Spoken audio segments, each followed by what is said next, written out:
Keep in mind this story happened over the span of only a month and a half, and everything happened quite quickly.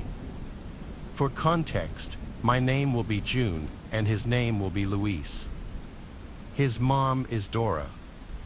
This is a story I've only ever told a handful of people, and I'll try to be as clear and accurate as I can. This happened just over a year ago, but obviously, I can't remember everything perfectly. I know I made mistakes, and I'll probably mention it a few times, but honestly, I've criticized my own decisions a million times over, and it's just not useful to think about what I could have done differently at this point. So please just be respectful. Okay, so here's a story about a year ago. I had just gone through a bad breakup. He dumped me over text on Valentine's Day, and after having been together for quite a while, this was quite a shock. I was absolutely devastated and felt pretty bad about myself. It only took about 2 weeks before I was looking for another boyfriend, more or less a rebound guy. That's when I met Luis. We met on Tinder and instantly hit it off. I was in my first year of university studying biology, and he was in his first year at a different university studying history. He was smart, friendly, and had a lot of common interests. He was giving me some weird vibes at first, but maybe it was that he seemed a bit desperate. Honestly, I was too, after my bad breakup, so I didn't think much of it. After only a few days of talking, he asked me to go on a date with him to a play. I was actually really excited because that sounded like such an interesting date idea, and I thought it was pretty romantic. So, we went on the date, and it went well. He rode the subway back a few stops with me, and I told him about my ex. He began telling me that he couldn't believe anyone would let a pretty girl like me go, and that he would do anything to make sure he got to keep me if we were dating. Looking back, you can see how creepy that statement is, but I was maybe naive or just happy that someone agreed that my ex was a jerk, and I took it as a compliment and saw nothing wrong with it. We kept messaging and going on occasional dates after this, and all was well. After just a few dates, Luis told me he had really bad depression and anxiety. Now, it's important for me to mention that I also have some pretty extreme depression and mental health problems, and my breakup had kind of launched me into a downward spiral. So, it was almost a relief to hear him say that because I felt like he wouldn't judge me for having depression too. After that, we could confide in each other about our depression and help each other get out of bad mental states. After this revelation, we got really close, really fast. We had only dated for a month, but we already had an intense relationship. I even thought that I loved him. Now, another problem with him, though, was his mother Dora. She was very possessive of him, and maybe it was because of his depression, but he couldn't do anything without telling his mother first. One night, he fell asleep at my place and forgot to set an alarm. When he woke up, he had 20 missed calls and at least 40 text messages from his mom trying to find him. She had apparently called every hospital looking for him. She knew he was going to spend the night. She was just concerned because he slept 1 hour later than he said he would. She would do other things to manipulate him, like verbally abuse him or tell him he's a bad son if he didn't do everything she wanted. She also set limits to how often and when he could come to my place, and I wasn't happy with this, obviously. I told him I thought it was ridiculous that she treated him like a child and that he's an adult and can go on dates whenever he wants. If she wants to know where he is, that's fine, but he shouldn't have to ask permission. We had a small argument about this, but he was obviously a mama's boy, so I dropped it. I still hadn't met his mom at this point, so who was I to judge? Another thing I'll mention is that one time he asked me to do a role play with him in which I wore his glasses and called him specifically Sweetie. He was very clear that he wanted me to call him that. He told me he had a teacher fetish. I told him I wasn't into that kind of thing at all and that I was sorry. He asked a few times after that and never really dropped it, but I always said no. This is important later. After one particularly bad night, he came over to console me, and I told him I was feeling pretty depressed. In response, he asked me to marry him. This was only after just 1 month of dating. I laughed, thinking he was joking, but he didn't laugh. He just stared at me in the eyes. There was an awkward silence, and I said, "What?" He said, "I'm serious. I love you. I want to spend my life with you." I laughed at him and gave him a firm no. He looked disappointed but dropped it. I was concerned about this and confided in my friend. She said if it were her, she'd dump him. I thought it was quite strange, but I really relied on the emotional support he gave me, and he was very emotionally fragile at the time. So, I decided I'd just pretend it didn't happen. I'd like to mention I know I made mistakes and ignored red flags, but when I was with him, he often implied or even stated that I was too mentally unwell or unattractive to ever get anyone better than him. He said other manipulative things that made me feel like breaking up with him would be really bad for me. A few days later, I went to his place for the first time. He lived with his parents, so when his mom got home from work, I, of course, introduced myself. She seemed very skeptical of me and wouldn't shake my hand. She gave me a fake smile and said, "Hi," then started focusing all her attention on Luis. "Hi, sweetie," she said, giving him a big kiss on the lips. Yeah, she also wore very similar glasses to him and continued to call him sweetie all night. That was basically the only thing she called him. Sound familiar to anything else that I mentioned? Yeah, I was very much creeped out, but I kept my mouth shut. His mom never spoke to me, only ever talking to me if it was necessary, and I got a very weird vibe from her. I had only gone to her house and met her willingly one time more after this, and it went basically the same, except this time I was doing homework, and she kept making comments about how I was stupid because I couldn't do my homework on my own. I tried to argue with her, but Luis shut us both down, and we all moved on. His dad also lived there, but mostly said nothing and lurked around in the background, not saying much or staying in the basement. So, he's not really important to the story, just an interesting detail. Fast forward a few days. I was still talking to Luis, but I think he sensed I was growing distant from him. We had been together about a month and a half at this point.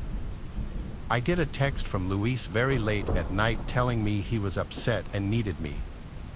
But I had a midterm the next day, and I told him, "I'm sorry, I can't be there. I needed to sleep and be at school in the morning for my midterm." He was very upset, so I suggested that he go to the hospital and told him I could meet him there after my midterm. He didn't respond. After a half hour, I got another text from him. He tells me he's outside my residence building and his mom drove him. I told him again I couldn't go to his place. He says that it's okay and that he just wanted to talk. I give in and go outside to meet him and go for a walk. He starts walking me in the direction of the parking lot, and I get a really bad feeling in my stomach. I don't know why, but I just felt scared. I said, "Why don't we walk this way?" and I try to turn and go the other direction. He says, "No, it's fine." He grabs my arm tightly. I don't know what else to do, so I say, "Luis, you're making me really uncomfortable. Why are you taking me to the parking lot?" I tend to be very concise when I'm stressed out. He said nothing and kept walking me in silence. I tried to pull my arm away, but he has a tight grip. "Luis," I said loudly. He says, "It's okay. Let me go home now." I say firmly, pulling my arm. No one else was around to help me, and I was terrified. I don't think you want to do that, he says emotionlessly. What? Yes, I do. I'm about to cry at this point. I was so confused and scared, and he starts explaining, listen, June, my mom is in the driveway, and if you don't get in the car soon, she's going to call the police and tell them that you're depressed and that you've threatened things. The police will come here and cause a scene, then hold you against your will. My brain started going a million miles a minute. I lived in a university residence and really didn't want the police to pick me up where everyone could see me and cause a scene. I also had been to the hospital before, and my school had warned me of possible repercussions if I tried to do such things on campus again, which he reminded me of. I was really confused and I felt betrayed. However, quickly weighing the pros and cons in my head, I thought about supporting my boyfriend when he needs me, and not causing a scene would be the easiest thing to do. Still not realizing what he was trying to do, I told him I wasn't happy about that, and I didn't want to be with him for much longer if he was going to treat me this way. But the threats continued, so I went to his car. I got there and saw his evil mother, Dora, with the most disgusting, ugly smirk on her face. I was just about to call the police when she said, Luis stands beside me as I get in the back of the car, and he gets in the front, and she starts to drive. As the shock wore off, I realized that I was pissed. I started yelling that they were manipulating me, and I went off on Dora for manipulating her son and being a bad mother. I yelled at him for being a bad boyfriend. Meanwhile, Dora was screaming at me, calling me a bad girlfriend, and saying that I should leave Earth because I was such a bad influence on Luis. We had one of the most intense arguments I've ever had with anyone. I truly hate confrontation, and I honestly didn't know I was capable of so much rage. Dora then pulled over the car and said, "Get out." I lunged at the door, ready to run away, but she said, "I will call the police on you." I hesitated. Who will they believe? A reliable older lady with a respectable job, or a little autistic hood rat like you? Especially with your history of mental health issues. Then she laughed. The situation dawned on me. I couldn't leave. While I hesitated, hands still on the door handle, she escalated her threats to tell the police that I assaulted her and her son after he tried to break up with me. She said, "In my car, you don't get to talk to me like that. So either be civil and quiet or get the hell out."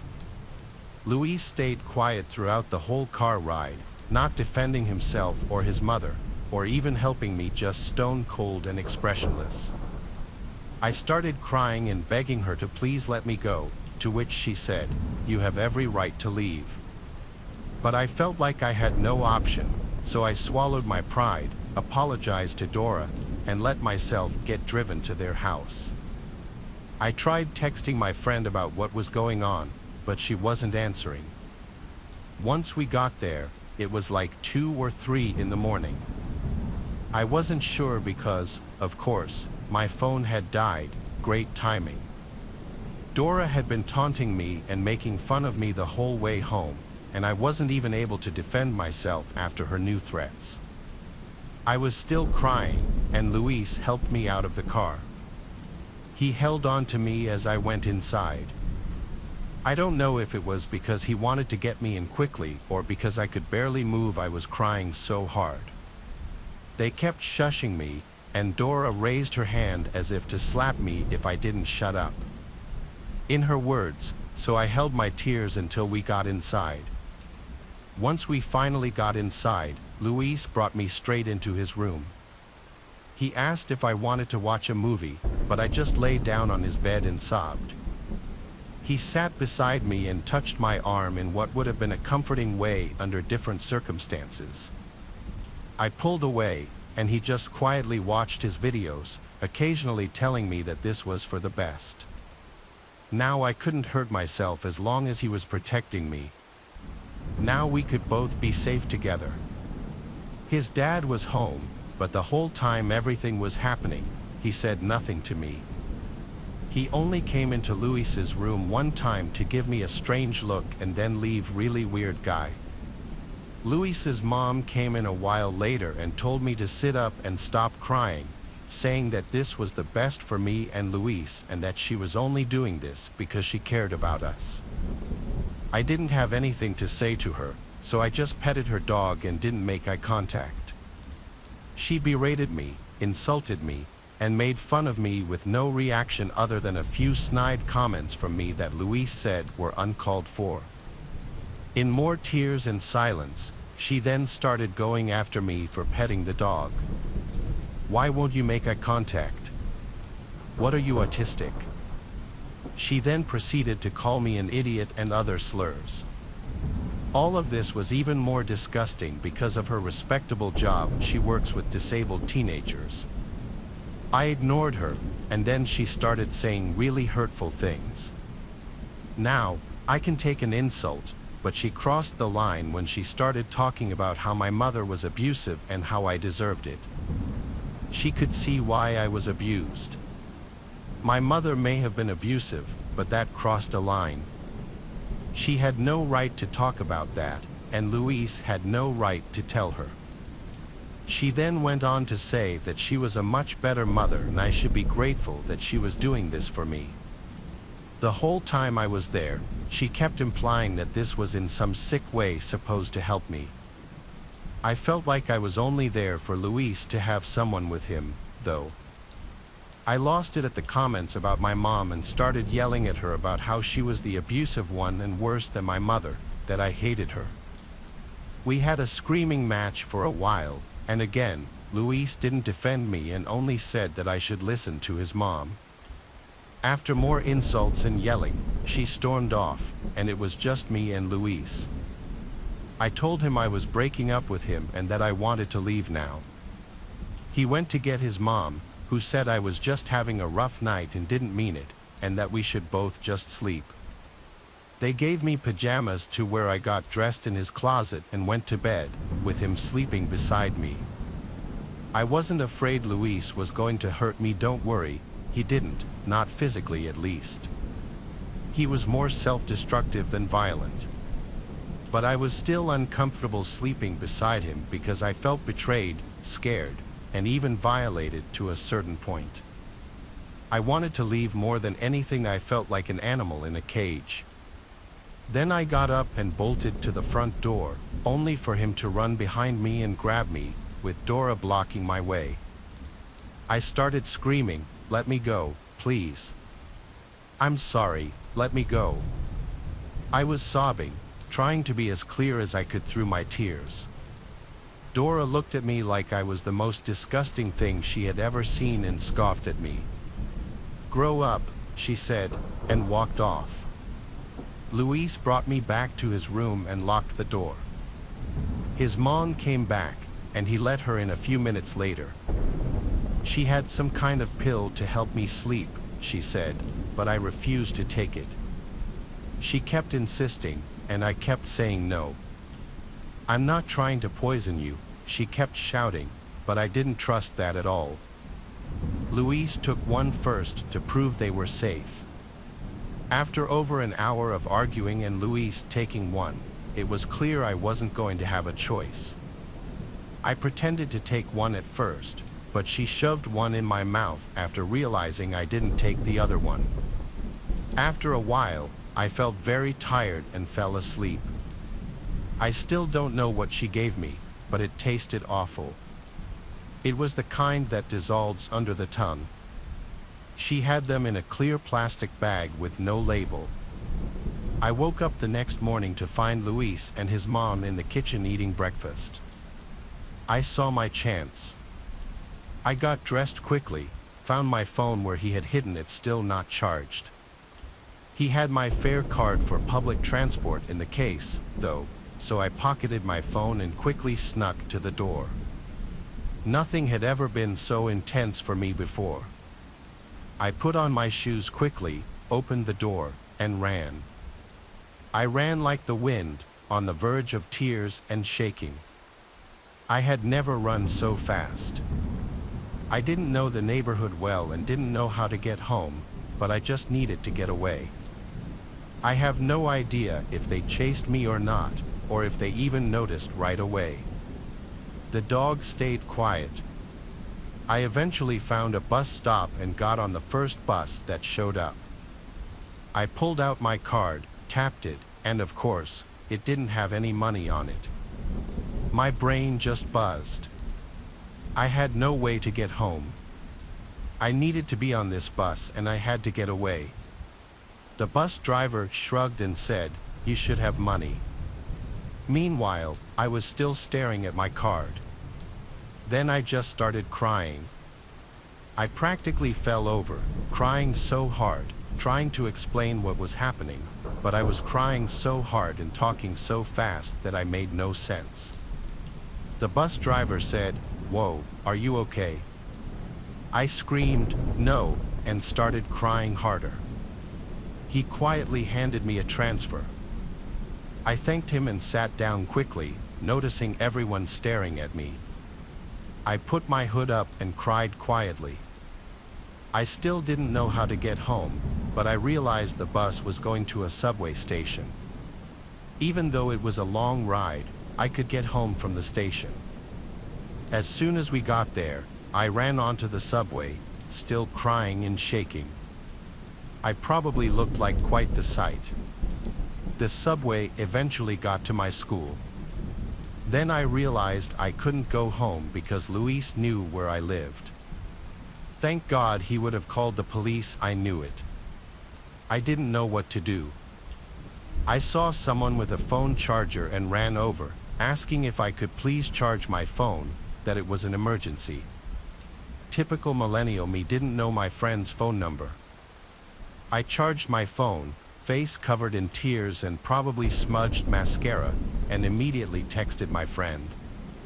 I had told her right before my phone died that Luis and Dora wouldn't let me leave their car, and she had sent quite a few messages and had apparently tried to come to my house to look for me.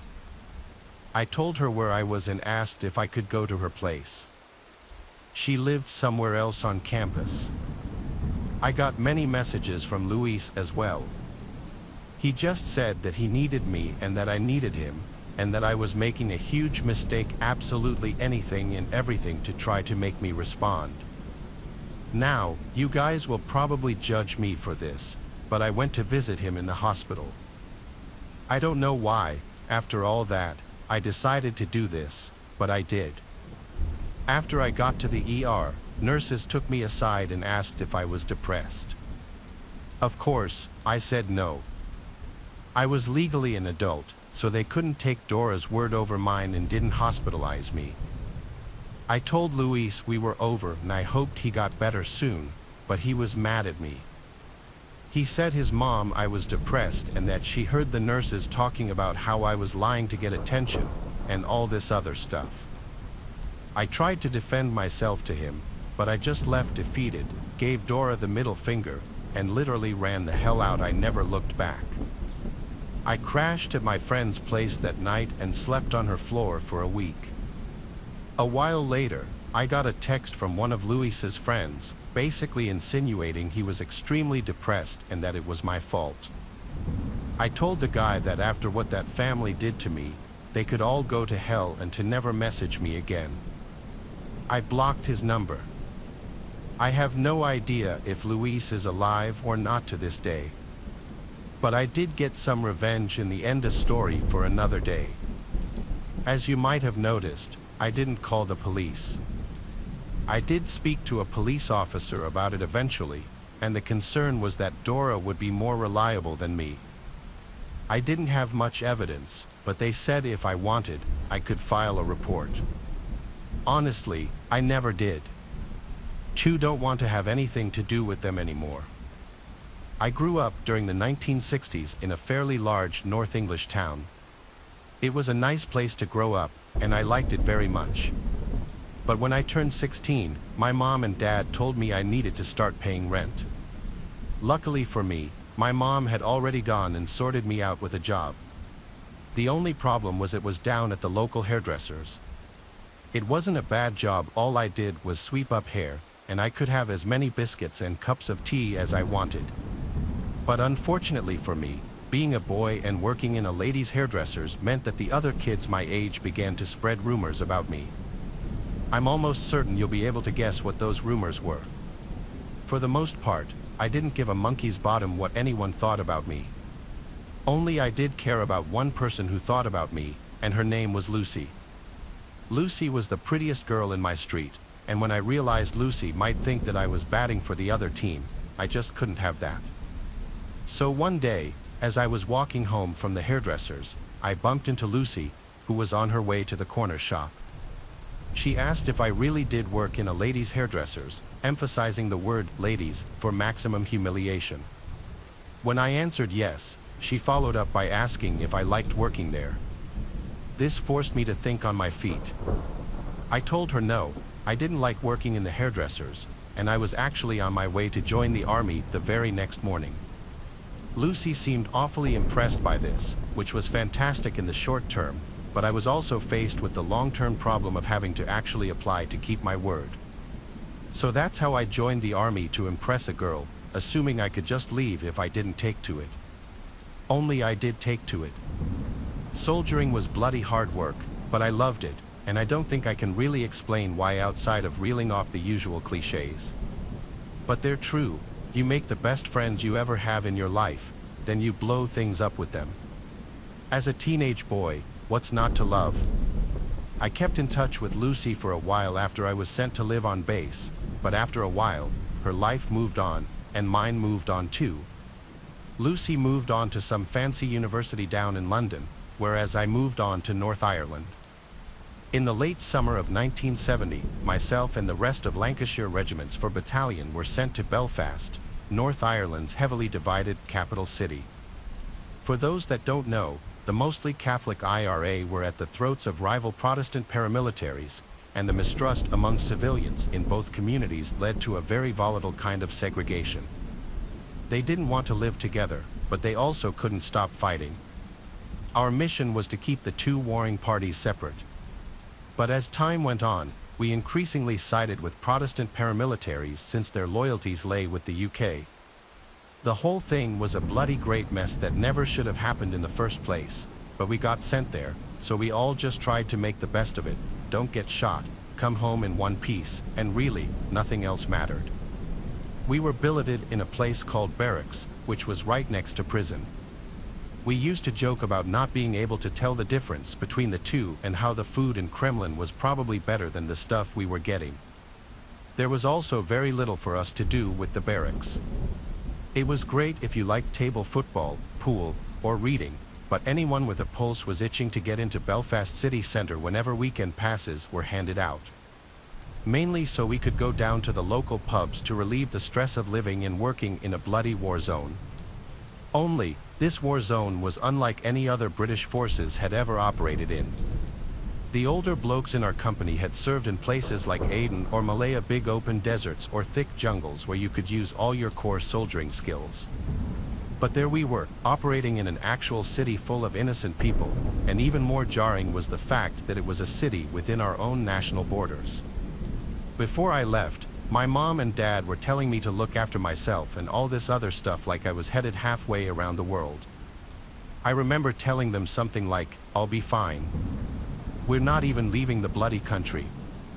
Looking back on it, I can't believe I was so bloody naive, because although we were only across the Irish Sea and still technically in British territory, serving in Northern Ireland felt like we were a very long way from home. That kind of stress had younger lads like me longing for the comfort of the familiar, and to an Englishman, nothing is more familiar or more comforting than a good pub. I'm sure this is news to no one, but the Irish quite enjoy a little tipple, so the Corn Market area of the city centre had one on almost every corner. They were magnificent places too, some of them almost 100 years old with intricate stained glass panels behind the bar. There were some good pubs back home, don't get me wrong, but the Irish took things up a gear when it came to proper community pubs. All you had to do was find one with a "Soldier's Welcome" sign, and you were in for a ruddy good evening. I used to visit this one place quite regularly during my first tour, and I got to know the landlady and the regulars quite well. But the real reason I used to frequent this particular pub so much, when there were definitely places to get a better pint of beer, was the pretty ginger girl who used to come in and talk to the soldiers sometimes. I heard her name was Jenny, but I was far too shy to try and talk to her. Instead, I just kept on darkening the pub doors, even if I had to go alone, until she finally came over to chat with me. She was a few years older than I was in her early 20s when I was still 18, but she was really easy to talk to. After a few hours of chatting, she gave me her phone number and told me to give her a call whenever I intended to visit the pub. I ended up doing just that at one point and invited her to join myself and a few of the lads in my section for a few drinks. That's when she told me that, as much as she appreciated the invite, she'd rather see me alone. It was subtle, but I got the hint and I just about skipped back to my billets after arranging to meet her another time. I had to wait a whole 2 weeks to be issued another weekend pass, but the moment I did, I telephoned Jenny. It was really nerve-wracking having her dad answer the phone, but when he realized I was the soldier she mentioned, cue the butterflies in my stomach, he grew very friendly and then handed the call over to her. We chatted for a few minutes, then I told her that I was finally free to meet alone. She sounded very excited, and her enthusiasm was very infectious. But after we arranged a date and time and I hung up the phone, something just didn't sit right with me. Jenny had mentioned living alone in a flat above a shop, so why did her dad answer the phone? She later told me that he'd been visiting at the time I called and had to answer the phone because Jenny was busy making their tea. It was a reasonable explanation, but it wasn't strictly necessary. I was so excited to see her for a date, as my kids would call it, that I didn't stop to consider that something might have been off. I didn't tell a soul about the meeting either. I didn't want anything to ruin my chances with Jenny, and as silly as that seems looking back on it, you might have noticed my habit of making silly decisions in the pursuit of romance. So, on the evening in question, I met up with her and we had a lovely time. When it came to about 9 o'clock, I offered to walk her back to her flat. It was only around the corner, so it wasn't like it was far, but when we got outside, she asked if I wanted to come inside to have another drink or two. It was like all my birthdays had come at once, and I'd never felt so high in all my young life. I remember trying to keep cool as I said yes, but I know I betrayed how thrilled I actually was. We went upstairs, had a few drinks, and then, when the right moment came, I moved in for my first ever kiss. I won't bore you with all the gory details, but we ended up taking things to our bedroom, where more and more of our clothes came off until there was very little else to strip. Then, right before I thought the fireworks were about to commence, Jenny told me that she had to pop to the loo, then disappeared from the room to do God only knows what. I waited there for a few minutes, and the door opened just a crack. I heard Jenny tell me to close my eyes. I must have had the biggest grin on my face as I did so, assuming that I was going to be opening them to the sight of her standing in front of me, maybe even wearing some kind of racy lingerie or something. But as the seconds ticked by, I didn't hear a thing. No opening of the door, no footsteps on the carpet, no cheeky Belfast brogue telling me to open my eyes. Nothing but silence. Finally, I heard the door open, but instead of the gentle padding of bare female feet, the footsteps were much, much heavier. I remember a flash of fear going through me at the sound of those footsteps, and when I opened my eyes, that fear grew tenfold. I caught a glimpse of two men, both in balaclavas and dark green jackets, before the man in front of me punched me so hard that I fell off the bed. The next thing I knew, they were forcing some kind of bag over my head, and before I had a chance to get that off, one of the blokes pinned me down while the other started stamping on my head. I assumed they were stamping on my head, anyway whatever they were hitting me with was bloody hard. The next thing I remember, I wasn't being pinned down anymore, and one guy was saying to the other, "That's enough, he's out cold now." I wasn't out cold, but I definitely wasn't in a position to defend myself. My one overriding thought was, this is it, I'm gonna die. They were obviously IRA, or at least someone who had ill intentions for me, and they'd caught me half naked and very drunk with no means of defending myself. But then, when the one bloke said, "Enough," I realized that they weren't going to kill me, not right away, anyway. I have no idea what kind of hell they intended to put me through, but they still needed to get me from A to B first, and that gave me a chance to escape. At first, I stayed lying on the carpet on the side of the bed because I was physically and mentally in shock. As the IRA men started talking back and forth with each other, I listened in and played dead, so to speak. Instead of keeping me prisoner in the flat, the men planned to move me to some other location. One was going to get the car ready, with the other telling him to bring it right up to the door of the house, while the other intended to tie my wrists and ankles before dragging me downstairs. That was their second big mistake. If they both focused on keeping control of me and tying me up, I might not have made it home. But working on the assumption that I was out for the count, they split up and gave me my opening. I waited until I heard one bloke head downstairs and stayed still until the other leaned down to start binding my wrists. I stayed nice and floppy until just the right moment, then I whipped the bag off and started to fight back. Now, I might seem like a bit of a cliche, but my training really did just kick in and take over. All that hand-to-hand training we'd done back home paid off big time, and I managed to get enough leverage to inflict some pretty nasty damage on the man's face by gouging his cheek and eye, just like our sergeant major had taught us to do back in training.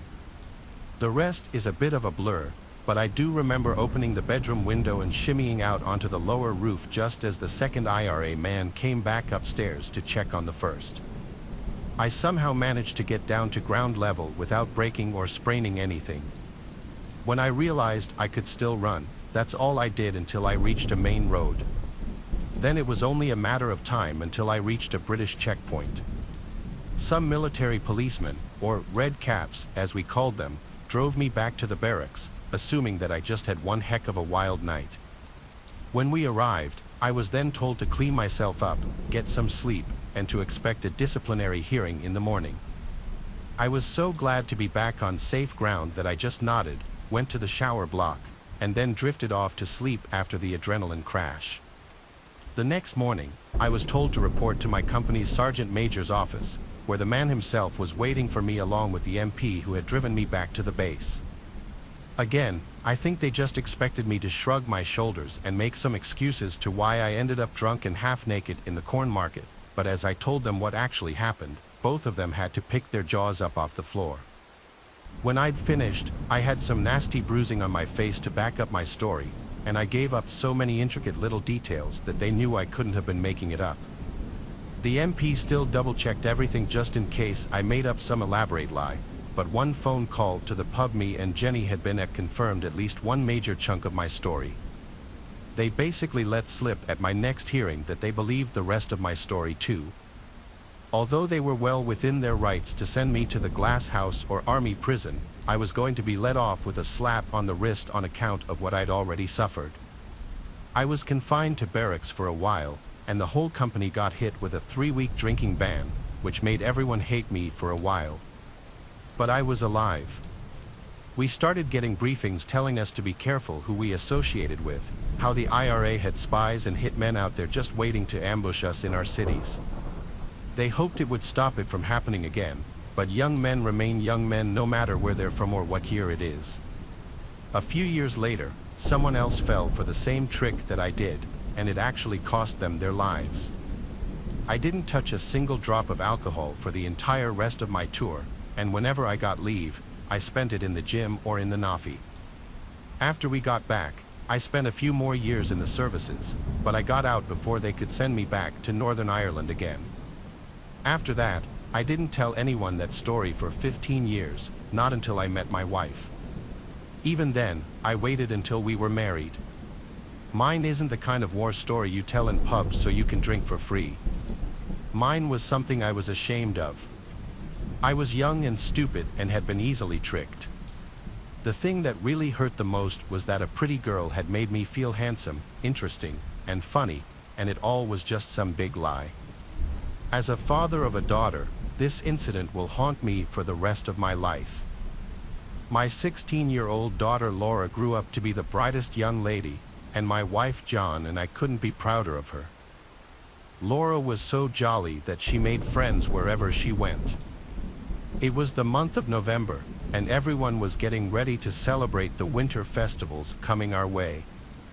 Our family celebrated Thanksgiving at my brother's farmhouse every year in Ohio, so we drove there a week before Thanksgiving to make some cheerful memories. One morning, I was headed to the bank to finish some important paperwork before leaving for Ohio when I noticed a boy standing on the sidewalk facing our house and looking at the window of my daughter's room. He was smiling while staring at Laura's room. I was about to knock him out, thinking he was stalking her, but when I looked up, I saw Laura was standing in front of her window and waving at him with a blushed face. I realized now that they knew each other, so it would be better to talk to Laura first before hurling on this boy. I left and decided to sit down with Laura and talk that night. After finishing dinner, Laura was heading upstairs. I stopped her and told her to sit next to me. I wanted to talk to you about that boy. Who? What are you saying, Dad? Relax, Laura, you don't have to be afraid. I just wanted to know who he is. Her face turned red as she hesitated for some time. Honey, don't be afraid. We just want the best for you.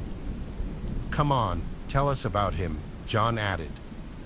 His name is Ross. He is in my class. Okay, where does he live? 2 blocks away. His dad is the local sheriff. Really? That's good. I know the sheriff. So how long have you guys been friends? We met at a science fair. He is a nice guy, Dad. We like each other. Okay, I don't have any issues, but we need to set some boundaries for your safety.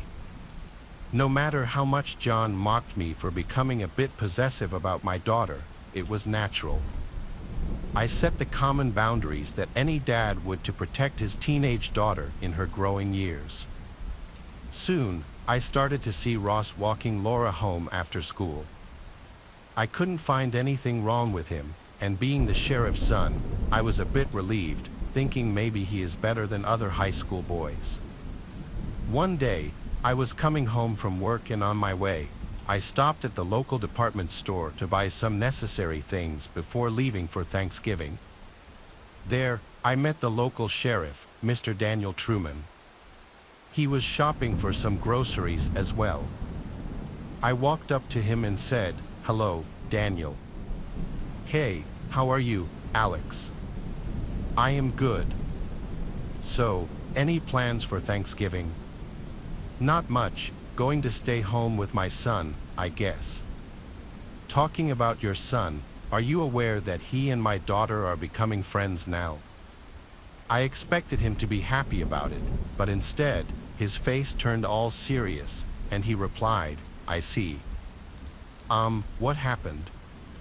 Is something bothering you?" "No, just hoping they will be friends and nothing else." Saying this, he walked past me, and I felt very humiliated.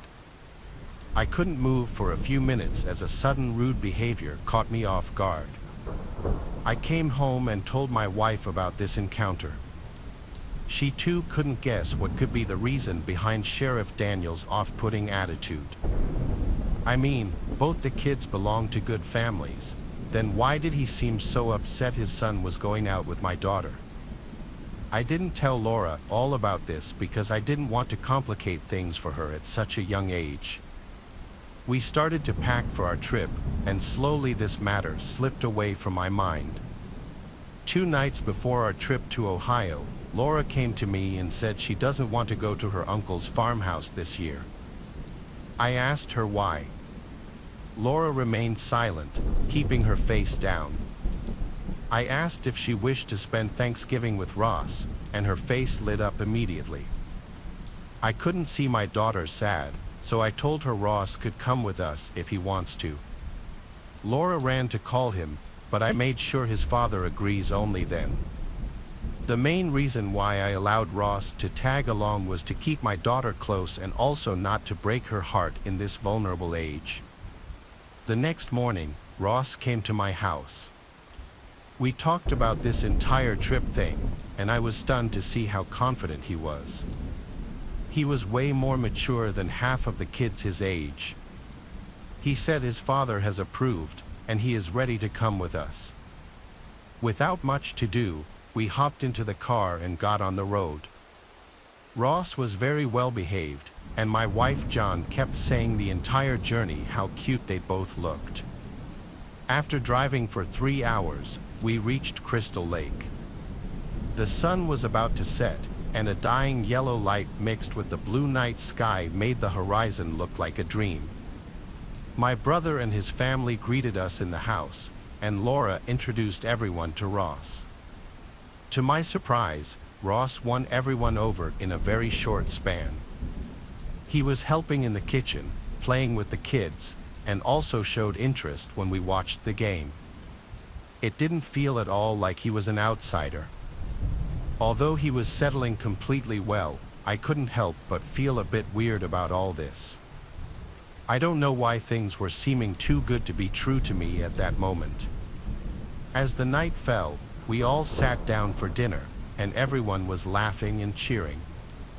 I was about to shove a big piece of beef steak in my mouth when my phone rang. I noticed it on the couch, so I got up and walked to get it. Everyone else didn't pay much attention to me and kept enjoying themselves. It was a call from an unknown number. As I picked it up, I could hear sirens of cop cars driving at fast speed as the sound of wind hovered through the phone speaker. "Hello, who is it?" "Alex, you must listen to me. This is Sheriff Truman. Act calm and go somewhere where my son can't hear you, please. Don't ask any questions or take my name, just do what I say." Even though I was confused like hell, my instinct said to follow the sheriff's instructions. Without expressing anything, I slowly walked out of the room to the back garden of the house. I closed the glass door behind me, and no one noticed me.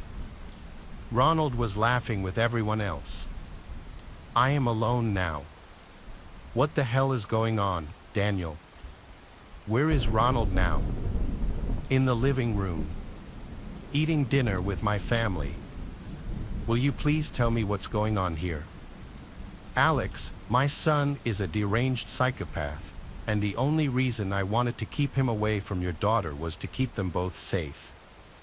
I know I should have done something earlier, but as a father, I kept on burying the vicious crimes he did since he was 4 years old. First, he killed his pet dog and then started harming animals. But when he bludgeoned my wife to death, knowing she was pregnant with another child, I realized what devil we had brought into this world. He can't share those whom he thinks as his close ones.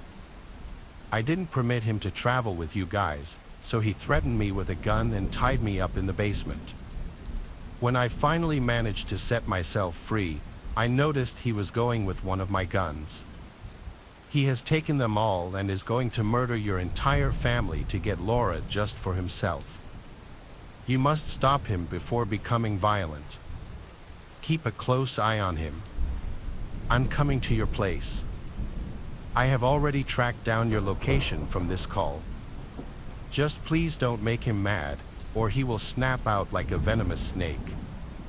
Saying all this in one go, the sheriff disconnected the call, and I turned around with fearful eyes to my loving family, who were now seen laughing with a deranged murderer that has come with a plan to finish them all. I uttered to myself that I must keep calm and protect my family. I got inside and went straight to Ronald's room. My idea was to take the guns away, but as I opened his rucksack, I saw dozens of knives and other basic weapons, but the gun was missing. Seems like you and my dad both want to ruin my Thanksgiving this year. I turned back and found Ronald standing behind me with a gun.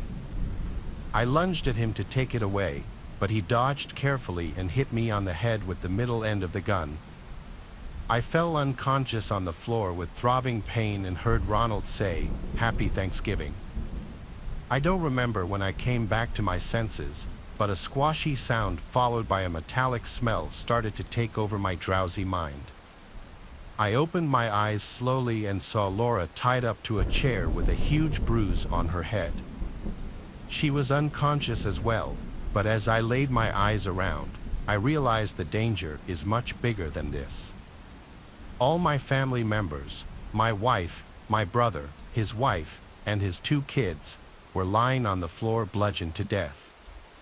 Yes, Ronald killed them all. What have you done? Oh, Alex, you're awake. Nothing, just getting what is mine. My dad had never understood me, but don't know why I think you will. I love your daughter, and I want her. I love her so much that I can't share her with anyone, not even her family, not even you. He raised his gun at me once again, and just then, the main door slammed open, and I heard 6 gunshots back to back. Bullets pierced his chest like crazy, and he fell on the floor, vomiting blood. As his lifeless body fell on the ground, I saw Sheriff Truman standing behind him with his empty gun. That night, a father shot his son to save another father and his daughter. I surely lost my family at the hands of a psychopath. And this pain will never go away. But whenever I think about Truman, who will have to live with this realization that he killed his son, I find my suffering small compared to him. Laura and I don't celebrate Thanksgiving anymore because neither of us feels thankful about anything in this life anymore. This happened in the early summer of 2020, right when COVID was at its peak. I'm sure most of you can relate to staying at home during quarantine and not being able to go out. With the constant boredom of staying locked away inside of my house, I decided to take a day for a fishing trip. My name is Edgar. I'm 17 years old now, but the events that I'm about to tell you happened about 5 years ago. It started with me and my grandfather Richard. We were going fishing just like we had many times before in our little boat in the middle of the lake. I loved those moments with my grandfather. It was relaxing, and he would tell me stories all day long. One day, it all changed, however, a day I wish never happened. Still, after 5 years, I'm not forgetting any details. It still burned deep into my mind. It started out normal enough. We gathered our fishing gear, got it in the back of our truck, and hopped in. We headed out for the lake, and the drive went by smoothly. After we got there, we transferred all our gear from the truck into the boat and got in ourselves, letting the water carry the boat as we made our way a bit deeper. It was beautiful out in the water, surrounded by nature, our boat gently rocking left and right. It was a great lifestyle, and we both loved it. As we were casting our fishing rods, my grandpa telling me one of his stories, I noticed something glinting a bit in front of our boat. I pointed it out to my grandfather, who decided to try and fish it out. Maybe it was a necklace or something, and we thought that it would be cool if we found something like that in the water. As my grandfather cast his line and started to roll it back, I could see he didn't catch the shiny object. He did catch something, though. I could see it even under the water. As he pulled the object out, we could both see that it was a bone. Weird, we thought, but nothing out of the ordinary. It was small enough to be a fish bone or something, so we just cast a line again. This time, however, the line seemed to struggle with the weight, but we could see the shiny object coming up. As he was bringing it out, I could see the object was attached to something bigger, but in the water, I thought it could just be some random trash laying around. As he got it out of the water, however, it all changed. What we saw in front of us was, without a doubt, a human skull, and there was a pendant attached around one of its eye sockets. My grandfather quickly tossed the fishing rod from his hands, and he wanted to go home immediately. We didn't bring cell phones, so we had to get back home to call the police. We made it back, and in a rush, we jumped into the truck as he sped off. It was slowly starting to get dark as we made our way home, the forest surrounding us. I thought I could see a shadowy figure running along our side in the forest on multiple occasions. I didn't bring it up to my grandpa, however, because it looked like it was a humanoid but running on 4 legs, and I was sure humans can't run that fast, so I just thought it was my imagination because I was scared. When we got home, my grandpa called the police and told them where the lake was and that there was a fishing pole there too. Some officers came to our house to get a report, and we explained how we came across it. They thanked us for our time and were on their way as me and my grandfather watched behind. That night, I had trouble sleeping, waking up multiple times to see a shadowy figure in the corner of my room, just for it to be gone after I blinked again. I woke up the next morning feeling tired, like I had just run a marathon instead of sleeping.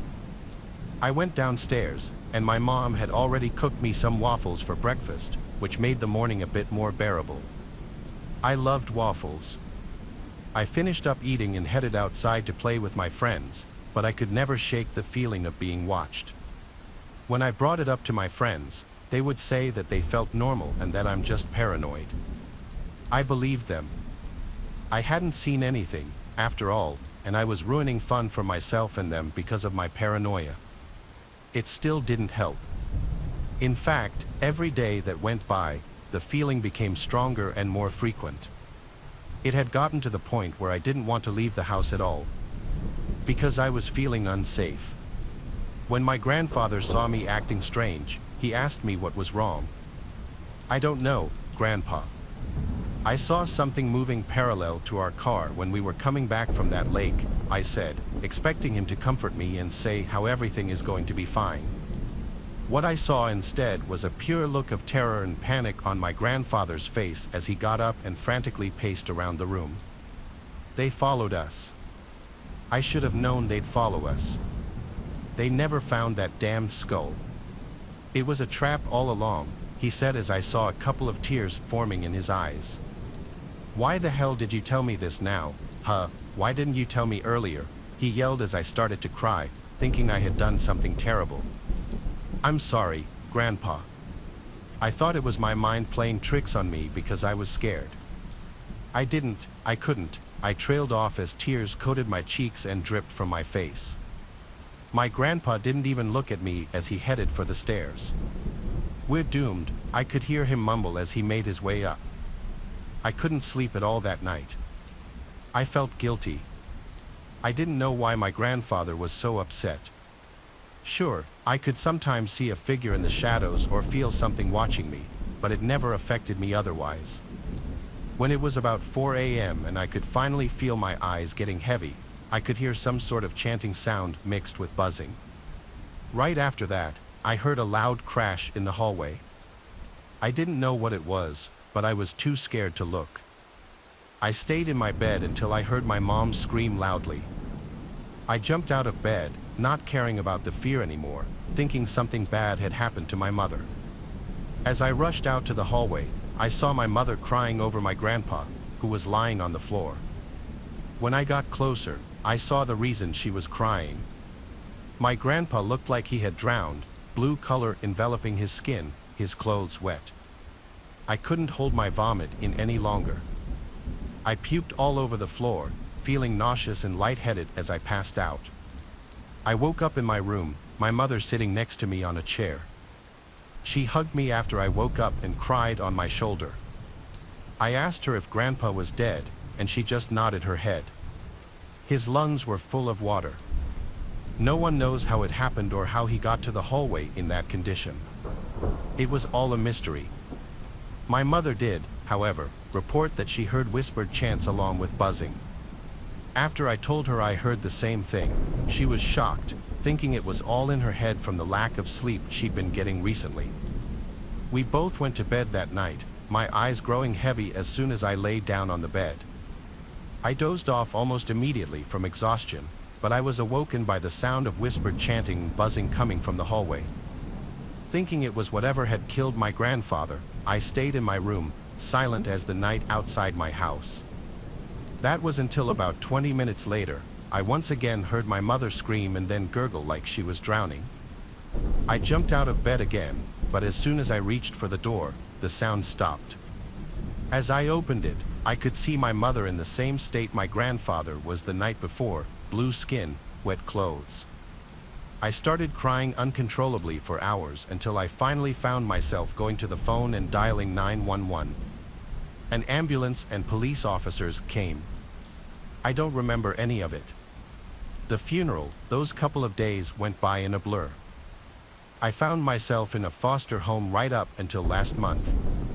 They let me come back to my property because I was turning 18 soon. As I'm recording this, there is a sound in front of my door. It sounds like whisper chanting and buzzing. I think they are waiting until 12 a.m. when I turn 18. This is probably my last day here, and I wanted to post this as a warning to everyone. If there is a shiny object in the water while you're fishing, turn around and go home. It's not worth it. I live in South Florida, a place where it's notorious to go fishing.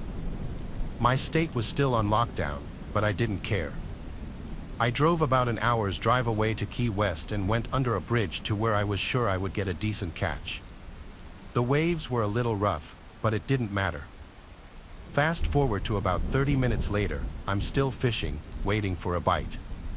I look to my left and see what appeared to be a blue tarp setup behind one of the pillars of the bridge.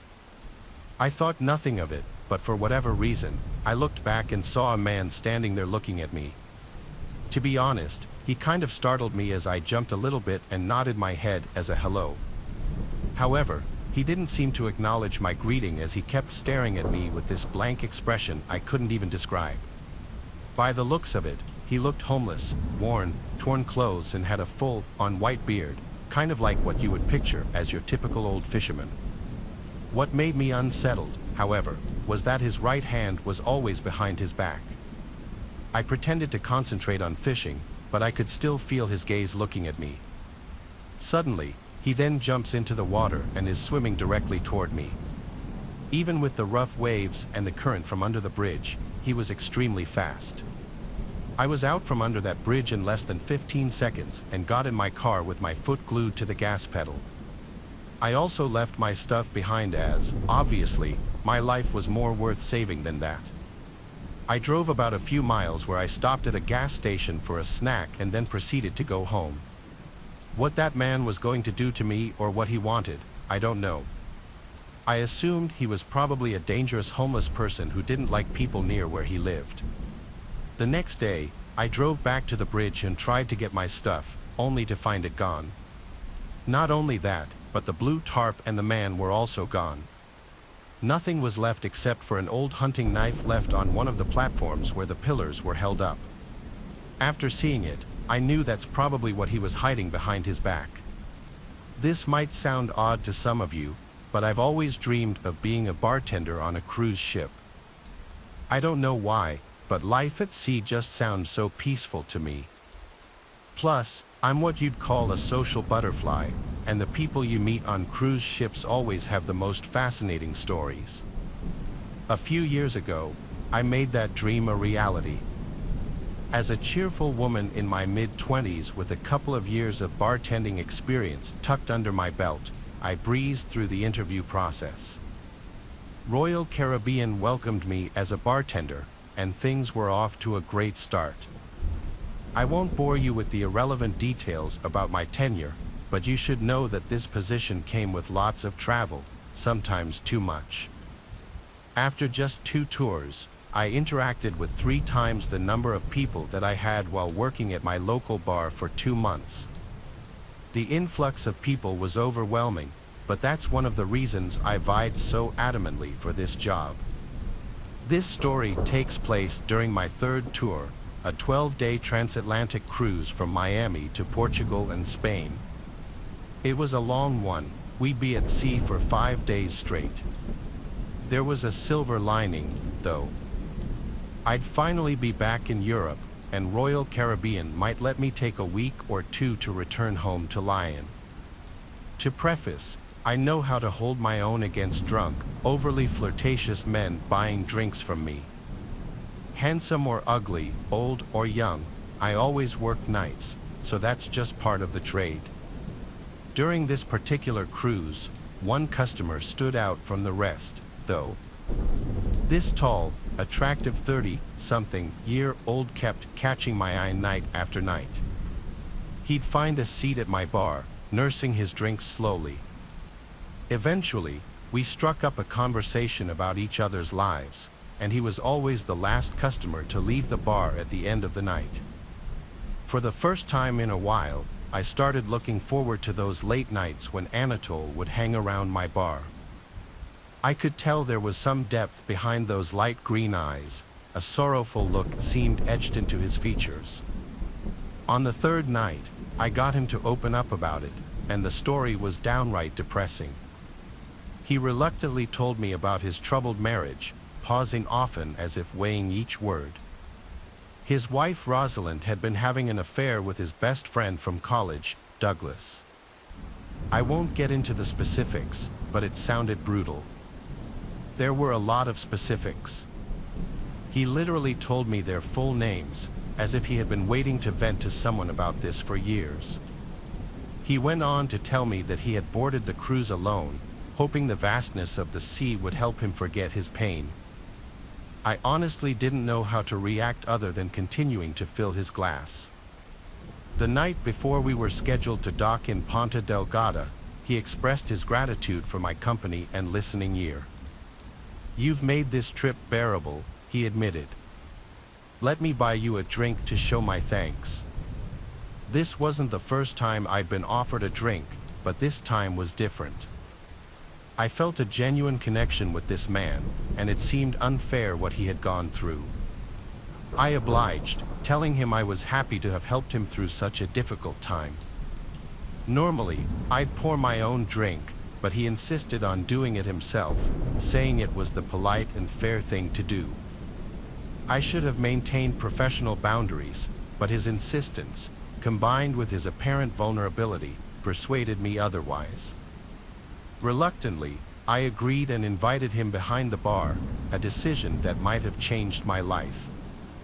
He mixed the drink, his hands steady, and handed it to me with a small, sad smile. The drink tasted fine, but within minutes, a heavy drowsiness clouded my senses. I tried to grasp the edge of the bar for support, but everything went black as I succumbed to the unexpected wooziness. I didn't even have time to scream. When I awoke, the sight before me was terrifying. I was in my own room, but the place was in disarray. It looked like a tornado had ripped through it.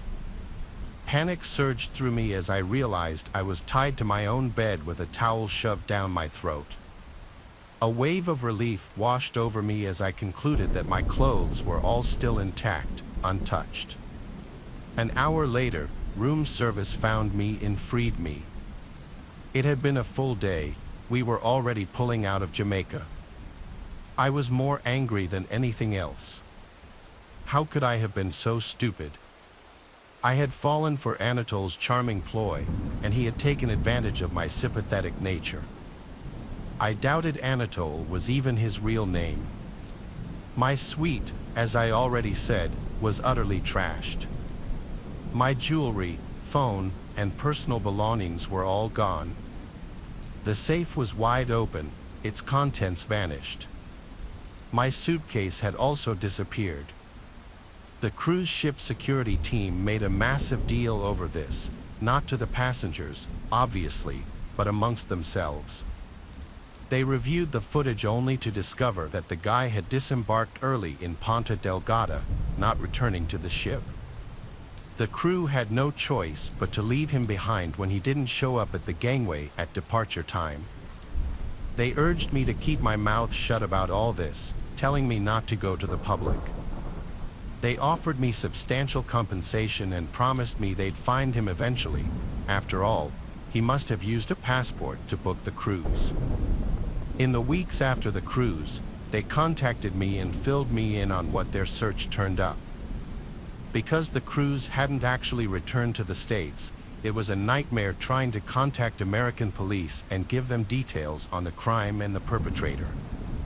Portugal was a little more compliant, conducting at least a semblance of a search, but even I knew there was no way Anatole was still in Portugal. The United States eventually did get involved, launching a full-scale investigation. The identities that man had used were all real, real passport, real name, real address, real everything. They went to his supposed place of residence first.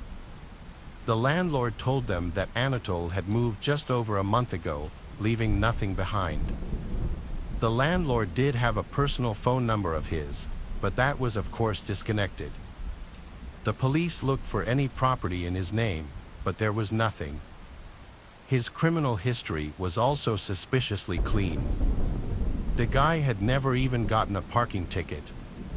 The police went to his previous jobs, all of which gave the same story. The only address they had was the one he left, and the only phone number they had was the one he had disconnected. I was furious. They literally had his full identity. There must have been something more they could have done. I couldn't help but blame myself for this whole ordeal. You might think things ended there, you'd be very wrong. I took an extended leave from Royal Caribbean, hoping to distance myself from the whole thing. Unfortunately, the situation only escalated. About a month later, I received the first one. A blank envelope was left at my apartment with a single photograph inside. It was me walking to my car after doing some grocery shopping. I wanted to scream. A week later, I got the second one, a candid shot of me shopping at the mall.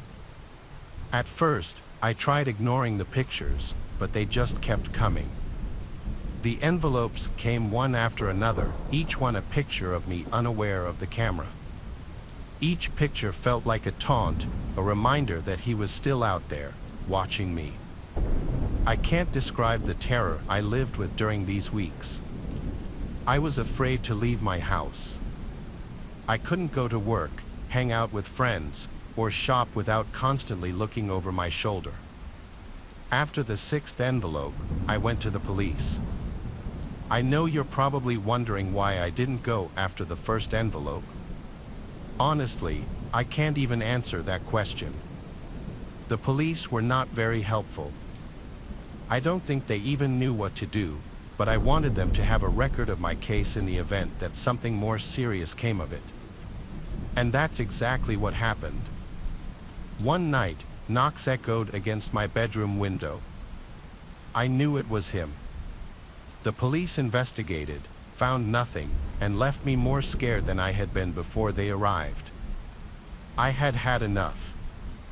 I moved apartments immediately after that, leaving no forwarding address, changing all my contact details, and increasing my security measures as best I could. Thankfully, I never heard from that man again. It's only been about 3 months, though, so hopefully, I don't jinx myself by putting this into words. My best guess is that he was able to unlock my phone while I was passed out, and that's how he was able to steal all my information. The worst thing about all of this isn't everything that was stolen or even the fact that my whole life was uprooted when I changed apartments.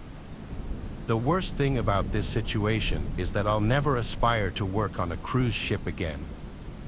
I don't even know if I want to keep working as a bartender. It's crazy how quickly a lifelong dream can turn into a nightmare. Out of the dark forest, I was hitchhiking from Liffey, Germany, to Paris. He was a French man, a somewhat dirty and unshaven driver, small and shabby.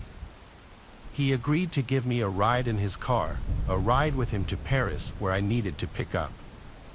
My paintings were from an exhibition I had there.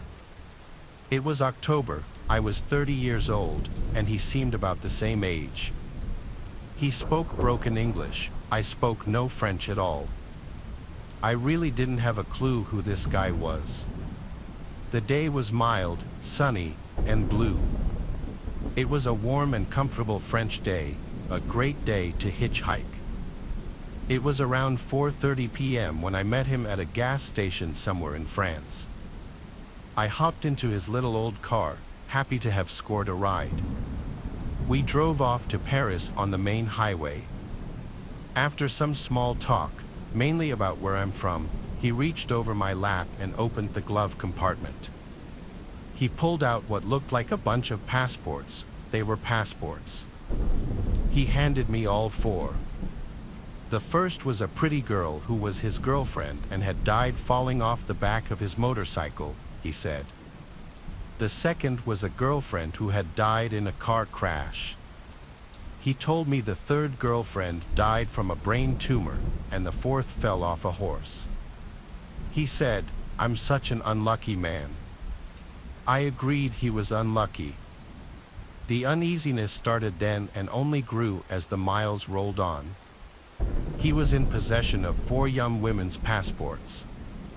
Soon after showing me the passports, the man said he wanted to take a shortcut to Paris. It wasn't really a question to me. Excellent, I thought, get me out of here ASAP. I assumed we would cut through some charming French villages on secondary roads, past houses and farms, but no. Instead, we turned off onto an implausible dirt road off the main highway. Oh, I thought. Not good, but I kept silent. Why we keep quiet is a mystery, perhaps because of our dumb manners. At first, the road was out in the open through a field. We rolled over the typically vivid green French hillside until we finally reached the oncoming heavy woods. The road narrowed. It grew instantly darker as we entered the forest. The interior of the forest was creepy. The woods looked like the perfect place to hide something. I still found the woods beautiful and dreadful. It was at this point that my French driver shouted in broken English, "I don't want to speak English anymore." This was definitely not a request. Then silence, uncomfortable silence in the darkening forest. I started to feel a small trickle of adrenaline in my body. My fight or flight instinct was warming up. Communication had now officially ended, just silence. I pondered this because I knew I would surely have questions as we would get deeper and deeper into the thickening woods. I knew, though, that I wouldn't ask anything. Nothing. It was now 5 p.m., and the sun was fading fast. The woods grew darker. The driver seemed so tense, and I could tell he was in deep thought. I noticed his lips moving almost imperceptibly. They were rigid, snake-like. I myself had moved my hand to the car door handle, a movement I'm sure could not have been missed. The car was slowing down. It did not say a word. Was I going to die now?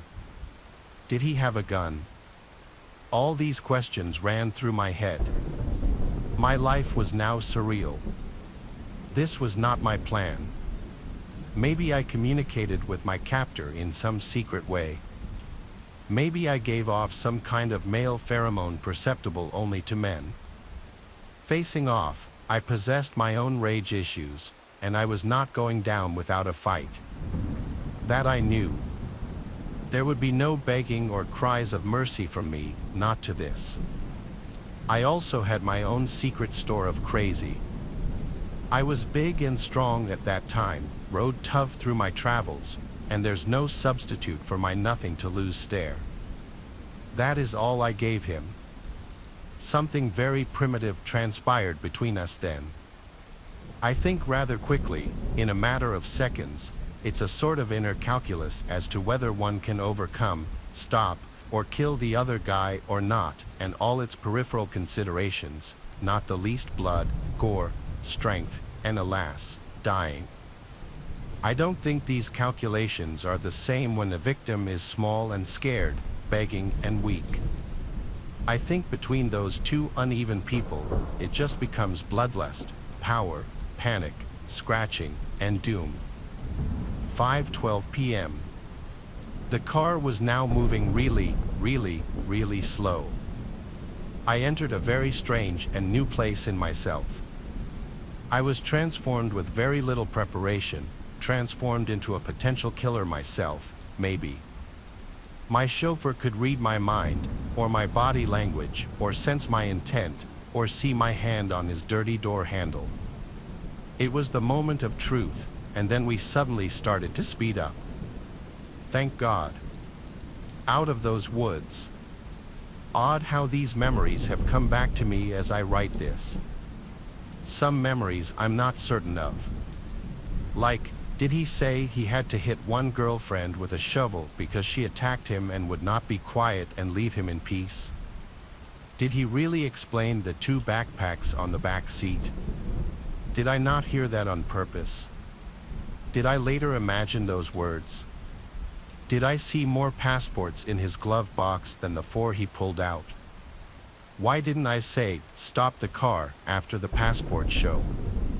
The road began to widen, and we emerged out of the dark forest into the setting sun, dark red and orange in the sky. I could hear and then see the highway. Now I saw tiny houses across the highway. I had no idea where exactly I was. The Frenchman asked me if I wanted to spend the night at his house. We could eat dinner together. A quick film of his filthy torture chamber basement ran through my head. I politely said no. My first words spoken since the order not to speak English. I sincerely think that had I broken that command and blabbered something in the woods, my story might have had a different ending. It all came down to silence. I can be silent sometimes. One needs to be to contemplate the next move. Maybe one of the faces in the passports may not have been able to spring over her nature and started to talk or beg with fear. Would that have fed the killer's darkness as evil? Who really knows? I got out at the side of the highway, and with night settling in, I watched him drive away. I never went to the police because I didn't speak French, and I thought maybe my imagination was just too damn active. I yelled something into the night sky, just wondering what the hell had just happened. It was fully dark now. I was exhausted after that little adventure and soon fell asleep on the side of the highway. The next morning, I was worried about what the new day would bring. I looked at my hands, wondering if I was still alive. Jump ahead 20 years, and I'm teaching a German business student English in a cafe on a boulevard in Liege, Germany. For whatever reason, we discussed the topic of hitchhiking, and I tell him my story. My student promptly whips out his smartphone and Googles French serial killers. Then he shows me pictures. There he was. I was shown a photo of serial killer Patrice Allegre. It was him, all those years ago, me and him on that strange ride. I had never forgotten his face. At that time, in 1990, there was a reported serial killer leaving bodies of girls on the French roadsides and highways. He was in the midst of his killing hobby back then. I had heard about a killer on the loose. My French girlfriend told me to be careful hitchhiking. I've often wondered if the murdered women, other men may have been buried in those woods we passed through slowly. I now wish I had gone to the police and have since subsequently tried. He's in jail, and they're not interested. Maybe I could have helped stop more murders back then. That's heavy on my soul. Since then, I've felt the dark light in my body. Maybe the souls of the girls escaped with me, desperate to get out of the forest. This hands down has got to be the creepiest story on the channel. Sometimes kid drawings could look innocent, but when you dive into the true meaning behind the drawing, you can really discover some terrifying things. Here you see an innocent-looking cat, but when you see what happens at the end of the story, you may question your sanity. Here's what it looked like. Most kids develop strange habits at some point during their childhood, imaginary friends, eccentric rituals, or other strange compulsive behaviors. They can be brought on by just about anything, and the only limit is the imagination of the child. So, I'm sure you can imagine my bewilderment when my teenage daughter started seeing the ghost of our recently deceased cat. Now, the teenage years of a kid's life is about the time when they start finding reasons to be mad and indignant with authority as they begin to voice their disagreements with their parents.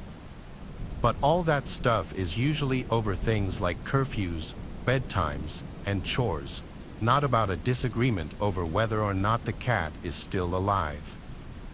I knew that cat was dead for a fact. I was the one who tried to catch it when it broke out of the house and ran out in front of a speeding car, getting itself turned to roadkill. I was the one who scraped it off the street and buried it in the backyard. Despite that, my daughter managed to find a way to blame me for the cat's death because I scared it or something. I didn't care, though. I didn't get mad back or anything like that because on a deeper level, I understood what my daughter was going through, and to some extent, I did agree that some of her stress was my fault. I'd recently taken a new job opportunity that required my family to move to a different city. My daughter detested this because she had been very involved with her old school. I felt bad, so I tried to make it up to her. I bought her a phone and a desktop computer for her room so she could stay in touch with her old friends over that internet thing the kids were all talking about. My wife and I even took her to the pound and let her pick out a cat for us to adopt. These things combined seemed to do the trick with keeping our daughter happy. However, when the cat died, things became worse than ever. At first, it just seemed like she was not properly processing the grief. For a few days, she didn't say anything. She didn't go to school. All she did was draw.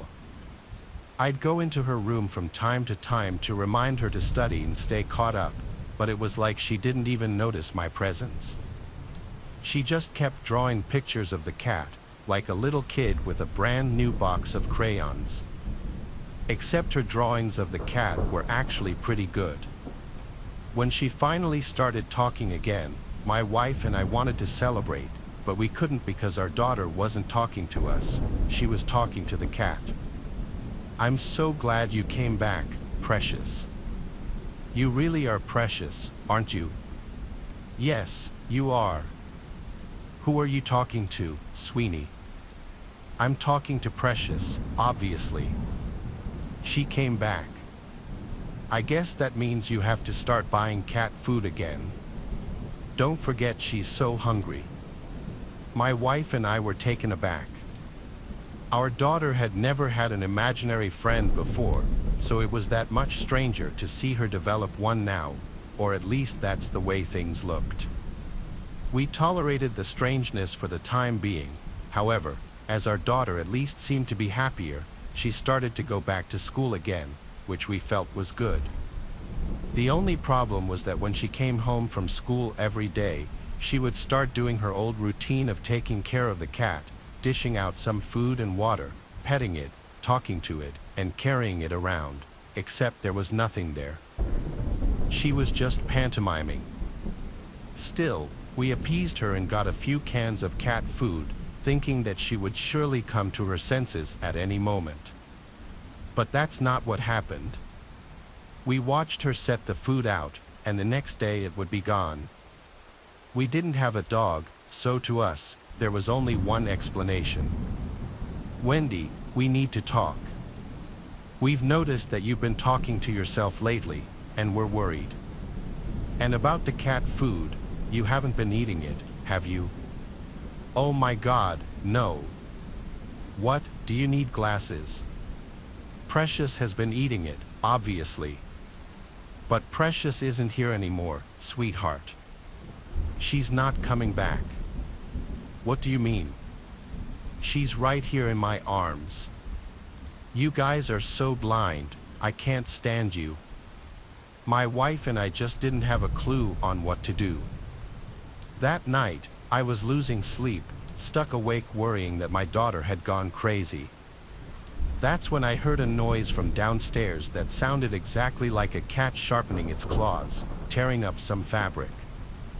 My wife had managed to get to sleep, so I dared not ruin her rest. I jumped up out of bed, threw on my robe, and walked downstairs by myself. I found the back of the living room sofa had been torn to shreds, like a neurotic feline with abandonment issues had been locked in there alone. I was immediately flushed with a mixture of frustration and horror. Then a door upstairs slammed shut. I knew that it was my daughter's room. I rushed upstairs. But instead of barging into the room, I stalled. I saw two shadows shifting, the light spilling out from beneath the door. I heard my daughter talking to herself again, but this time I heard meowing in response. I quietly shuffled up to the door and put my ear against it. I swear I could hear purring. When I thought I'd heard enough, I swung open the door, somehow thinking that I'd see some random stray cat living in my daughter's room. But of course, there was nothing. She was just laying on her bed, acting like she was holding something, petting it, smiling at it, and kissing it. I gasped in complete shock at the sight of my daughter acting like a schizophrenic. Wendy jumped up in surprise when she noticed me. "What are you doing? Haven't you heard of knocking?" "What? But what are you doing? It's a school night, you should be sleeping." At a loss for words to say or actions to take, I very awkwardly retreated back through the doorway and gently closed the door. I listened in again, but she turned the light off and didn't make any more noise. The next day, after I'd gotten home from work and Wendy was back from school, I thought I'd try something. I found a camera I'd gotten from a relative the previous Christmas, a regular old film camera with most of the shots left in it from the first film reel we'd ever loaded into it. "So, Wendy, I know we've been having some disagreements about Precious. You believe she's still around, and your mother and I believe that she isn't. I thought of a good way that we could find out once and for all who's really right, with pictures. Okay, let me go get her." She left the room to retrieve the cat, returning with her arms stretched out in a weird position as though she was holding a fully grown house cat. She smiled, and I framed up the camera, then snapped the picture. When the flash went off, along with the click of the mirrors inside the camera, Wendy flinched and dropped her arms. Oh no! That scared her. She ran off in pursuit of the phantom feline. I wasn't able to get Wendy to take any more pictures with the cat. Apparently, it was thoroughly frightened by the sight and sound of the camera. One was all I needed, though. I took the film roll to the photo lab and had it developed as soon as possible. I waited until my wife and my daughter were both home before opening the envelope. We were all sitting on the couch together when it was revealed. Wendy was ecstatic. To this day, I still can't explain it. I've stopped trying. The picture I took, even though I saw that there was no cat when I took that photo, contained a flawless image of Precious sprawled out in my daughter's arms, exactly the way it would have been if it had really been there. This image is allegedly the same image taken by the family of the daughter and her quote-unquote invisible cat. When the family got the picture developed, this is what they found. This is just downright terrifying, as the cat seemingly appears in the girl's hands despite nothing being there when the photo was taken. This was something that happened so long ago that a lot of details are a little blurry. It's not like it happened yesterday. I'll try my best to fill in smaller details that I don't fully remember with how I best remember things played out. It was the last day of school. I was in the 4th grade. 4th grade was the last year in our elementary school where kids had to be picked up by their parents. 5th graders were allowed to walk home on their own. My mom would always be the one to pick me up on the last day of school. My friend Dante and I had a playdate planned to celebrate the last day of school. Dante wasn't in my class this year, but we had been friends since kindergarten. He was in a different dismissal hallway from me. After school was over, we single-filed lined up and walked to the exit door at the end of the hall where we waited outside by our teacher, Miss Cayley. I waited for Dante's dad to appear from the crowd of parents shuffling in and out of the parking lot next to the doors. Then I heard my name, Titus, Titus. I looked over and saw a man waving at me. As he approached, he introduced himself as Dante's uncle and said he was picking me up. I went over to Miss Cayley and said, "I'm being picked up." She asked, "Where is he, sweetie?" and I pointed to Dante's uncle who waved at Miss. Miss Cayley dismissed me, and I went with the man. He led us through the crowd and was a very quick and jittery talker, like he spoke fast and had a bit of a stutter. He was walking incredibly fast. It was almost hard to keep up with him with my backpack on. He explained to me that his brother, or Dante's dad, was working later than expected, so he was driving me back. We got to his car, which was a dark red hatchback type car from what I remember. It took me this long to acknowledge the giant elephant in the room. Where was Dante? Why weren't we picking him up too? The man turned to look at me in the back seat and said that Dante was already at his house. I was shy around people I didn't know, especially adults, and I wasn't one to openly speak my mind if I was confused, but I was very confused. This was making less and less sense the whole drive. The man kept yapping, telling stories of his days in elementary, asking me questions like what sports I played, what we were learning in class. If I had to guess, we were in the car for about 10 minutes, which honestly, for our town where houses were right on top of each other, was a while. My house was a 5-minute walk away from the school, and we were definitely in an area I wasn't familiar with. When he parked the car in front of his house looked pretty normal to me from what I remember. He led us inside and shut the door, locking it behind us. It was really, really dark inside the place, and I realized why all the curtains were shut. It almost felt like it was nighttime in there, especially because the only source of light was a dim lamp in the corner of the room. He then looked at me and smiled. I asked, "Where's Dante?" and he started acting really jittery and nervous seeming.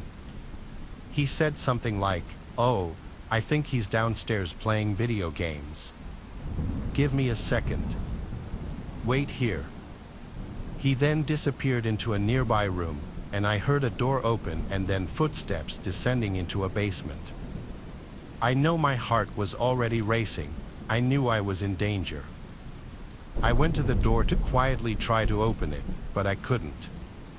It had some kind of lock that must have needed a key. I really started to panic now. Yet, I still probably held out a little bit of hope that Dante would be coming up those stairs, but I knew the chances of that were slim. I regretted entering that house. I did the only thing I could think to do. I went to the kitchen and found a phone hung on the wall. I picked it off the receiver and dialed 911. The first thing I said when they answered was, in a whisper, "Please come to this house. I've been kidnapped." They heard me, they acknowledged me, but I didn't say another word. I hid the phone under a towel in the corner of the room with 911 still on the line.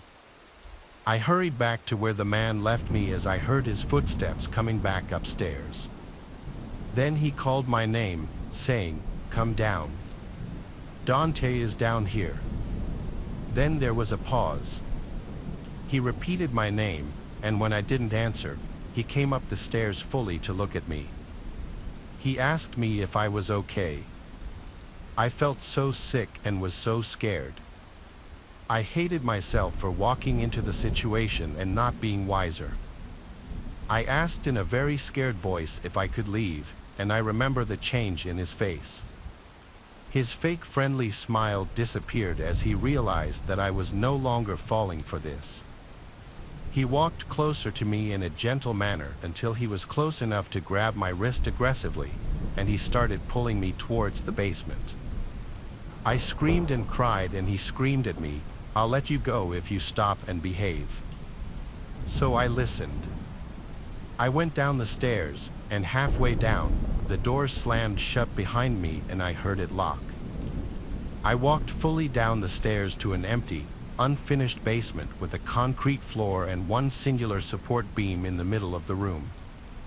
There was a depressing yellow glow in the room from one exposed light bulb hanging on the ceiling. If there was a place you'd imagine kidnapped children to go, this would be it. Med shut behind me and I heard it lock.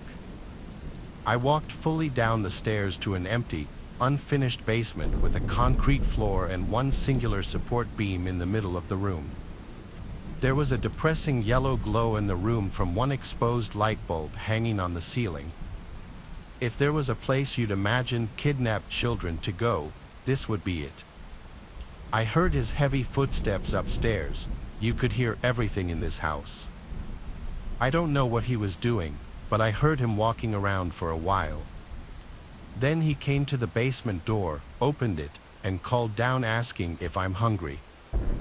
I replied, no, not wanting him to go into the kitchen and see the missing phone. He shut the door and locked it again. I sat down there, waiting with my heart in my throat. Then I heard it, the doorbell ringing 3 times from upstairs, followed by banging sounds, which were definitely the sounds of police banging on the door. I refrained from screaming until I heard the front door open, but I never heard the man's footsteps approach the door. The doorbell kept ringing and I kept hearing the bangs. This went on for some time until I heard a really loud bang sound and then multiple heavy footsteps and multiple screaming voices. I started screaming for help as loud as I could at the top of the stairs, banging on the door.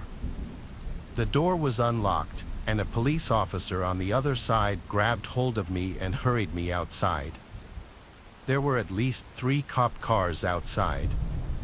I had to tell everything to 2 of the cops outside as we waited for my parents to show up. The man from inside was brought outside and into a cop car in handcuffs. That was the last time I ever saw him. When my parents arrived on the scene, my mom was bawling her eyes out. There had already been a hullabaloo at the school as cops were called and Dante's dad realized what happened. This man was a work associate of Dante's father. When he somehow learned that Dante's dad would be picking Dante and me up from school on the last day, he seized the opportunity to do what he did, a complete sick. I don't know how he found out what I looked like. As I got older, I never really asked for more details because I try not to think about it. My mom went to counseling with me for months after this incident. Let's just say my parents didn't have kind words for Miss Kaylee for not verifying if I actually knew the person picking me up. If I didn't think to call the police before he basically threw me in that basement, I know for a fact I'd be dead right now. This was like 17 years ago. That man might be out of prison for all I know. This happened around the time I was 16 and I just started my first job. It was a breakfast place that was open all hours of the day and was around 20 minutes from where I lived. I'd been working there for around a month when I started noticing the same guy coming in every single day, and he always asked me to be the one to take his order. They seemed friendly at first, but it started getting creepy when he began asking my coworkers about me. He would sit in the restaurant for hours just staring at me. I told my managers how uncomfortable it made me, but they refused to do anything about it because he apparently spent so much money at the restaurant every week. They didn't want to jeopardize getting that income since it was a small local restaurant that didn't make much money to begin with. I tried changing my schedule around times that I knew he didn't come in, but he seemed to just adapt. He learned my new schedule quickly and fit himself into it. It started making me so severely uncomfortable that I knew I wasn't going to be able to put up with it for much longer. It reached its peak when he was caught taking pictures under my skirt as I was taking his order. I was looking down at my notepad and saw him reaching his phone under my skirt. I screamed and I kicked his hand instinctually, really, and my manager came out. As I was running towards the back of the restaurant, he stopped me and asked me what was wrong. I told him what happened, and finally, they were willing to do something about what I'd been telling them was happening for months. He walked up to this perv and yelled at him in his face that he had to leave. I didn't see what happened exactly because I was hiding in the back room, but I could hear their conversation clear as day. The guy denied taking any pictures and said that he wasn't going to leave, but the second my manager threatened to call the police and have them search his phone, he agreed to go. My manager came into the back room that I was in and told me how sorry he was that they let it get to that point where the guy felt so emboldened to do what he did because he'd never been confronted for his inappropriate behavior before. I thanked him, but I was still mad that it was something I ever had to go through in the first place. Something should have been done the second that man did something to make me uncomfortable, but money meant more than my safety apparently. They let me leave for the day, and my manager was nice enough to walk me to my car in case this guy was waiting outside for me. He wasn't, but it was better to be safe than sorry. I got in my car and just started sobbing. I felt like the police should have still been called, but when I mentioned that to my manager, he said he didn't want all that unnecessary drama at the restaurant and that it would only make them look bad. But I didn't care. I wasn't going to let it go. I decided it would be best to go straight from the restaurant to the police station that day to file the report, and thank God they took me seriously. It was such a breath of fresh air to see concern in someone else's face when I told them what had been going on. It made me feel validated for the way I felt about the situation. The officer told me that I needed to quit that job before what was happening turned into a full-blown stalker situation, and believe me, I wanted to, but I just couldn't afford to leave a job that took me way too long to find. There weren't many places to work in the town that I lived in, and I really needed the money, so I guess you could say that I was putting money before my safety too. I told the officers I wouldn't be able to quit, so being the awesome people they were, they offered to show up at the restaurant after my shifts to make sure that I got home okay. You may be thinking there's no way, but it was a really small town, and they had nothing else to do. One of the officers knew my dad back in the day and wanted to make sure nothing bad happened to me. The next couple of weeks went by without incident. There was no sign of the guy, but I was still so grateful to the officers who made good on their word and escorted me home every day I got off work. I was finally starting to feel better about going to work since it had been a little while since I'd last seen him. But of course, that couldn't last forever. It was a regular Friday night at the restaurant.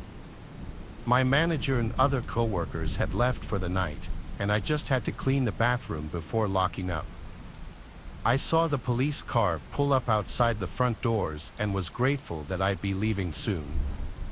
I grabbed my cleaning supplies and made my way into the bathroom. It had already been swept and mopped, so I just had to wipe down the sinks and clean the toilets.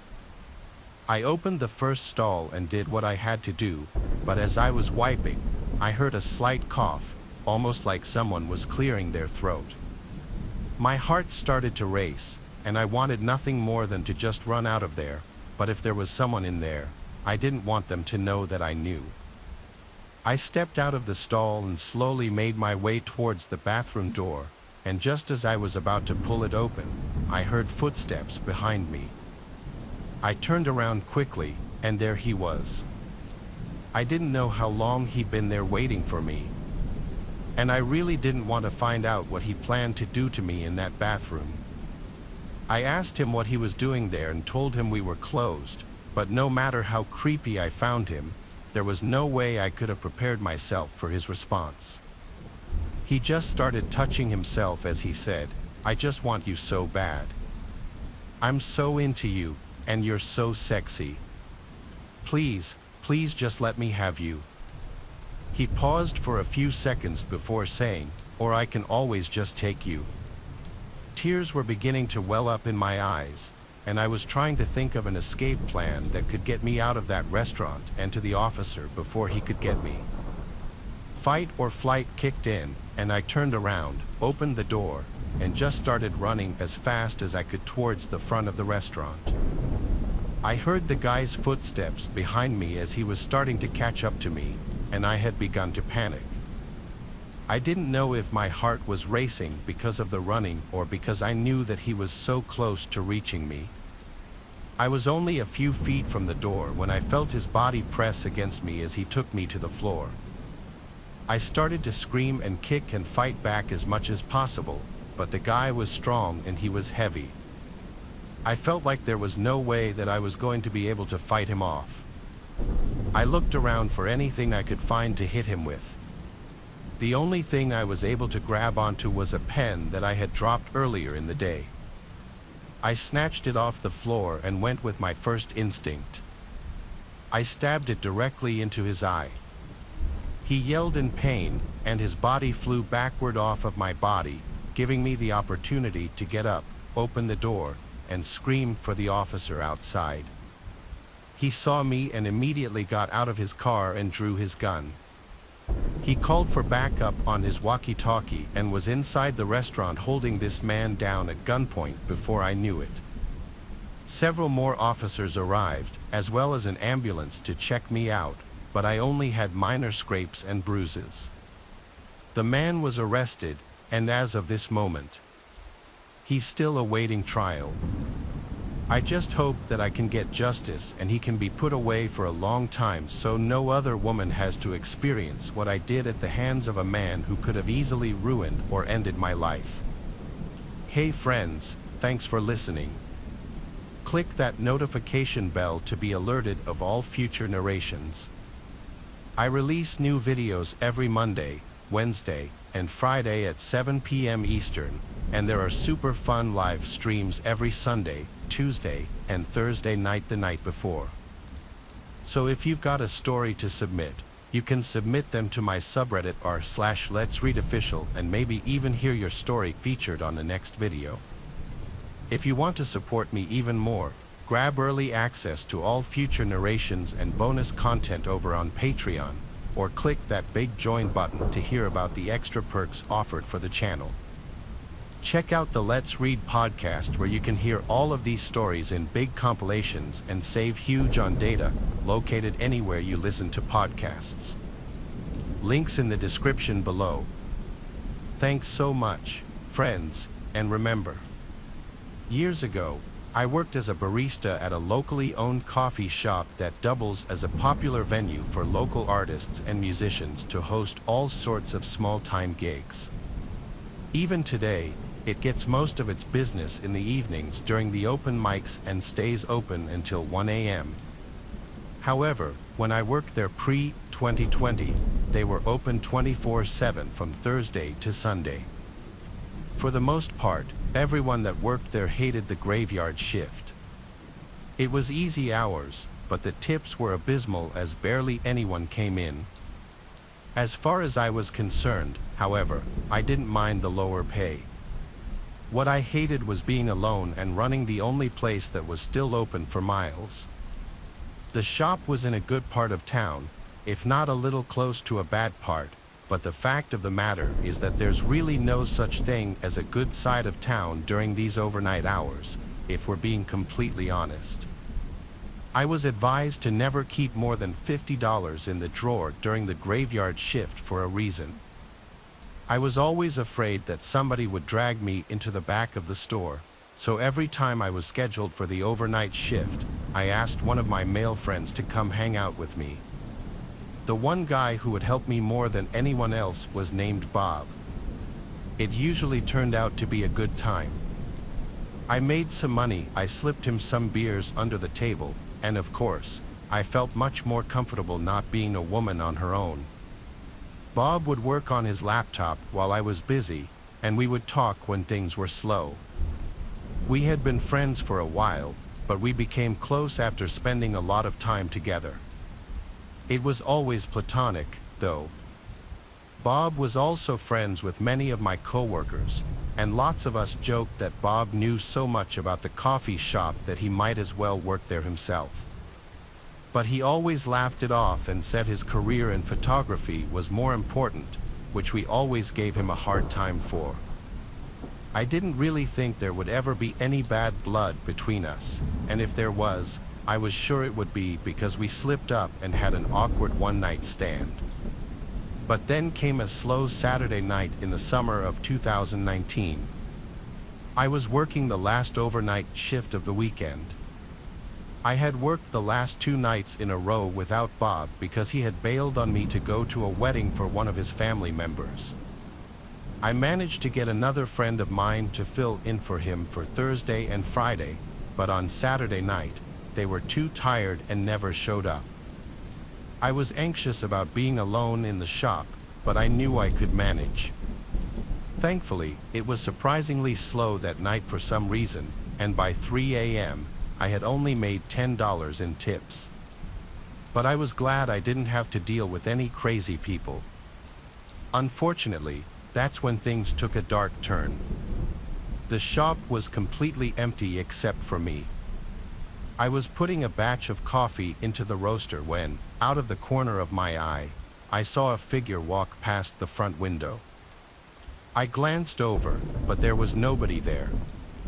I waited for someone to come around to the back door, which customers could also use, but a full minute had passed now, and nobody came. I stuck around by the register for a few more minutes, but after nobody showed up for a while, I decided it was time to mop the floors.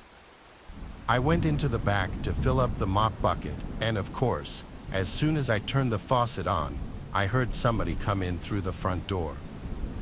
I shouted that I would be with him in just a minute, then finished filling up the bucket and rolled it out behind the counter. When I got there, whoever came in had disappeared. I shrugged it off, just figuring they had gone straight to the bathroom, and then I started mopping behind the counter. The stranger's feeling hovered over me. I couldn't place what it was, but I knew something was wrong. The first thing I looked at was the drawer, but it hadn't been broken into. Even then, that would have been loud enough for me to hear over the running water. I leaned over the bar and checked the bathroom doors. The men's room door was closed, and the light was on, so I knew somebody was in there. My stomach churned slightly as I knew it was a man in there, but so far I had no real reason to think anything was wrong, so I just kept on mopping. When I finally got finished behind the counter, the bathroom door opened, and to my surprise, Bob walked out. I immediately felt a sense of relief, but I had to ask him what he was doing there. He explained that he had just gotten home from the wedding and thought he'd stop by and say hi. I was grateful that he decided to show up, so I told him he could have whatever he wanted on the house. I got behind the espresso machine and got to work pulling a shot. I packed the grounds into the portafilter and locked it into the machine, then looked over to say something to Bob. But whatever I was thinking of saying was immediately forgotten. His facial expression had gone from friendly to devilish in just a moment of time, and suddenly a wave of chills went through my body. "What are you doing?" I asked, fighting back trembling. Bob grinned like a psychopath and pulled a knife out from behind his back. "I'm finally going to bang the barista," he said as he started to laugh. "Don't be crazy," I shouted. "We're friends." "What about the cameras?" Bob began walking forward, forcing me to backpedal. "We are friends," he said, "and nobody will believe you because the cameras aren't even on. They never are." "How do you not know that?" I knew at this point I was being pushed into the back of the shop, and my throat started to close up. It was also in that moment, when I looked for an exit, that I realized he had locked both the doors and turned the open sign off, keeping anybody from coming in. "Your boss already thinks we do this every night," Bob pressed on, inching closer and closer. "Stop it," I shouted in desperation, looking for something to defend myself and trying not to slip on the wet floor. "Shut up," you screamed. "You should have been giving this to me for months already. Do you not know how much time I wasted on you?" I was pleading and about to be cornered. The last hope I had was something on the sandwich counter. In the last moment before he pushed me out of sight into the back of the shop, I grabbed for the panini press and ripped it off the table, slamming the corner of the metal against the side of his head. He tried to block me and sliced open my arm, but I connected the hit. Combined with the water on the floor, the blow knocked him off of his feet. I wasted no time climbing over the counter and rushing out of the back door. I slipped into my car while I locked myself in and called the police. It wasn't until I thought about driving off that I realized Bob had parked his car in front of mine to deliberately keep me from getting away.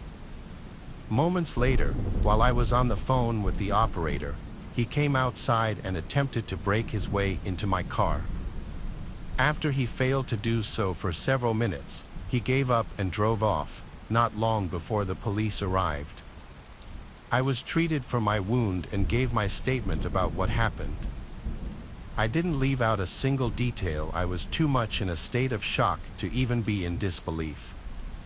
As it turns out, he was right about the cameras inside the shop just being for show. However, nobody thought I was lying about what he did.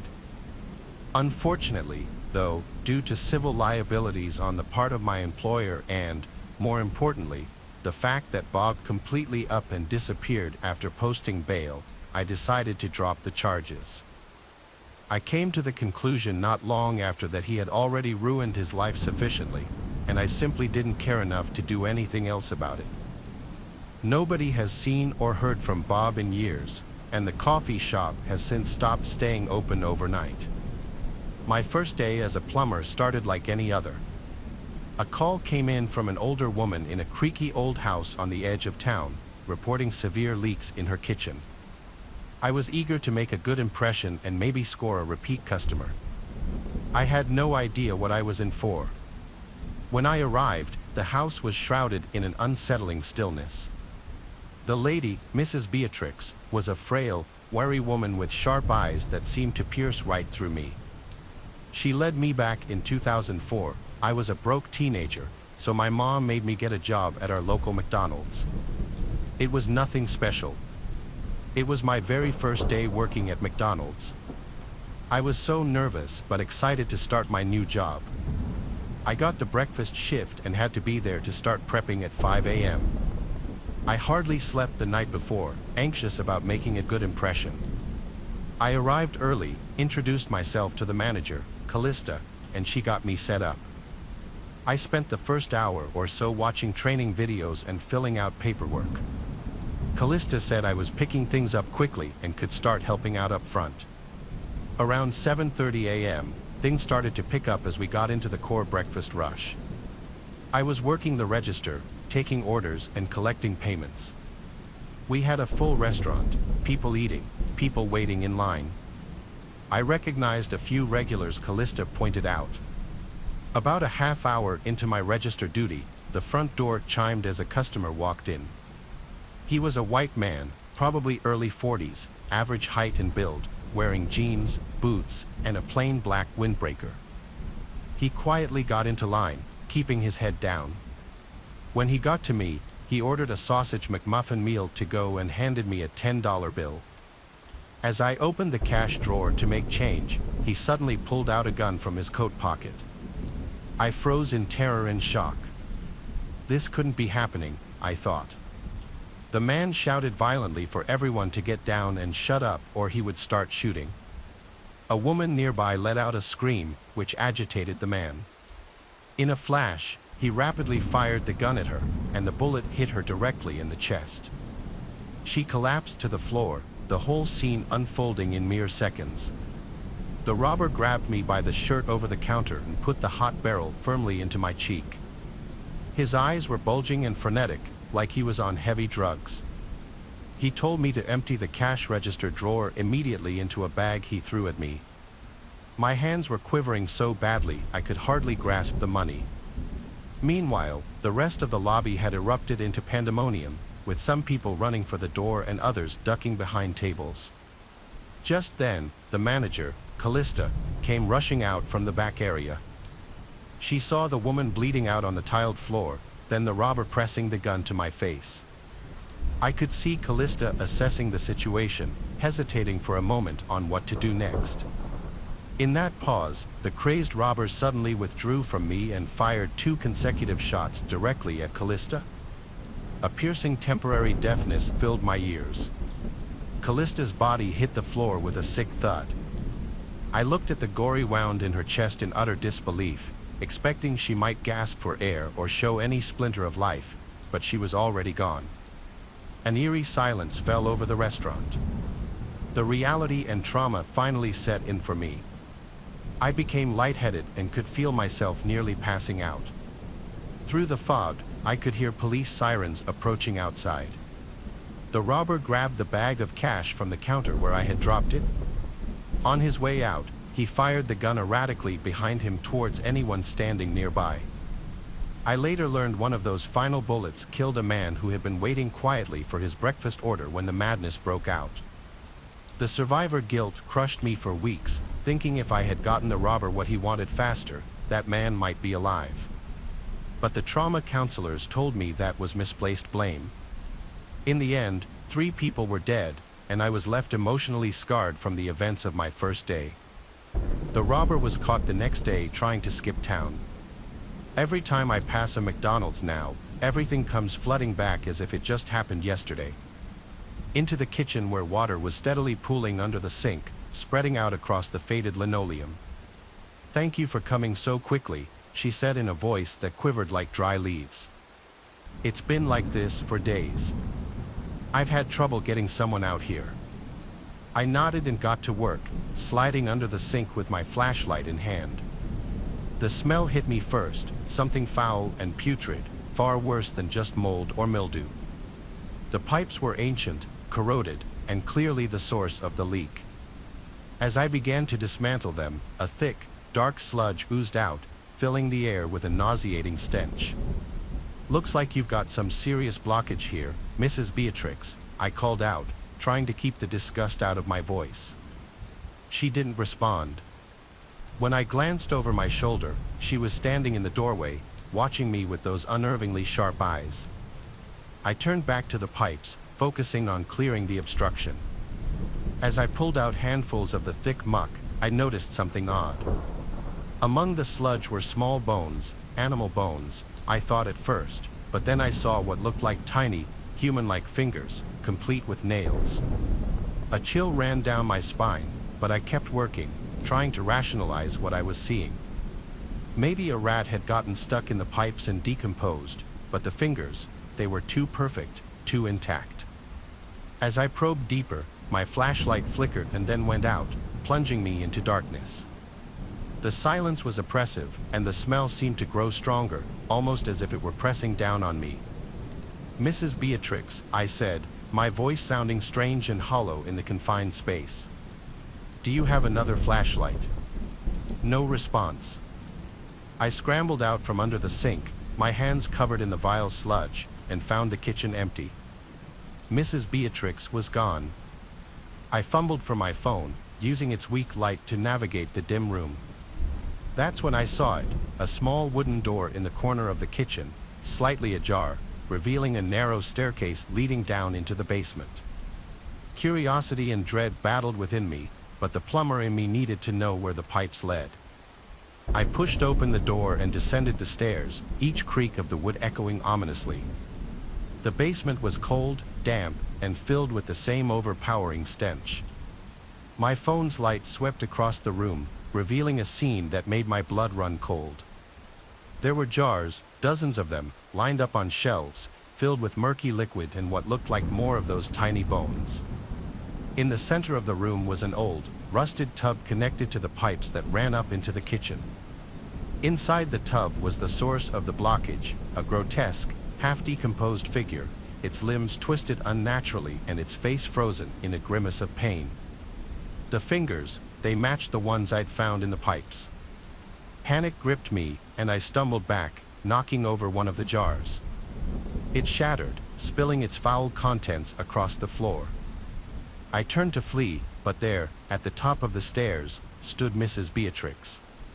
Her eyes glinted in the dim light, and a twisted smile played on her lips. "You weren't supposed to see this," she said softly, almost kindly.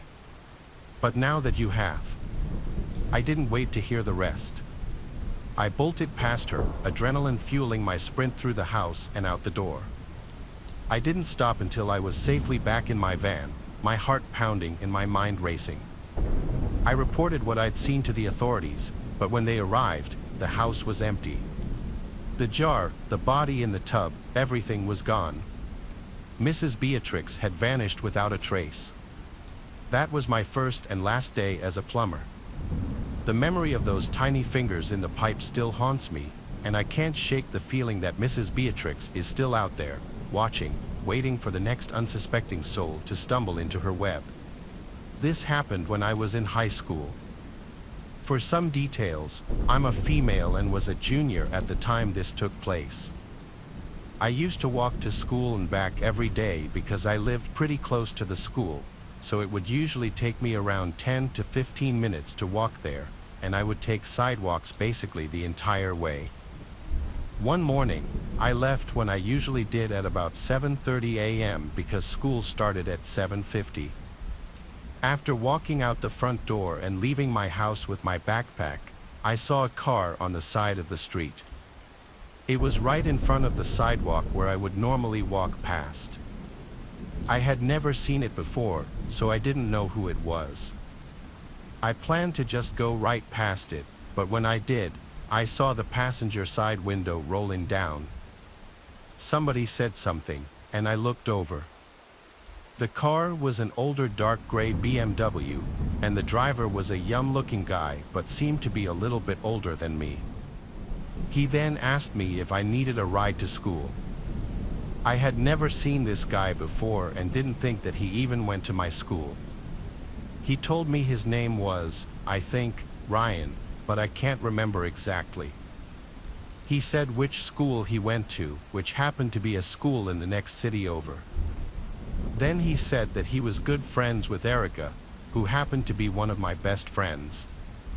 Apparently, he was going to pick her up, and she asked him to pick me up as well and give us both rides to school. I said no thanks. I had never heard Erica talk about this guy before, and it just seemed really weird. The guy asked me why not, and I said maybe some other time. I wanted to confirm with Erica if she knew this guy at all. I figured there was a chance that she was friends with him, but she hadn't said anything to me about this. Obviously, it was a little bit suspicious. The guy seemed disappointed but ultimately said okay. I kept walking down the street as he pulled away in his car and drove past me. But right when he got past me, he stopped his car on the road. He rolled down his window again and said, "Last chance." I said no again. And then he finally drove off. I walked the rest of the way to school and got there at basically my normal time. As I was walking, I texted Erica about it. In that semester of high school, my first hour class was English. By the time I got to class, I had gotten a response from Erica. I usually didn't get to see her before school because our first hour classes were on the opposite ends of the school from each other. She said that she didn't even know who I was talking about. I had a feeling that's what she was going to say. This was a mystery to me, who this guy really was and why he tried to pick me up in his car. He knew that I had a friend named Erica, and he also knew where I went to school, but I didn't know him at all.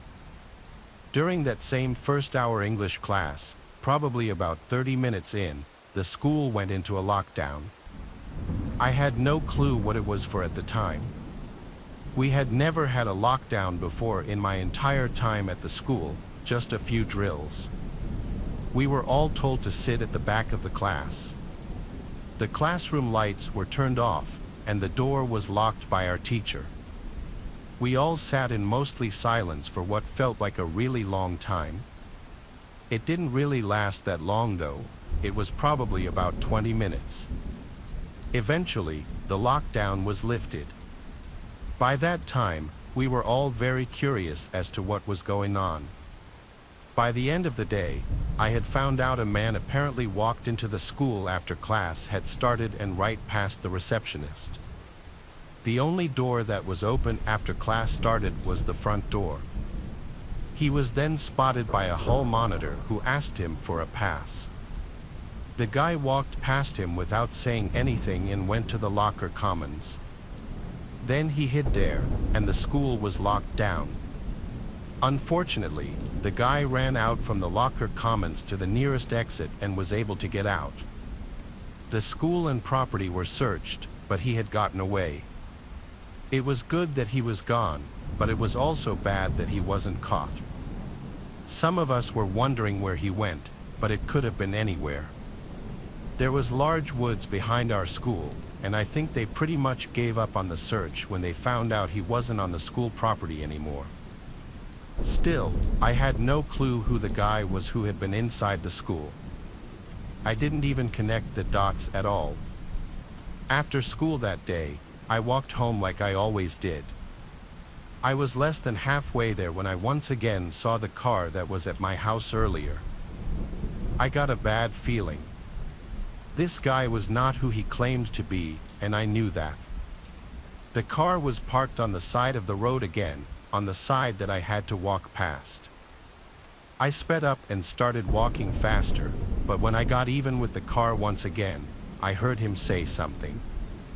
His window was already down, and the guy said hi. I looked over and said hi, all while continuing to walk. He then told me to stop. I didn't and ignored him. Then he said, "You know, I was in your school earlier." I stopped and couldn't believe what I was hearing. He then started to laugh, and it was really creepy. He basically bragged about how they had locked the school down and he managed to escape. As he was saying this, he opened his car door and got out. I walked even faster until the guys started to run. Then, at that point, I had to start running too. Unfortunately, it seemed as though he was a little bit faster than I was. I could tell that he was gaining on me. I left the sidewalk and ran out into the middle of the road. Then came possibly one of the luckiest moments of my entire life. A car started driving down that otherwise quiet road. I ran straight for the car and, when I got close, noticed that it was somebody that I actually knew. It was one of my classmates, a guy named Matt. He saw me and stopped his car. I ran for the passenger side while the man chasing me continued to come after me and was about 20 feet back. I got inside of Matt's car and told him to lock the doors. The guy chasing reached the car moments later. The doors locked, and the guy tried getting in and then began pounding on the door. When he couldn't, Matt asked me who this guy was, and I told him to just get out of there. He drove away with the guy standing in the street. I explained to Matt as I got out my phone to call the police. I told them everything, and Matt dropped me off at my house. A short time later, the police came out and talked with me and my parents and said that they would look out for the car that I described.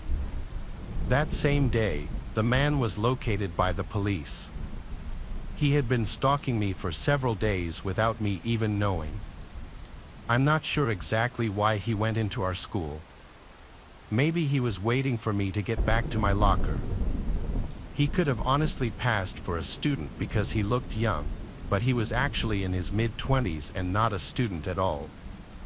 All this was years ago now, but I still remember it all the time. I'm really glad Matt was driving by when he did. I don't know what would have happened to me if not. This story was inspired by a disturbing drawing submitted by a viewer. Here, you can clearly see there's something extremely bizarre going on. The picture appears to showcase what looks like one big happy family.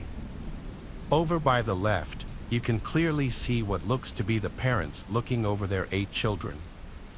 You can see a pet dog and cat, but over by the right is a mysterious giant black figure. More context will be explained during and at the end of the story. Here's what the story looked like. My wife and I used to have this running joke about our kids. We'd say we lose track of how many people were in the house if we kept having so many children. That's definitely in the category of dad jokes, but it started to get old even for me around the time we had our 8th kid. By then, the house was in such a constant state of disorder that it wasn't even funny anymore. It got to the point that it was a little embarrassing, maybe even a fire hazard.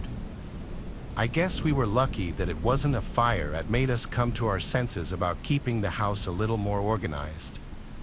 But I'd argue what actually happened could have been just as bad, if not worse.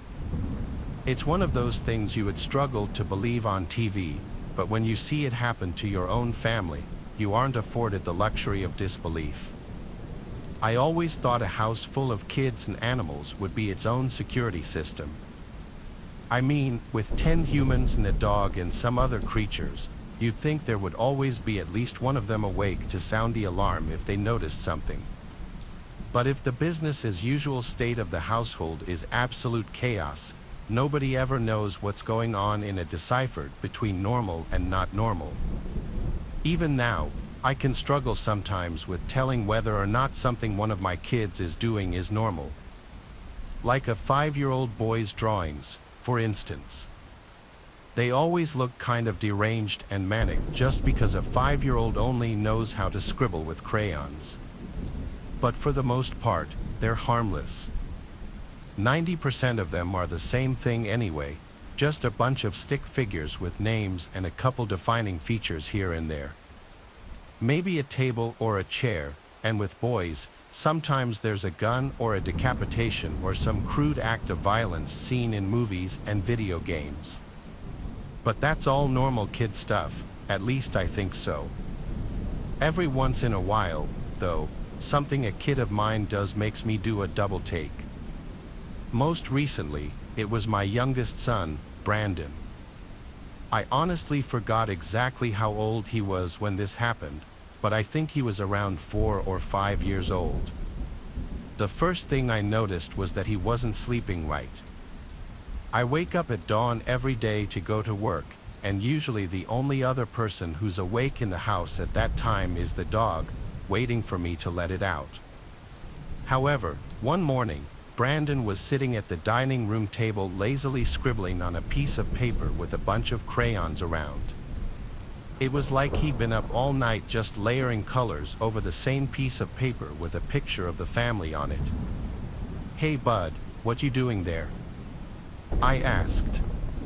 "Drawing." "Well, I can see that. But what are you drawing? Is that mommy and I and your siblings? Maybe I'm just a silly old man, but it looks like you drew too many people, buddy. There's only 10 of us, plus the dog and cat." "No, I can count to 10. I'm just drawing my friend too." "Oh, your friend is pretty tall there, buddy. Where'd you meet them?" Here in the house." "When?" I don't really remember. I saw her last night though, Dad." "Is she allowed in the house?" A chill ran down my spine. I froze for a moment while my little boy stared me down the way that only children can when they ask you a question you are not prepared to answer. Don't worry about it, kiddo. You probably just dreamed it up." Okay. I just didn't want to freak him out or tell the family and have them freak out. Every once in a while, a kid will make something up and believe themselves, but I just had a funny feeling about this one. This was one of those cases when a kid sees something they weren't supposed to see. And they weren't even aware it was wrong. I figured I'd let him at least stay calm for the moment. I knew my wife was going to be home all day, so I went ahead and went off to work despite the goosebumps. But for the whole day, I couldn't stop thinking about it. I tried to distract myself with a task, but every time I got into something, I would get distracted with another realization, some new pair of dots that I connected. I knew I had a lot of kids and the house was always a little messy, but recently things had gotten worse. Things had started going missing or showing up in the wrong place, misplaced pieces of sentimental clothing, toys that were fine one evening and broken in the morning, and nobody fessing up to getting out of bed past their bedtime. Little things. My heart was racing by the time I got home, and it sank when I saw my son in the exact same spot when I left 8 hours ago. By then, there were several more drawings in all different colors of crayon. They were all basically the same thing, the classic family portrait where everyone in the family was one color in one drawing and in all different colors in the others. But in every single one, there was a figure in deeply pressed black wax with a distorted face and long messy hair. That's when I knew I had to do something. I left right away and bought a bunch of security cameras along with a whole new set of power tools. I spent the evening drilling holes and mounting cameras in the corners of the hallways, in the living room, and even some of the bedrooms. I tried to hide each one with some out-of-season holiday decorations so they wouldn't be obvious to any potential intruders. Honestly, I was hoping I'd just gone crazy, that I'd gotten so overworked and scatterbrained that I let the imaginations of a kindergartner get to me. But the very next morning, everything came to light. There really had been someone sneaking into the house, a woman digging through my family's laundry and trying on her clothes, rummaging through my children's toy chest and stealing the most valuable items she could find, using my bathrooms to relieve herself, and even eating the food out of the kitchen I worked so hard to keep stocked for my family. She even had the audacity to drink the milk straight out of the jug, spreading her germs to every single person in the house. I don't know how my stupid dog didn't raise hell when it saw this woman, but I guess she was some kind of dog whisperer, or maybe my dog is just a spineless coward because all I saw my dog do was run away and hide. I don't know how, but I guess my youngest son was lying awake one night and caught a glimpse of her, unsure if it was one of his sisters, his imagination, or something else entirely. Of course, I called the cops immediately and had the woman arrested. That night, we made sure she faced the proper punishment of the law, but I still have nightmares about those happenings. I always kick myself, and my wife defends it too. We always think, maybe illogically, maybe reasonably, that if we kept the house a little more tidy, we would have noticed the evidence of that woman's intrusion before it got to that point. Hunting season at least once a year I try to travel up to Maine and rent an Airbnb to go hunting. I never bought my own place because I can't really afford it just for a single trip every year, so doing a weekend rental makes more sense for me. Plus, I'm not exactly an expert, I'm still trying to get more experience. Some years I'd go with my uncle, but in recent years he hasn't been in the best shape health-wise. He's not really up to it anymore, so I've been going alone more recently. Last year, which was 2022 at the time I'm writing this, was the last season that I went hunting. It was November, and the Airbnb I rented was near a national park. I arrived late on a Friday because I had to come home from work, get ready, then head out on the road trip.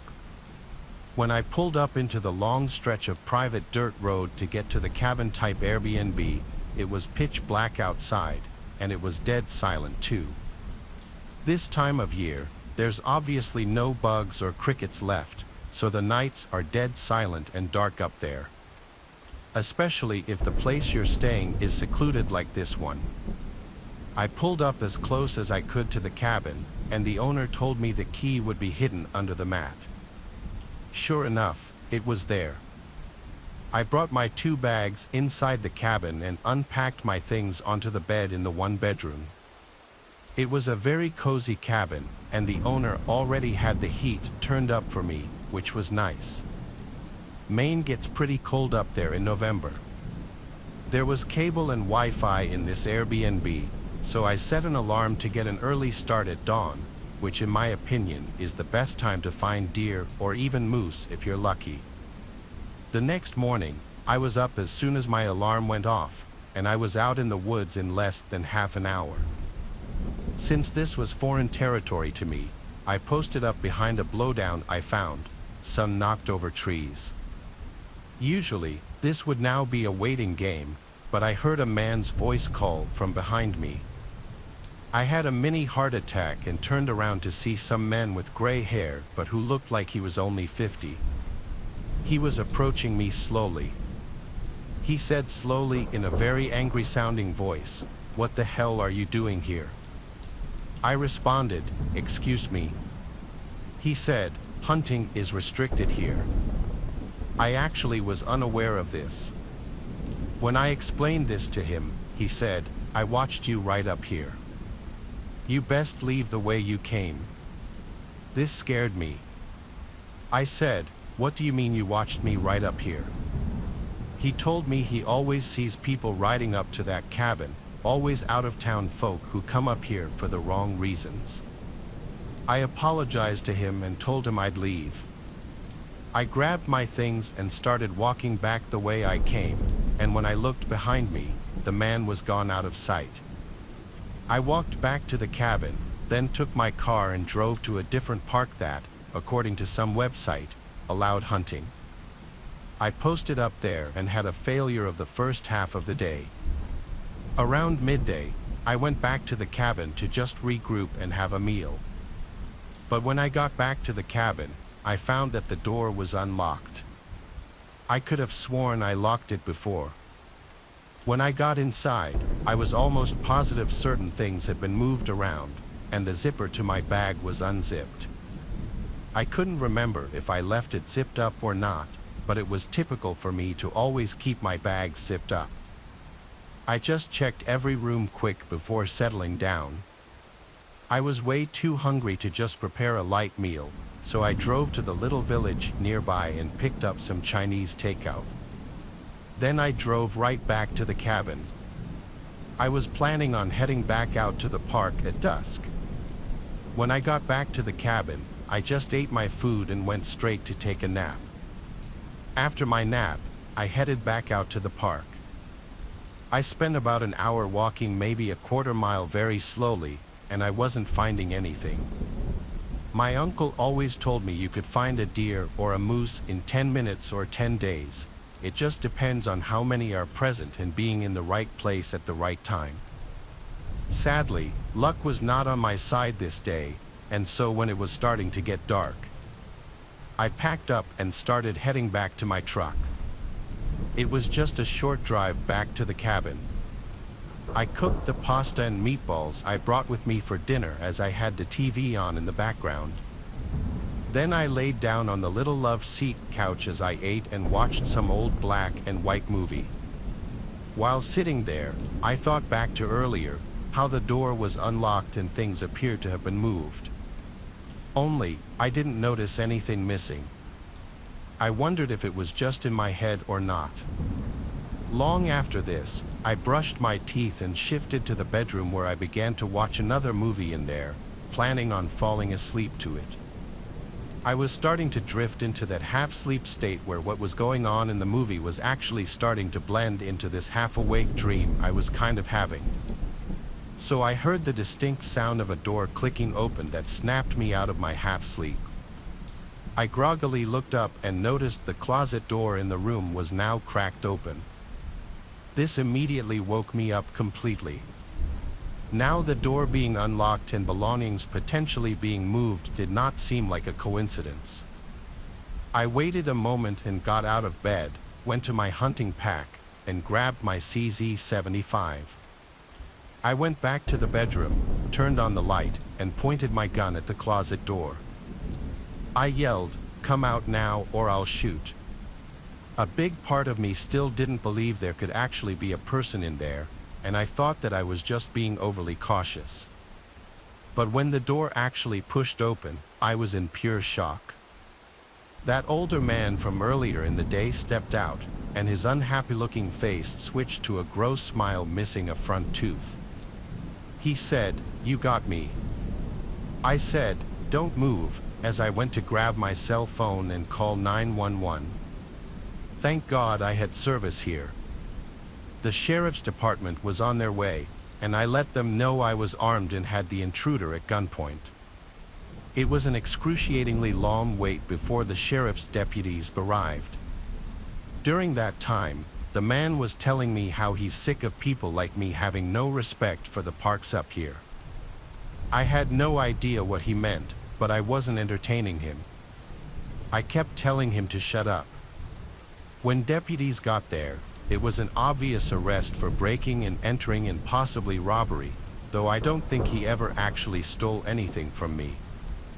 The man claimed the door was simply unlocked, though I don't know if that was true or if he had somehow picked a lock or even climbed through a window. The Airbnb host said that there were no other hidden keys and that I definitely left the door unlocked. He seemed more concerned about whether anything of his was stolen and putting blame on me as opposed to asking me if I was okay and apologizing for the experience. He said he had no idea who the man could have been, even after getting his name. I still don't think I left the door unlocked, but thank God I was on a hunting trip and had my firearms with me to quickly neutralize the threat. I had been living with my husband and daughter in a little apartment downtown for many years when it happened. It all happened one year during the 4th of July. My husband and I had been married for many years at that point, and our daughter was in middle school. My husband was a good bit older than I was, and he had begun to need a cane to walk around most of the time. We didn't let the age gap bother us, though. My husband and I loved cooking out, and we especially enjoyed the fireworks. Our neighborhood always put on a big show, and we had a great view from our balcony. We had decorated the apartment with flags and other patriotic stuff, and we were all having a great time. Just before evening, I was in the kitchen cooking dinner so that we could all eat on the balcony while we watched the fireworks. My husband and daughter headed out to the balcony early while I got everything prepared. I had the food ready a little before the show was supposed to start, so we all sat outside and ate while we awaited the fireworks. Just as they started, my husband said that he had to go to the bathroom. He headed inside when my daughter and I watched the show begin.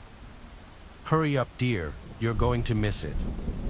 "Don't worry, the real fireworks will happen in the bed later tonight," he then laughed and said he would be back in a flash.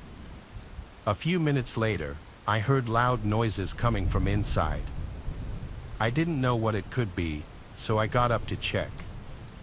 I opened the sliding door and went inside, and that's when I saw the most horrifying thing ever. There was a masked man wearing dark clothing standing in my living room. Oh my God, who the hell are you? I was scared out of my mind. I had no idea who the man was or how he had gotten inside. That's when my husband suddenly came charging out of nowhere. He gestured me to stay back and then started yelling at the man. "What do you think you're doing?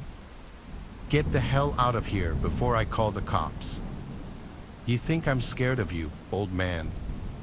Shut your mouth before I shut it for you." The masked man and my husband kept yelling back and forth at each other, but neither of them moved. Meanwhile, I continued to freak out. I felt frozen in place. I knew that I should call the cops or grab my daughter, but I couldn't make a decision. All I could do was watch my husband and the man continue to argue. "Get out of here, I'm not going to tell you again. Shut your mouth, you piece of shit, or I'll blast real fireworks at you." That's when the masked man suddenly charged at my husband and grabbed him by the collar, slamming him to the ground. "Oh God, somebody help us, help." I watched in horror as the man picked my husband up and threw him across the room like a rag doll. Then he picked up my husband's metal cane and started to threaten me with it. "You want to end up like him, huh? I'll bash your skull in." My daughter came running in at that moment. I instinctively grabbed her hand and ran to the washroom as the man chased after us. I was able to pull my daughter in and slam the door and lock it behind us in the nick of time. One more second and the intruder would have gotten a hold of us. He started banging on the door and yelling at us as my daughter and I cowered inside. "Open this door, I'll kill you, you hear me?" He then started whacking at the door with the cane. He hit it over and over again like some kind of lunatic. With every swing, the doors shook more and more, and it seemed like he was going to break it down. I wanted to call the police, but I didn't think that they would get there in time. I immediately called my husband's brother instead. He lived very close by and I knew we needed help immediately. There was no way that my husband would last very long with the intruder since he was on the older side and the crazy man had a cane. As I called his brother, I heard loud tussling coming from the other side of the door. I begged him to hurry up. "Please, you have to help us, he's going to kill him." I thought I had made the right decision, but to our demise, my brother-in-law's car was being repaired. He had no way of getting to us in time. I knew then that it was too late. "Just stay in the washroom, I'm coming as fast as I can. I'll take an Uber." He hung up the phone and I immediately started calling the cops, but just at that moment, I heard my husband screaming mixed with the sound of fireworks. It was absolute pandemonium. I wanted to try and help him, but I was too afraid to open the door and run the risk of my daughter getting hurt. I was completely helpless. I told the cops where we were and they said they were on their way. There was no way that they could get there fast enough. The tussling sounds continued and I heard my husband scream a few more times. Then after several intense minutes, the loud noises stopped. The cops and my brother-in-law eventually arrived, but when they got there, the suspect was already gone. My husband was found laying on the floor, still conscious but barely responsive. His face was bloody and bruised. They took him to the hospital right away, but there wasn't much they could do by that point. He died later on from blunt force trauma. The masked man was never found. Ever since that day, my daughter and I have been traumatized by the 4th of July. We don't even celebrate it anymore. It's just too painful. All it does is remind us of that horrible night. This story was inspired by a horrific 4th of July incident regarding a 64-year-old man who was taken out inside his Lincoln Heights apartment while confronting an intruder during a hot prowl burglary. It happened just before 9:30 p.m. at the apartment. At the scene, responding officers found the victim, later identified as Jose Mania, inside suffering from blunt force trauma. Mania was pronounced dead at the scene, according to the LAPD. Mania was outside watching fireworks with his wife when the suspect entered the apartment. At some point, the victim went inside and encountered the suspect. Neighbors told police they heard an argument between the two people. Mania's wife was not physically injured in Monday night's deadly incident. The victim's grief-stricken wife told reporters that the suspect entered the home while she was serving food. She went into the bathroom and locked the door and could even hear the pair fighting through the door. Oscar Mania, the victim's younger brother, said when he got the frantic call that his brother had been attacked, he felt helpless because his car was not working, preventing him from rushing to his brother's aid. It was unclear if the male suspect stole anything from the apartment, but the victim's wife said she saw the suspect leaving with a bag. The suspect is described as a man wearing a mask in dark clothing and remains at large. The investigation remains ongoing. About 3 months ago, I moved into an apartment with 2 other women so I could attend college. There's a list of things that make the building we live in not that great. For example, Most apartment rooms face the corridor where people from the same floor as you will constantly walk left and right to get in or out of the building. So if you keep your windows open, anyone pacing outside can see into your room. But considering I spend most of my time at college, and the girls I live with and most of the neighbors are really nice, the things on that list don't really bother me that much. A few nights ago, while getting ready to go to bed, I could hear music playing from somewhere, mostly pop songs from the 2000s. Since we live in a student-friendly city full of frat houses and the like, I thought nothing of it. There were probably a bunch of parties going on, and the sound was coming from one of them. Or maybe it was just some drunk friends listening to it on the street. I got into bed and let a random video play on my phone so I could fall asleep, as I often do. But as I was starting to doze off, I started to hear drilling noises. At first, I thought I was just sleepy and hearing things, or maybe it was coming from my phone. But I paused the video and listened closely. There was definitely someone using a drill somewhere nearby. I got up and walked around the apartment, feeling confused. It was around 10:30 p.m., so there was no way that someone could be working still. The sound was louder at my bedroom window, so I opened it to check and quickly realized that it was coming from the neighboring apartment, the one that's closest to my window. At that moment, I realized that music was also coming from there. No one lives in that specific apartment, so my confusion only grew. But then I figured maybe someone had planned to rent it, talked it over with the landlord, and he ordered for something in it to be fixed. Still, the fact that they were doing it so late into a Thursday felt really strange. I went back to trying to sleep, but they wouldn't stop making noise. I was texting a friend and eventually started complaining about it, sending him audios and even a video directed at the window that all the noise was coming from. He said I should call the police because there was no way it was legal for someone to be doing this, especially in a building full of apartments. I decided against it since I just wanted to get some rest, and it was already past midnight by then. I forced myself to sleep through the drilling sounds, but a little past 1 o'clock in the morning, I woke up again, this time to hammering. Feeling stressed, but not enough to take action just yet, I tried to sleep once more, only to wake up again. This time, I didn't even check what time it was. I was totally fed up, so I just put on a robe and made my way to confront whoever it was. The window to the apartment was open, so I decided to talk to those people from there. The window was located above the stairs, though, so I would have to go down a few steps to get into view, and I'd look even shorter being seen from there. But that was the last thing on my mind. As soon as I got to the window, I felt most of the courage leave me. In that room, there were 4 men who all seemed to be around their 30s or 40s, and they all stopped whatever they were doing to look at me.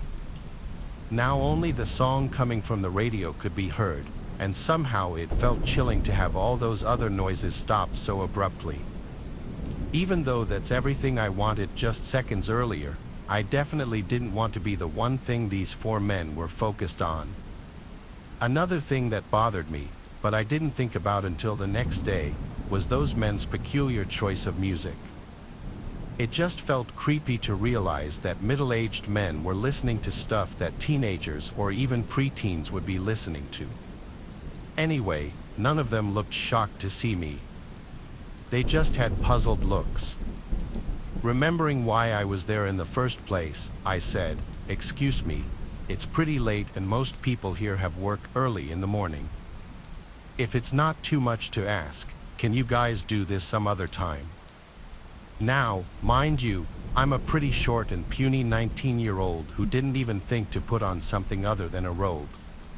So when 2 of those 40-something-year-old men came to the window and towered over me, looking up and down at my body almost like predators, I froze up and felt the hairs on the back of my neck stand up. They were both sweaty and had their mouths agape, and one of them had a hammer that looked quite heavy in his hand.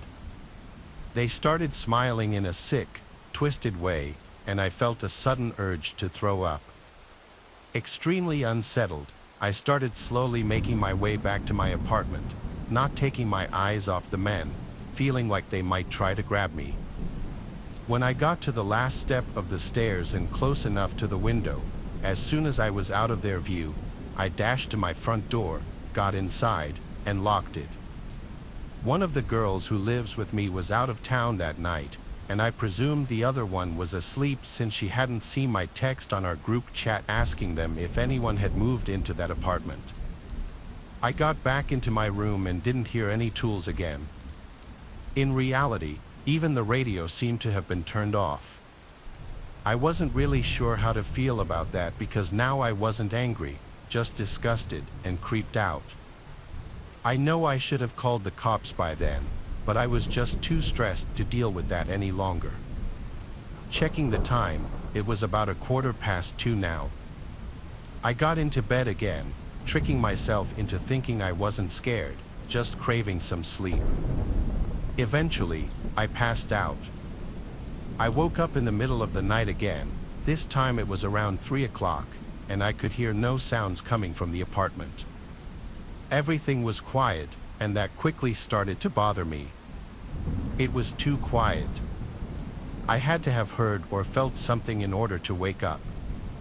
The silence was making me uneasy, and I had a feeling that someone might have been on the other side of my closed window. I tried not to think about it, but I couldn't get a peaceful sleep after that. The next morning, as I was going out, I went past the same window and noticed that it was closed. It was as if this previous night had never even happened.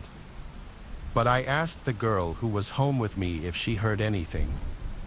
She said she had woken up several times during the night but couldn't get up and do something about it due to sleep paralysis.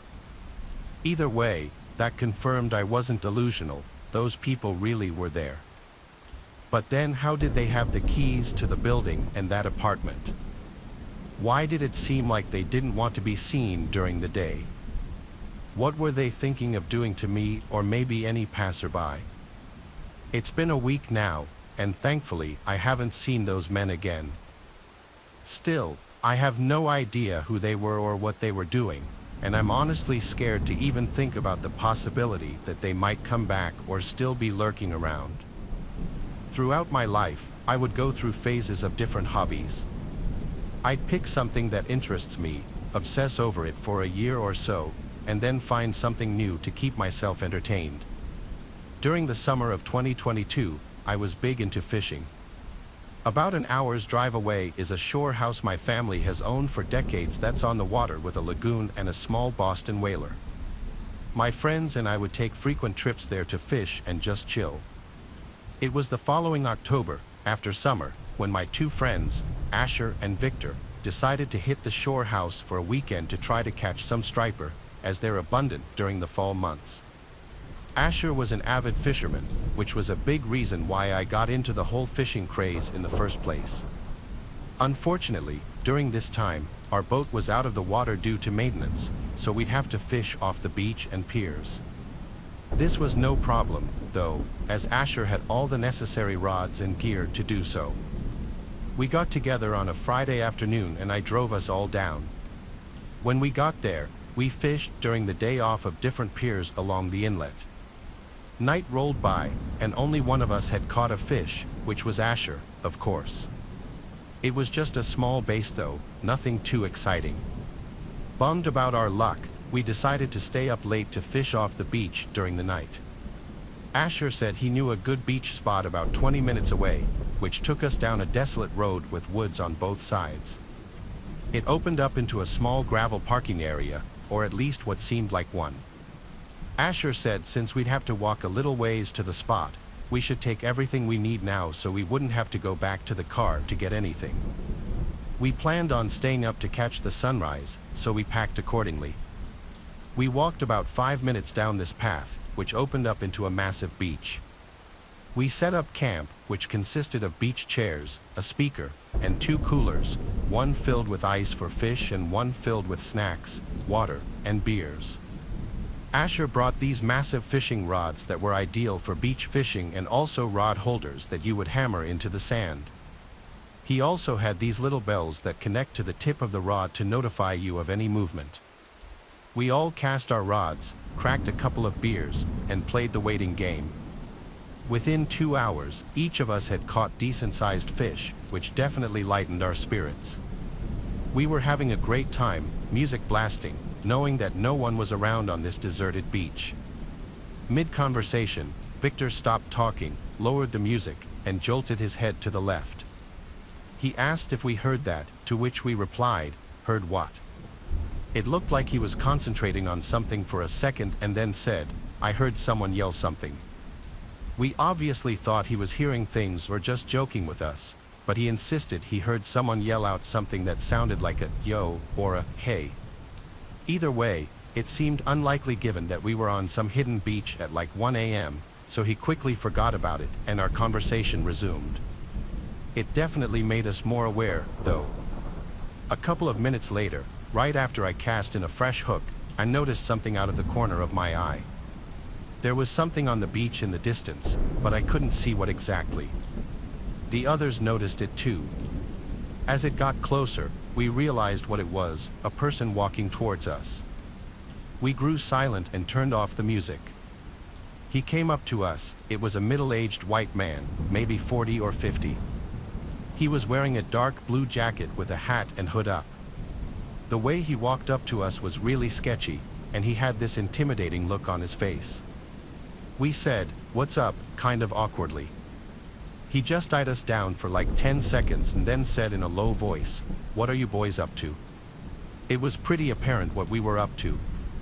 Asher said, "We're fishing," and he let out some grunt of acknowledgement and nodded his head. He didn't say a word after that and just stood there, looking at us, then at the rods, and then at the water. We shot each other looks, thinking he was going to try and rob us. There was no way he could have taken on the three of us, though. The bell on one of our rods broke the silence, notifying us that we had potentially hooked a fish. I said, "We got one," kind of directed at everyone, but mostly at that weird guy in hopes that I would get some response out of him like a normal person. I walked over to the rods and reeled in a small striper. When I went back to unhook the fish, that man had turned around and left. We watched as his dark silhouette faded away into the night. We made sure that we had all of our belongings, then sat and just talked about how odd that encounter was. He left without harming us, though, so we concluded that he was just some weird man who was now, thankfully, out of our business. We kept the music off just to be cautious and cracked a few more beers as our conversation transitioned to different topics. At one point, while staring into the horizon, I thought I heard something in the distance. It took me a second to realize what it was, but when I did, my heart dropped. It was a car alarm. I knew it was mine. It was the only car in that lot, and there were no houses out there for probably miles. We started panicking and decided to run back to the car, leaving all of our stuff behind. It took us a couple of minutes to get there, and when we did, I was completely distraught. My tires had been slashed, and my driver's side window had been shattered. I got on my phone with the police immediately and told them my location and situation. The operator asked if I knew who may have done it, and we said some sketchy guy came up to us as we were fishing. She asked if I knew where he went, and I said no. Just as I said this, we heard rustling in the woods around us. My heart rose into my throat. I felt trapped. We frantically ran like 200 yards down the road and hid in the trees. I told the operator this, and she said to stay hidden and keep quiet. Within 10 minutes, we saw 2 cop cars speed up with their lights on. We ran back to the car and saw 3 officers searching the area. Multiple things had been stolen, including my wallet, some cash that was in the glove box, and the remainder of Asher's fishing gear.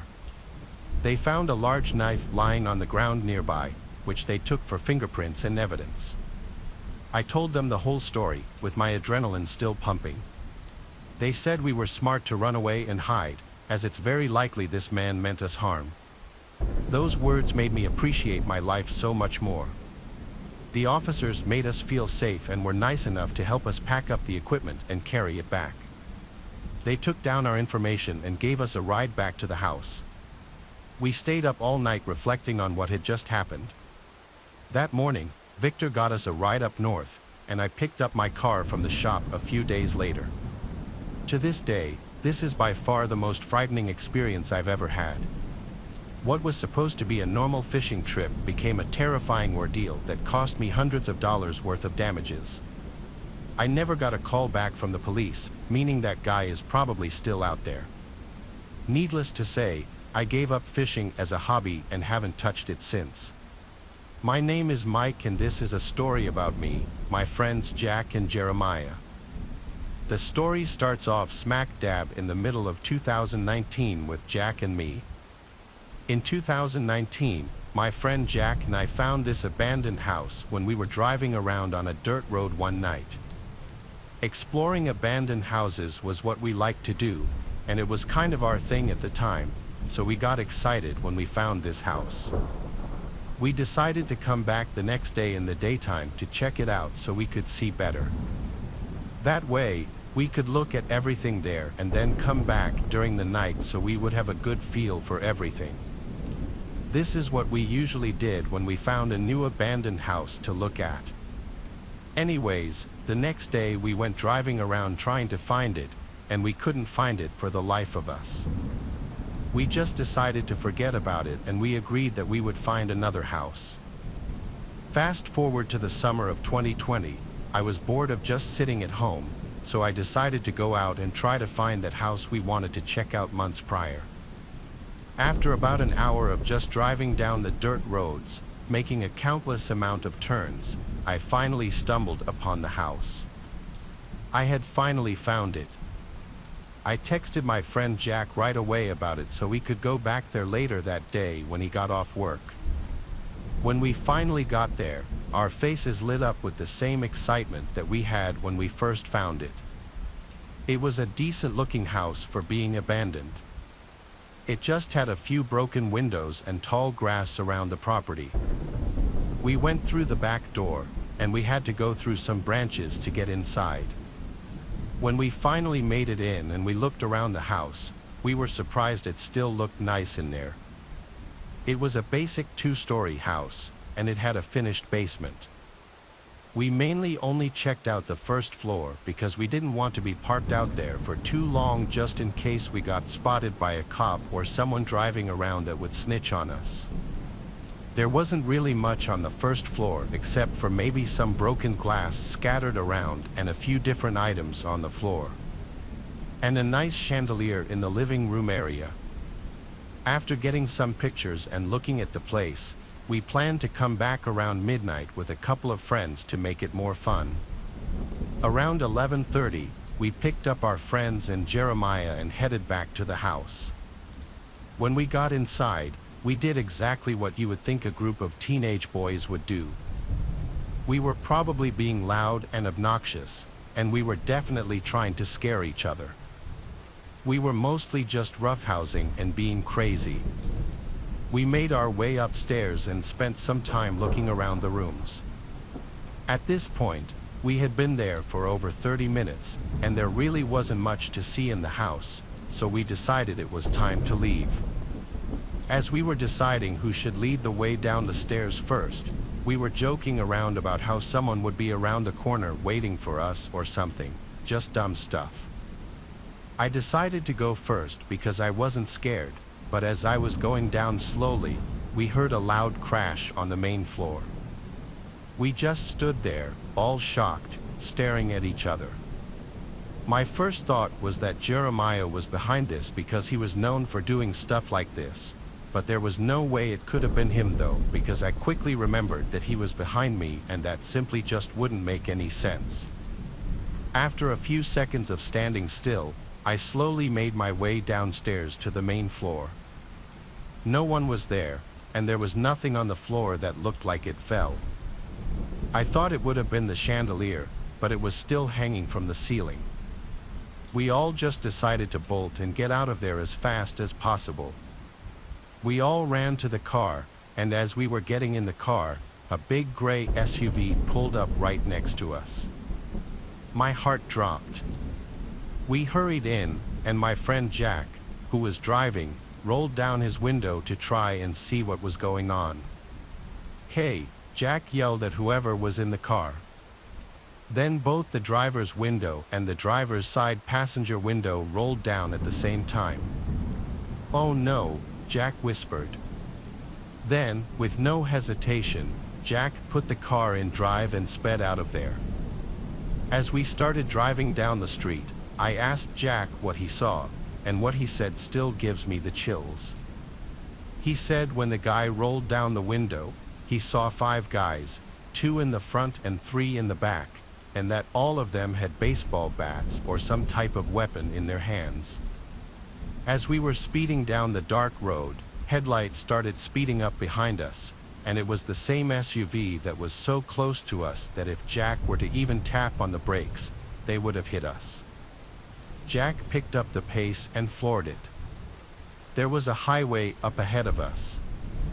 We merged onto it and were going nearly 100 miles per hour. After a couple of minutes of them following us, we saw them turn their car around. They started heading in the other direction.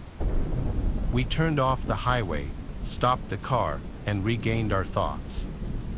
We sat there in silence and waited for a few minutes until we got back on the highway to head back to that house to see if the car was still there.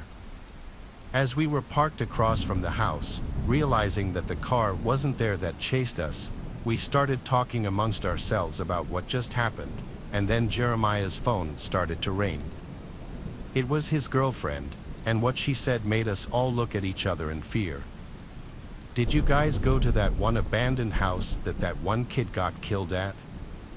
Me and Jack looked at each other with wide eyes, and then I looked back at Name and Jeremiah. To keep the phone call short, she said that the house used to be known as an abandoned party house for teens and that the owner of the property saw a party going on there one time because he had cameras set up that were hidden in the house. When the owner got there, he shot one of the kids at the party and killed him. Jeremiah asked her how she knew we were there, and she said she saw his location from his phone, and she said she knew where that house was because she said that she had been there before. They finished their conversation, and Jack took everybody home one by one. Later that night, when I was home sitting in my bed, there was a lot I was thinking about. What was that noise that we all heard in the house, and who were all those guys in that car, and why did they chase us? I can't get over thinking that if we would have stayed in that house for even just a minute longer, things would have gone a lot worse for us.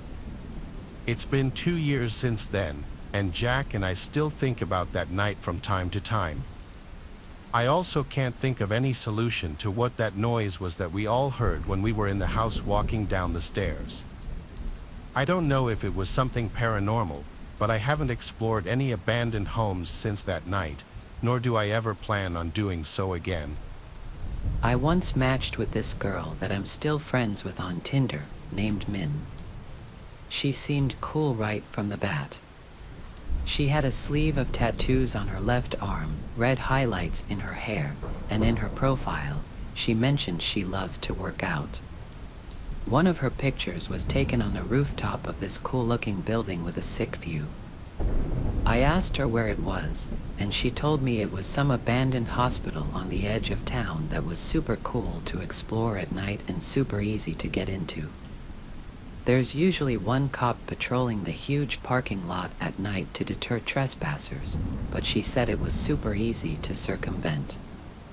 She came up with the idea of us going there together as our first date, if you want to use the word date. I was totally on board with it. She seemed cool, and it seemed like a different kind of way to meet someone, as opposed to the usual, let's get drinks. I picked her up from her house 15 minutes away, and then we drove the 15 minutes to get to the hospital. Those 15 minutes gave us a nice chance to get to know each other a bit and get comfortable with each other's personalities. When we got to the hospital, she told me to park on this dead-end street hidden by a bunch of tall bushes, which was a 5-minute walk to the inside of the hospital. We hopped this little barrier separating the road from the hospital parking lot, then jogged across the wide-open lot towards the grass right next to the entrance she always used. She led us to a broken window into the basement of the hospital. It seemed kind of creepy. I was glad I wore raggy jeans, like she told me to, because I knew I was going to rip them on something. We used our phone flashlights. We didn't bring any special heavy-duty lights or anything. She seemed to know this whole hospital like the back of her hand. She led us to the stairway to the upstairs. I gotta say, being alone with one other person in a place like this at night was very scary, but I had no idea how scary it was about to get. On the first floor, Min kept talking so loud that I almost wanted to tell her to shoo. I was paranoid we'd be found out because of her voice. Down the corridor we were in, it sounded like a door was opening or closing. Something echoed down the corridor to us. She heard it too and went silent. I asked her in a whisper, "Is it normal for others to be here?" And she said, "Sometimes, but not really." We turned off our flashlights and waited. Suddenly, there was a bang much closer to us now. We both scrambled in the dark. I followed her, barely able to see. We made it back to the stairway and ran up the stairs with our lights back on. When we were a couple of levels higher, we felt it was okay to speak at a normal volume again. Min told me the police never come in here, so it may have been other explorers. But the weird thing was there was no sign of another light in that corridor. Nobody normal would be walking in the dark. Then we heard sounds echoing from the exit stair shaft where we just were. Someone was coming up the stairs. Once again, we scrambled. She led the way, saying she knew where to go. We ran for a few minutes through this maze of a building. I was truly freaking out. It seemed like we were being followed, and I wasn't sure if I would rather have it been the cops or someone else. She led us to this mini outside spot. We weren't on the highest rooftop, but I guess we were on what you'd call the rooftop of this level. We stopped to catch our breath. The whole being followed thing was killing the vibe completely. Even she seemed concerned, and I looked to her as the expert with this place. After a few minutes, we relaxed a bit and went through this broken window into the ceiling of this one large room. This part was scary because she wanted to walk along these long, narrow wooden planks with a 10-foot drop below us. A fall from this height would cause injury, but I didn't want to seem like a coward. I followed her across the sketchy long wooden board until we got to the top of this pillar where one board stopped and another one started. We sat on this pillar to just chill and talk, with our legs dangling over the edge, overlooking the darkness below. It was creepy in there, and I thought we were all alone until there was a sound from below us. It sounded like someone walking. Our presence was already made known to whoever was in there, so we turned on our flashlights and aimed them down below. Right below us, standing at the pillar looking up at us, was this 40-something-year-old man in a black Carhartt beanie, wearing a black jacket and black sweatpants. He smiled at us and said in this creepy, deep voice, "Come on down," while waving for us to come down. I asked, "Are you police?" He disregarded my question as if he didn't hear me and repeated, "Come on down," with his creepy smile. Min and I got up, scared, and started walking back across the narrow piece of wood. I was even more scared of falling now than before. I had no idea what that man would do to us. As we were about halfway across, the man hurried out of the room below us through a door. He was most definitely going to try to catch us. We had to hurry. We made it across and tried to get out of there, knowing that man was dangerous. As we were running down the stairs in the shaft on the opposite side of the hospital, we heard the door a few flights above us open and slam shut, followed by footsteps stomping down the steps. He had somehow followed us. We were hauling ass, running as if we were running for our lives. We made it back to the first floor and ran to the opposite side of the hospital where we entered from. We went back to the basement and climbed through the broken window. The whole process of climbing through that window was haunting because I went out second and I was afraid my legs would be grabbed at any moment. But I think by that point, we had lost the man. We ran back across the parking lot to my car, and when we made it, the first thing we did was lock the doors and catch our breath. That was a complete nightmare, and somehow, us getting through it together created a sort of instant bond between us. We drove away from there and stopped at a Wendy's to get food and just collect our thoughts in the car. We chilled for an hour just talking, and then I dropped her off. Min and I have stayed in contact through the years, and while we were romantically involved for a few months, we ended up just staying good friends. Neither of us ever returned to that hospital again. I had a really creepy experience the last time I went bowling. It was a couple of years ago. And I went to a bowling alley that's probably like 10 minutes from where I live now. I went with two of my friends, Nellie and Della.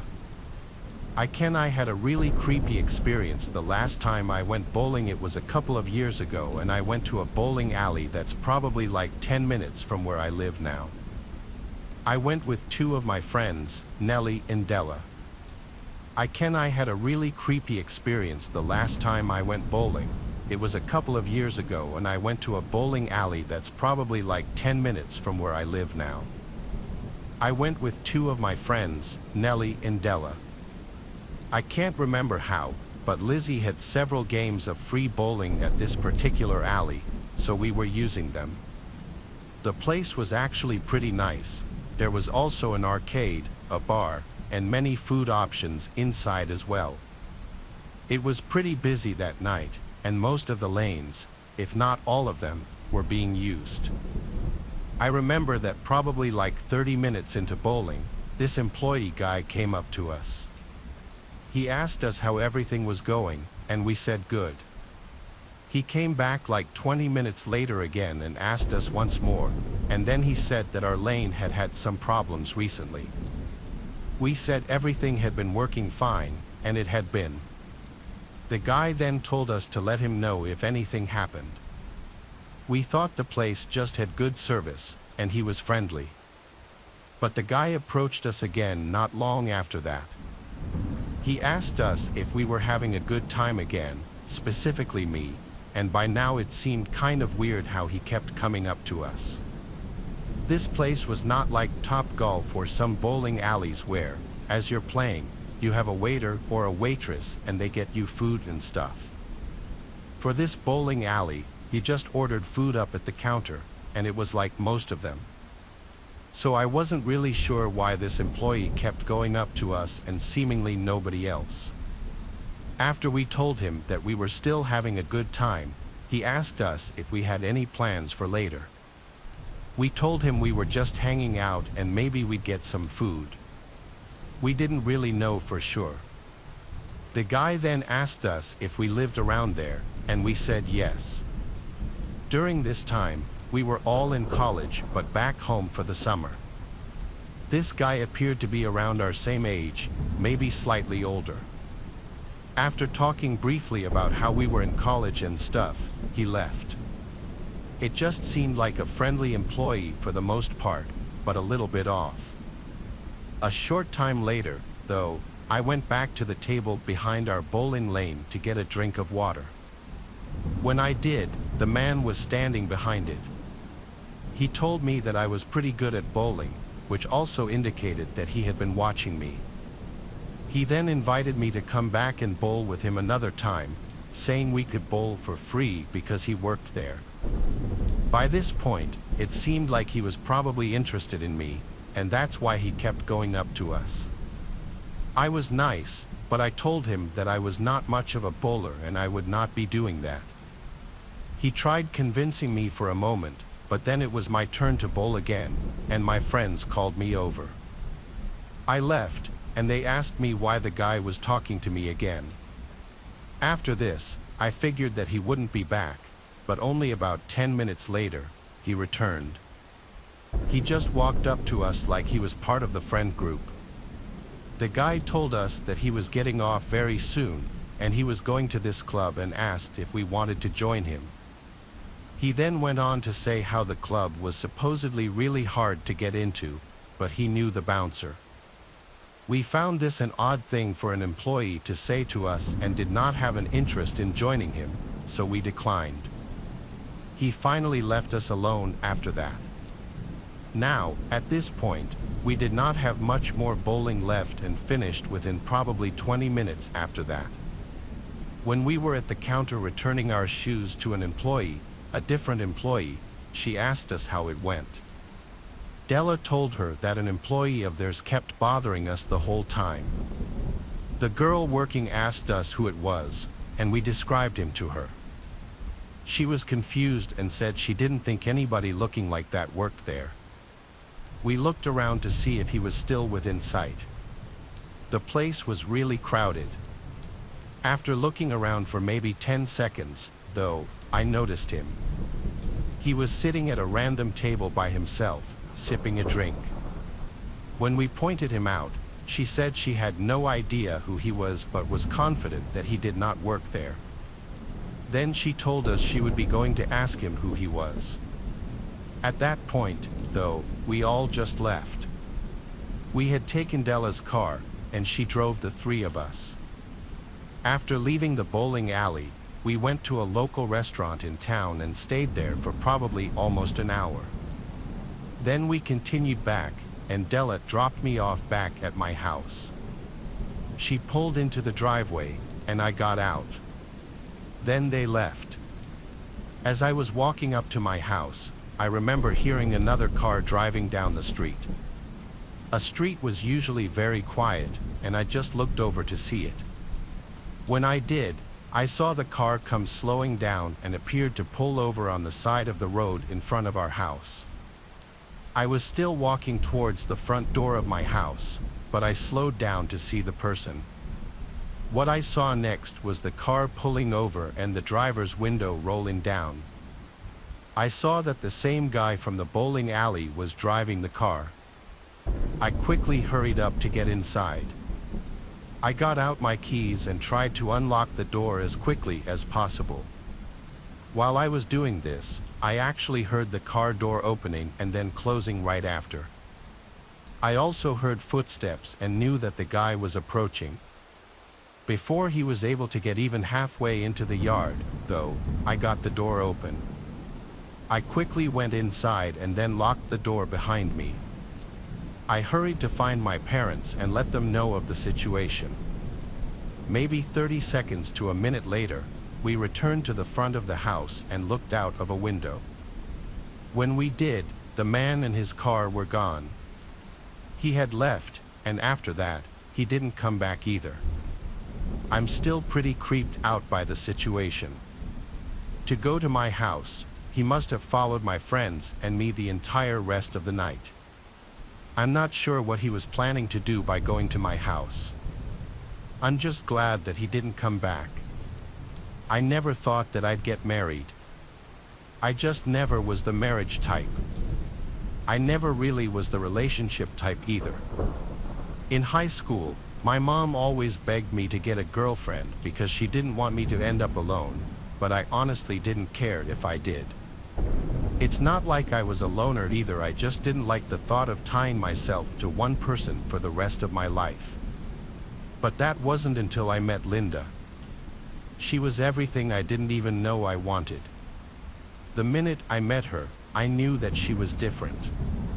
We were only 18 when we moved in together and 20 when we got engaged. She made me feel whole, which just made losing her even harder. Linda decided that she was going to plan our wedding herself, and she was absolutely positive that she was going to get married on the little lake cruise boat that serviced our area. It was common to rent the cruise for weddings, and it actually ended up being cheaper than a traditional venue, so I was totally on board. This just meant that we'd have to get married in the summer, and I was mostly worried about people on speedboats and jet skis ruining our day with the roar of their engines. But Linda insisted this was what she wanted and said that some noise here and there would not ruin the day for her. So, it was settled. We would have the actual wedding ceremony on the boat, and the reception would be held at her parents' house after. Linda was so excited it was all she talked about for months. It was the first thing she mentioned when she woke up and the last thing she talked about before going to sleep. When the day came where she picked out her dress, she went on and on about how perfect it was and how pretty it would be when the sunlight hit the rhinestones and beads.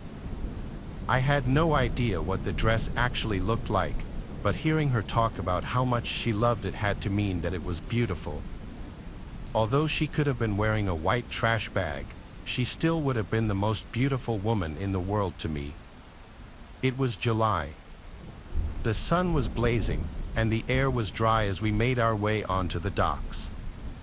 Her father was carrying her dress because apparently it was too heavy for Linda or her mother to hold. When we got on board, the captain waited until we were dressed and ready to leave. Once we were given the go-ahead, we were out in the water. The boat was big enough to have seating for about 20 people, and even though it was hot, nothing could have beaten the view of actually being out in the water. I stood at the front of the boat as the music began to play. I saw Linda begin to walk toward me, and wow, she looked amazing, just incredible. At that moment, I was truly the happiest man in the world. Nothing could have prepared me for what would happen only seconds later. To my left, I heard the roaring of a boat engine and quickly thought to myself how annoying that was in this perfect moment. But I was so busy focusing on my soon-to-be wife that I didn't even think to look over at what the sound was coming from. I started to notice the sound got louder and louder until finally, I looked over, but there was nothing I could have done when I saw what was about to happen. A large speedboat was very quickly making its way right for the boat we were on. People started screaming and trying to jump out of the way, and the last thing I saw was a look of terror on Linda's face as the boat plowed into ours and almost into her. I was immediately shoved out of the boat and into the water before I could even blink. When I managed to come to and swim to the surface, all I heard were people screaming. The first thought I had was this desperation to find Linda, but the boat we were on was sinking fast. I was at least 20 feet away, and I swam so hard that I thought I was going to pass out. Smoke had gathered where the crash had occurred, and there were people hanging on to whatever they could to stay afloat. I found Linda's father and asked where she was, but he didn't know. They said that she was right next to him and then she wasn't. I asked everyone, but it was hard to get answers out of people who were severely injured.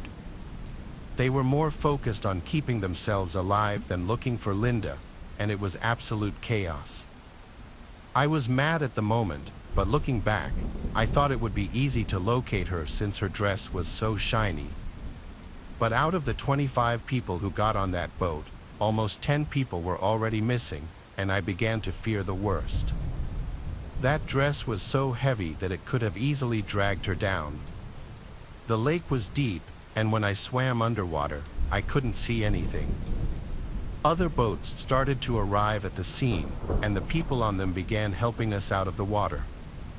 After a count of how many people were rescued, 3 people were still unaccounted for: Linda, her mother, and the photographer. The police had already been called, and they almost immediately called in a dive team to look for the remaining passengers that were still missing. Only I knew what this meant. They were looking for bodies, and it didn't take them long to find Linda. They told me her dress got caught in the wreckage, and she was pulled down with it and eventually drowned. Her mother was surprisingly found later that day, floating a little way from the crash site, almost totally unharmed but completely exhausted. The photographer's body was also found in the wreckage as she had been caught between the boats upon impact. They said that she was killed immediately.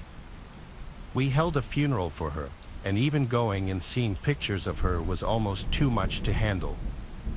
All I kept wishing was that it was some sick nightmare and that I'd wake up and she'd be right there next to me. But it wasn't a nightmare, it was the new reality I had to live with. I was sad, horrified, completely crushed, and these are all words that don't even begin to come close to how I felt or even how I continue to feel. My life ended that day, along with Linda. She was my everything, and within seconds, she was taken away from me. It's been 7 years now, and everyone keeps telling me to put myself back out there, to maybe date again. But I know that there would be no point. She was the love of my life, my soulmate, and it would be unfair to any other woman I was with because I know in my heart that they would be nothing compared to Linda. I miss her every single day, and it still hasn't gotten easier. In the beginning, people told me that with time I would learn to move on, but it still hasn't happened.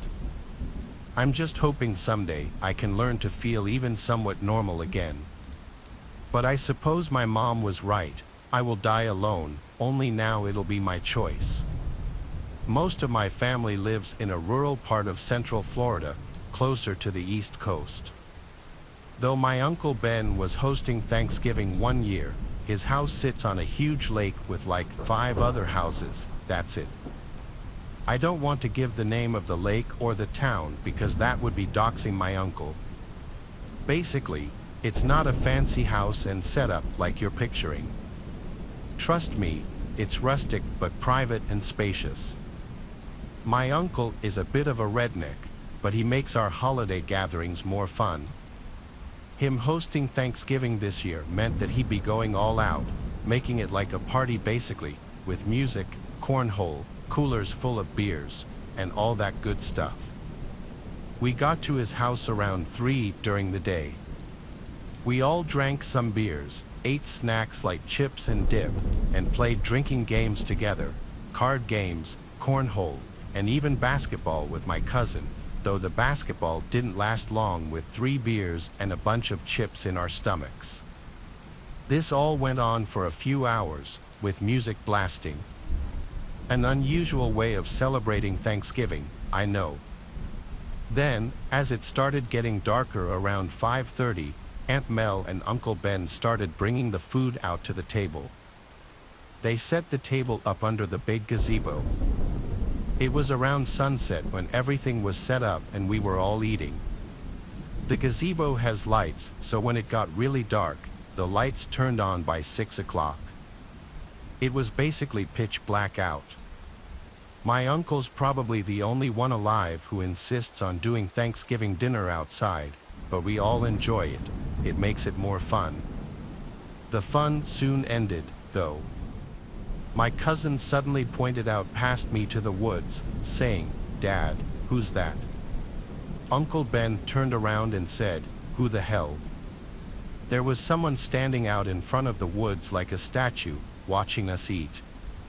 Uncle Ben stood up and started walking over to the guy standing by the woods, and then he yelled, "Can I help you with something?" I'd say he was about halfway to the woods when the guy turned around and ran into the woods. Uncle Ben turned around and laughed. He was definitely drunk by this point, finding humor in this. He said, "Must be one of the local nuts," as he came back to the table to sit.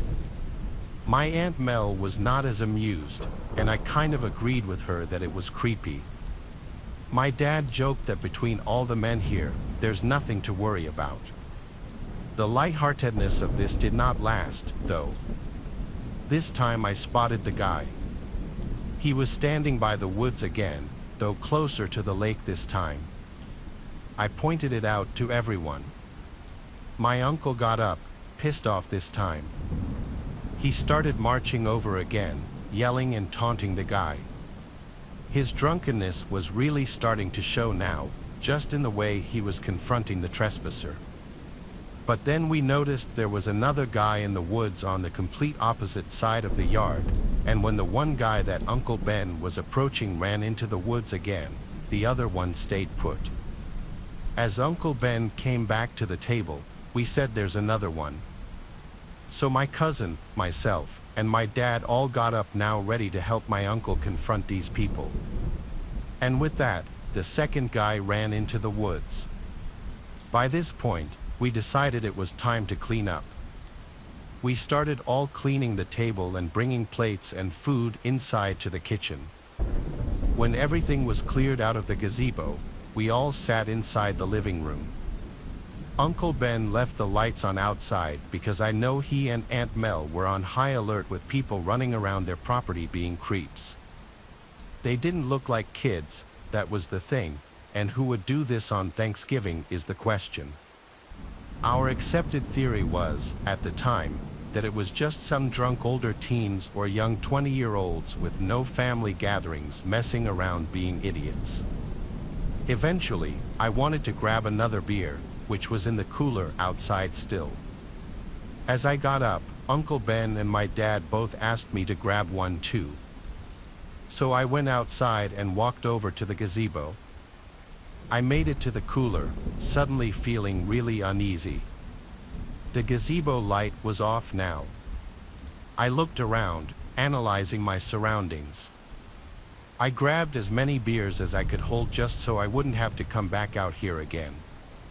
Then I started walking back to the house when I heard one of the chairs under the gazebo sliding on the concrete.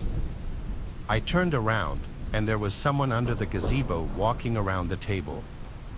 He looked massively tall, like 6 feet 5 inches. I started yelling for Uncle Ben as I ran back to the house. He, along with my dad, came out, and I said, "There's a guy over there," and then as if someone else was responding to me saying that, there was a banging from the other side of the house, like someone was hitting the siding with their hand. Seeing my uncle and my dad genuinely frightened made me frightened too. We went inside, and Uncle Ben locked the door. We didn't know how many people were outside of the house, but we felt like the house was surrounded, and Aunt Mel started shutting every last curtain and blind in the house because we felt like we were being watched from the outside. Uncle Ben called the police, which was a first. It felt completely out of character for him to involve the police in anything. He was only on the phone with them for like 5 to 10 minutes, then we waited in the living room with clear tensions and unease in the room. There was this quick and sudden loud bang on the glass, followed by a window in the kitchen completely shattering. Aunt Mel yelled at Uncle Ben to go get the old rifle from the closet. He yelled back the thing hadn't been loaded in years. Luckily, the police response time was pretty good. A singular beep of the siren from the police car outside let us know he arrived.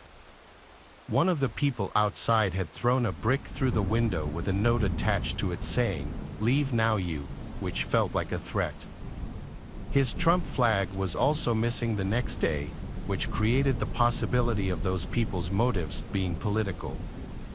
That's really the most realistic theory because unless my aunt's uncle and cousin are secretly the worst neighbors ever, I see no other reason why their house would be a target for something like this on Thanksgiving.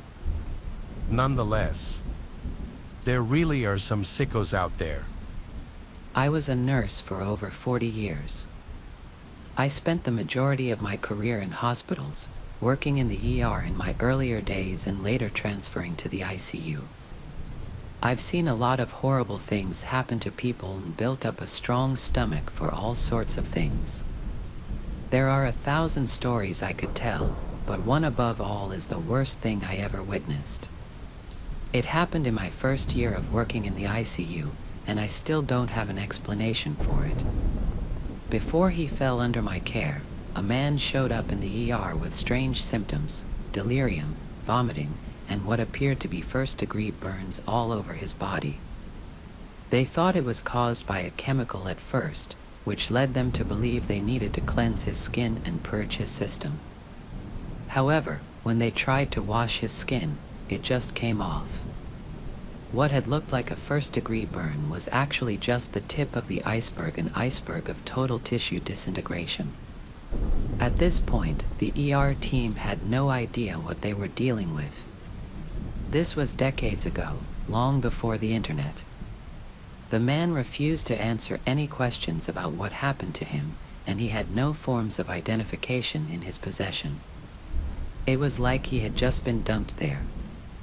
Eventually, the doctors figured out that the man was suffering from acute radiation sickness, but the dose he received and the severity of his case were still unknown. All we knew was that it was bad and he probably wouldn't survive. He was transferred to the ICU, and that's when I met him. I knew it wouldn't be long before it would be impossible to get any information out of him, even if he wanted to tell us anything. So, every time I did anything for him, whether it was changing his floor or getting his vitals, I berated him with questions. I asked for his name, if he had any family, and how he had been dosed with radiation, if he had any idea how much he had received. But he didn't answer many of my questions. The only thing he really ever said to me, and apparently the only thing he ever said to anyone, was, "I wish they would have just shot me." It was like the words just slipped out of him despite his best effort to keep it in. He immediately looked like he regretted saying anything. I kept asking who they were, but after that one single sentence, his lips were sealed. Days passed, and his condition worsened. His skin started to turn a rainbow of colors as it gradually withered away and liquefied, oozing through all the bandages we put on him and separating from his body at the slightest touch. I thought he would scream from the pain more, but most of his nerve endings had already turned to mush. The damage was all over his body, but it was concentrated in his hands and feet, crawling up his arms and legs, leaving his vital organs for last. It was almost like it was intentionally and cruelly making sure he was alive and sentient for the ruining of his body for as long as possible. We would have never found out who he was or how he got radiation poisoning if his family hadn't randomly shown up on the third day. They had been traveling all over to every hospital in the area asking for a man who had disappeared 3 days prior.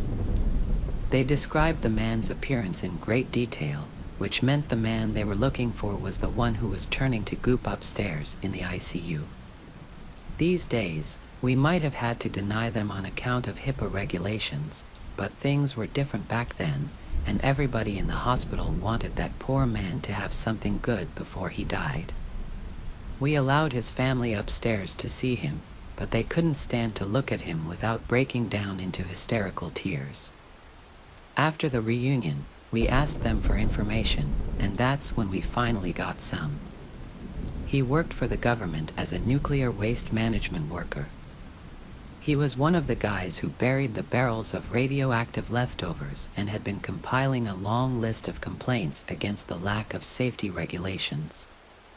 Unfortunately, he was found out by some government agents who they believe started a fire in his office, destroying all of his work the same day he disappeared.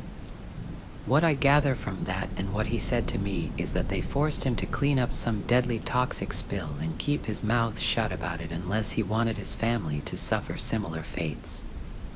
That explained why he wouldn't tell us anything, but so many things still didn't make sense. But none of it mattered. He was terminally ill, but unfortunately, his family wanted us to give him every chance he had to make it out alive. All of us knew this wasn't possible and would only make him suffer more. However, I wasn't prepared for how it would happen. Slowly, the flesh of his arms and legs melted away, exposing his bones, which forced us to amputate. I was assisting the surgeon at the time. I'll never forget how his bones had become soft, almost like rubber. After that, he was just a torso and a head. But the horror continued to spread. When it reached his face, his skin melted over his eyes, blinding him. He almost choked on the fluid of his own disintegrating tongue. His gums receded, causing his teeth to fall out. He could still breathe, however, and he had to gurgle and gas through the goop just to get a breath. Burns are often considered the worst type of damage to a human body to witness, but that level of radiation damage is somehow worse. He was rotting like a corpse, but he was alive. He was still breathing. I can't imagine the mental anguish he was going through that entire time, trapped in a body that slowly becomes unrecognizable. Eventually, everything washes away. The whole time, you can't move or speak, and you can barely breathe. At some point, you can no longer see or hear, but you know you've turned into a grotesque, monstrous-looking thing that should never exist. And it's the last memory your loved ones will ever have of you. I can only hope he didn't feel any of it, but I'll never know. Finally, after weeks of horror, his family agreed to stop trying to keep him alive. Then he was able to die at last. Ever since then, I've had nightmares about it. I think it was the slow progression of becoming an abomination of existence that messed with me the most. Of all the ways to die, that has got to be the worst. This is something that happened back when I was a 10-year-old kid. During this time, I lived with my parents and sister in a very populated neighborhood. It was a residential area with countless streets, houses, and parks. Every year on the 4th of July, there would be a huge parade. The parade route would go down our street every time, so we would go outside, sit on the edge of the yard, and watch it. Our house was somewhat uphill from the road, so the yard slanted down a little, giving a good view of the parade. The parade would be sometime in the late morning, and I remember on the year of this story, we went outside a while before it started. Some people had already started to gather around and sit on the curbs of the street and such. We went to our usual spot, and I remember that my sister and I would always go really close to the street. Soon, the parade started. I enjoyed it because a lot of the people in the parade would toss candy at the kids, and I would get a bunch every year. The parade was ongoing, and there were tons of people involved. There were a lot of floats as well as people walking. The first strange thing I noticed was a guy dressed in a red, white, and blue jacket with a long beard. He was walking and waving to people, but then, when he went past us, he appeared to walk into our yard.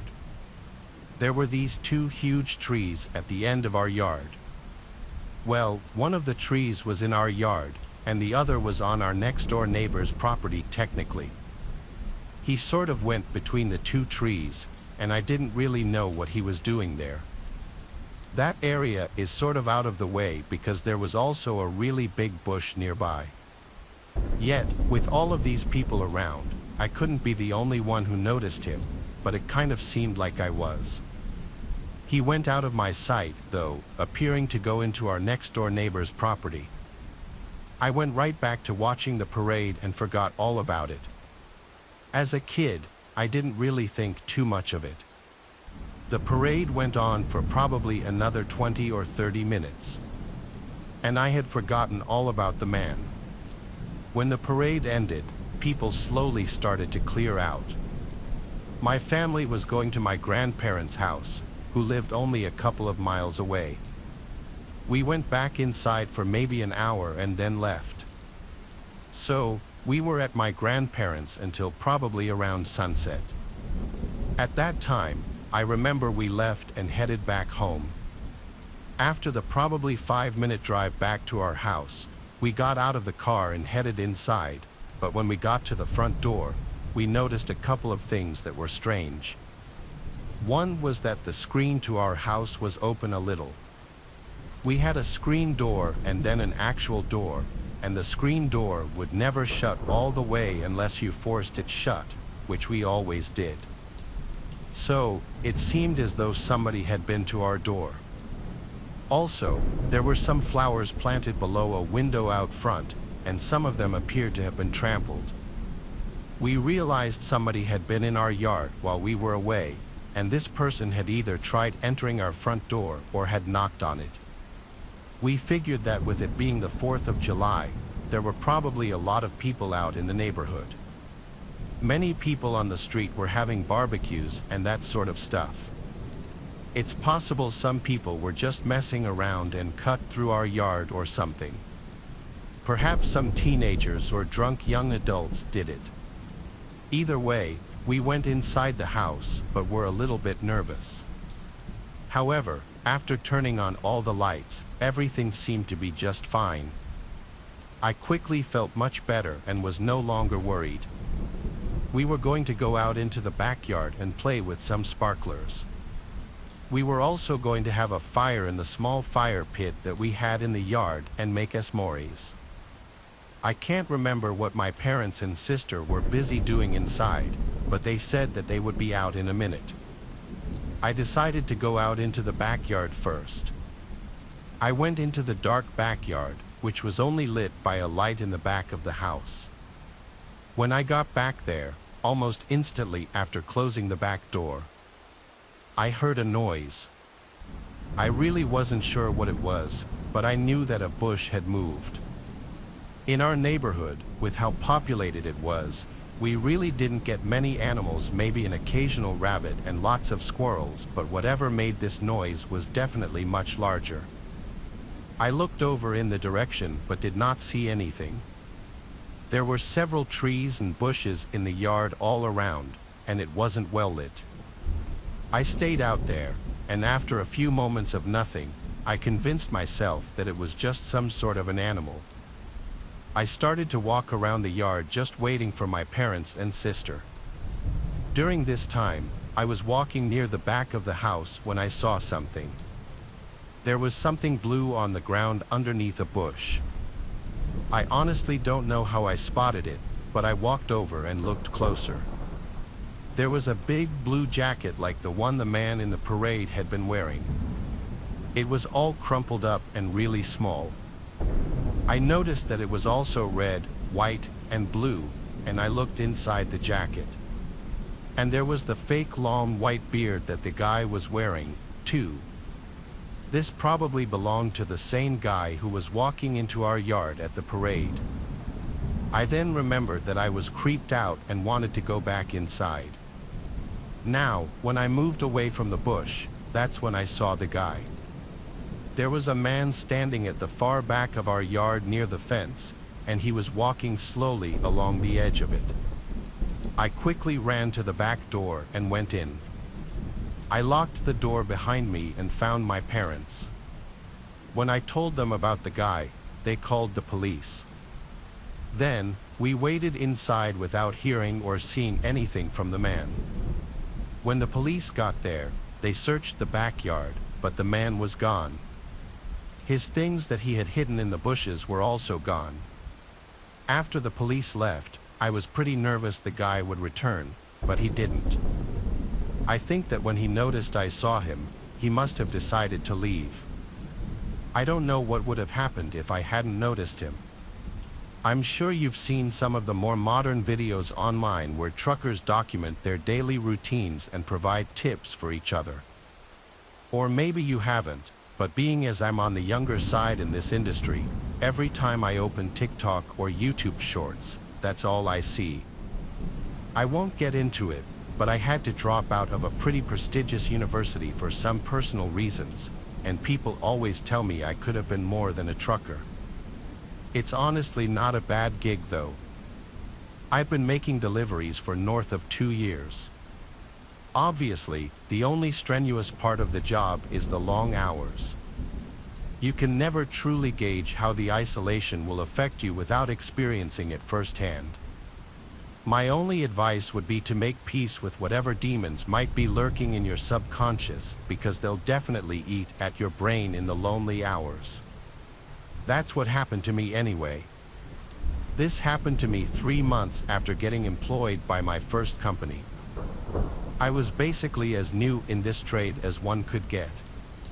I was driving from southern New Jersey to Lafayette, Indiana, a 12-hour drive. 12 hours driving might not seem that crazy, but factor in the fact that I had just completed an 8-hour trip, and that should put things into perspective. I wanted to get deliveries done as quickly as possible, so I opted to drive through the night. I did to Lafayette just before 3 a.m. Things were going smoothly. There were virtually no other cars on the road, so I was able to push the semi a little faster than normal.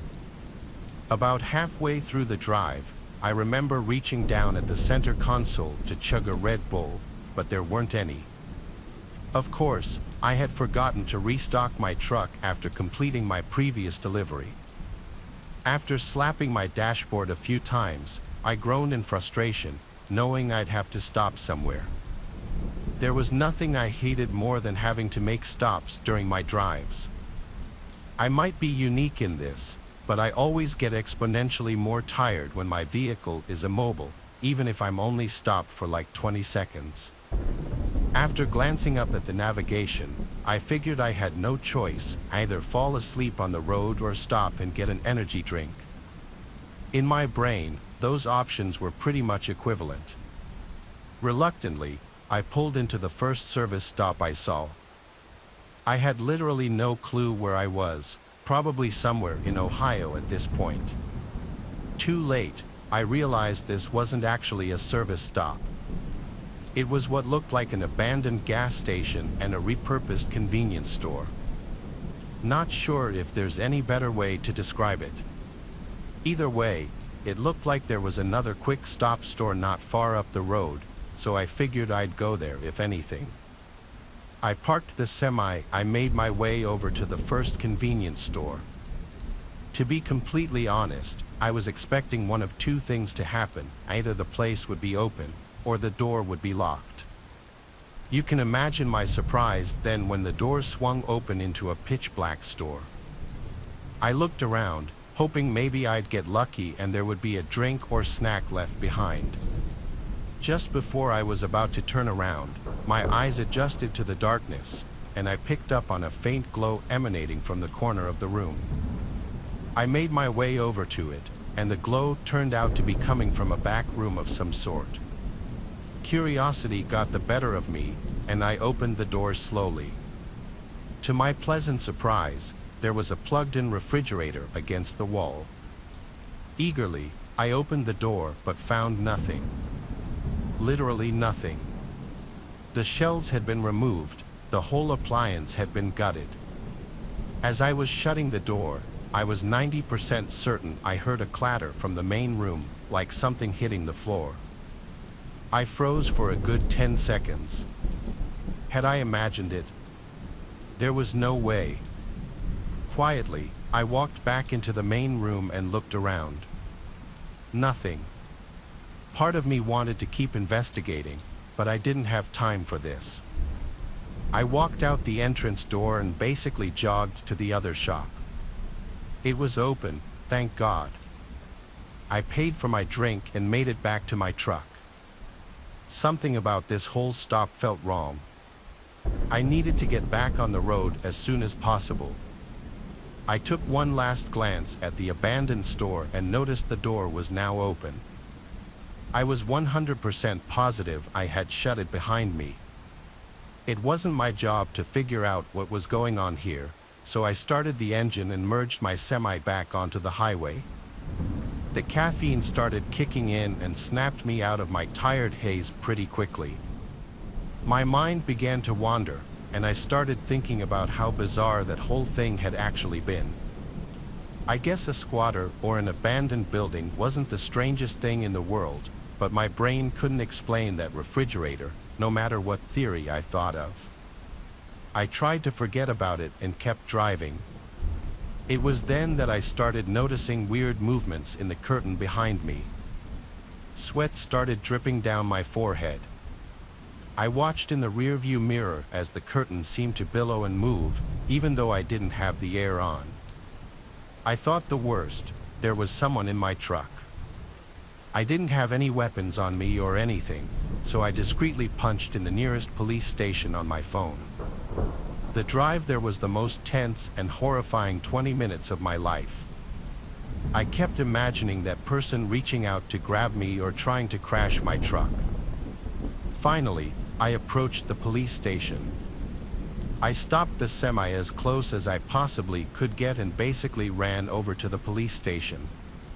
In seconds, my truck was surrounded by police, and after I opened the back, what I saw will stay with me for life. The police pulled out 3 homeless-looking people, 2 men and 1 woman. They were wearing rags and were wrapped in nasty-looking blankets. One of the men was armed with 2 switchblades. All 3 of them refused to talk but stared menacingly at me as they were getting cuffed. I have no idea what they wanted. I don't think I'll ever know. It was a cold and windy night and I was out working. I used to work as a pizza delivery driver part-time when I first got out of school. I needed money really bad, and delivering pizza was a relatively easy thing to do. At the time, I was actually quite happy with the amount of money I was getting. It wasn't much, but it was more than enough at the time as I still lived with my parents, and the only thing I had to pay for was my phone bill. Anyways, it was getting late, and this was probably going to be my last delivery of the night, depending on how fast I could get it done. When I arrived at the house, I walked up to the front steps and knocked on the door. There was nothing unusual going on just yet. They had the main door wide open with the screen door cracked open as well. I waited for about a solid minute and politely knocked again, this time a little bit louder. I wanted to be sure that they heard me. I heard music playing in the background, so I was thinking that they probably just didn't hear me. I waited for another minute or so, but still, nobody came to the door. I knocked 2 more times with about a minute between each time and still no answer. I was in shock as this wasn't something that happened to me frequently.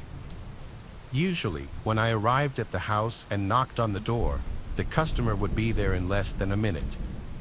Just as I was about to knock for the last time, I noticed a piece of paper that had been stuck in between the door. I decided to grab it and read it. The piece of paper said, "Please deliver the pizza to the back door and knock loud and hard," with a smiley face on it. Right away, I picked that up as a red flag, but at the same time, I convinced myself I was overthinking. I almost just left the pizza on their front porch, but I didn't want them calling and complaining to the store about it being cold when they finally found the pizza. What the hell, I'll just do it. At that point, I had been waiting for almost 10 minutes, and I was genuinely starting to get irritated. As I made my way around the house, the closer I got to the back door, the louder the music became, and that's when I noticed they were having a little campfire outside. However, there was nobody outside, so I slowly walked up the back patio steps and knocked on the door sort of hard, just like the paper said to do. So I waited for somebody to come to the door. I was growing more and more impatient. I was just about to say screw it and just leave the pizza on the deck and get the hell out of there, but out of nowhere, I heard a loud noise in the house, and briefly after that, I heard screaming from both a woman and a man. It sounded like they were getting into it with each other pretty bad, and I wasn't sure what to do. I waited for a few minutes, and the screaming continued. It was only getting worse as time went on, and I was really starting to get concerned. It really seemed like someone was getting hurt in there. More than likely, the man was physically assaulting the woman, and that's what it sounded like to me. Right as I was about to call the police, the man came running over to the back door and grabbed the pizza from me. He also apologized to me and said that he was sorry for the wait. I told him it was no big deal and asked him if everything was okay. He was trying his best to act normal, but the way he gave me a response and from what I was hearing a few minutes prior, I knew he was lying to my face right through his teeth. "Look, man, here's $50. Please just accept my money and go. What's going on here is between me and her, and it's none of your concern." I then looked at him with a really unsettling look and told him that I didn't want his money and started walking away, already knowing that in the back of my head, I was going to call the police when I got to my car. When I made it back to my car in the driveway, all of a sudden, out of nowhere, the woman came storming outside in my direction and started begging for help. She had been beaten so horribly you would not believe it. Both of her eyes were so swelled up that you could barely even see her left eye at all. She was crying, and she had bruises all over her body, and she was bleeding from her nose and her stomach. She told me that he had sliced her stomach with a knife and that he threatened her with a gun. She said she managed to get away from him by hitting him in the head with a hammer. She then ran to the other side of my car, got in the passenger seat, and told me to drive off. She was freaking out and screaming, telling me that we needed to leave before he came out there and killed us both. She was literally begging and screaming that I help her get out of there. So we drove off, and she called the police using my phone. I took her with me back to my work, and my boss was very understanding after I told him the situation. I ended up quitting the very next day, though, as it was just too much for me to cope with. I thought that I was better off looking for a different job, something that would be safer. You know, the woman who I rescued, Angie, called the police with my phone as soon as she got in the car, like I said. By the time the cops arrived, Thomas was dead. The man killed himself by shooting himself in the head.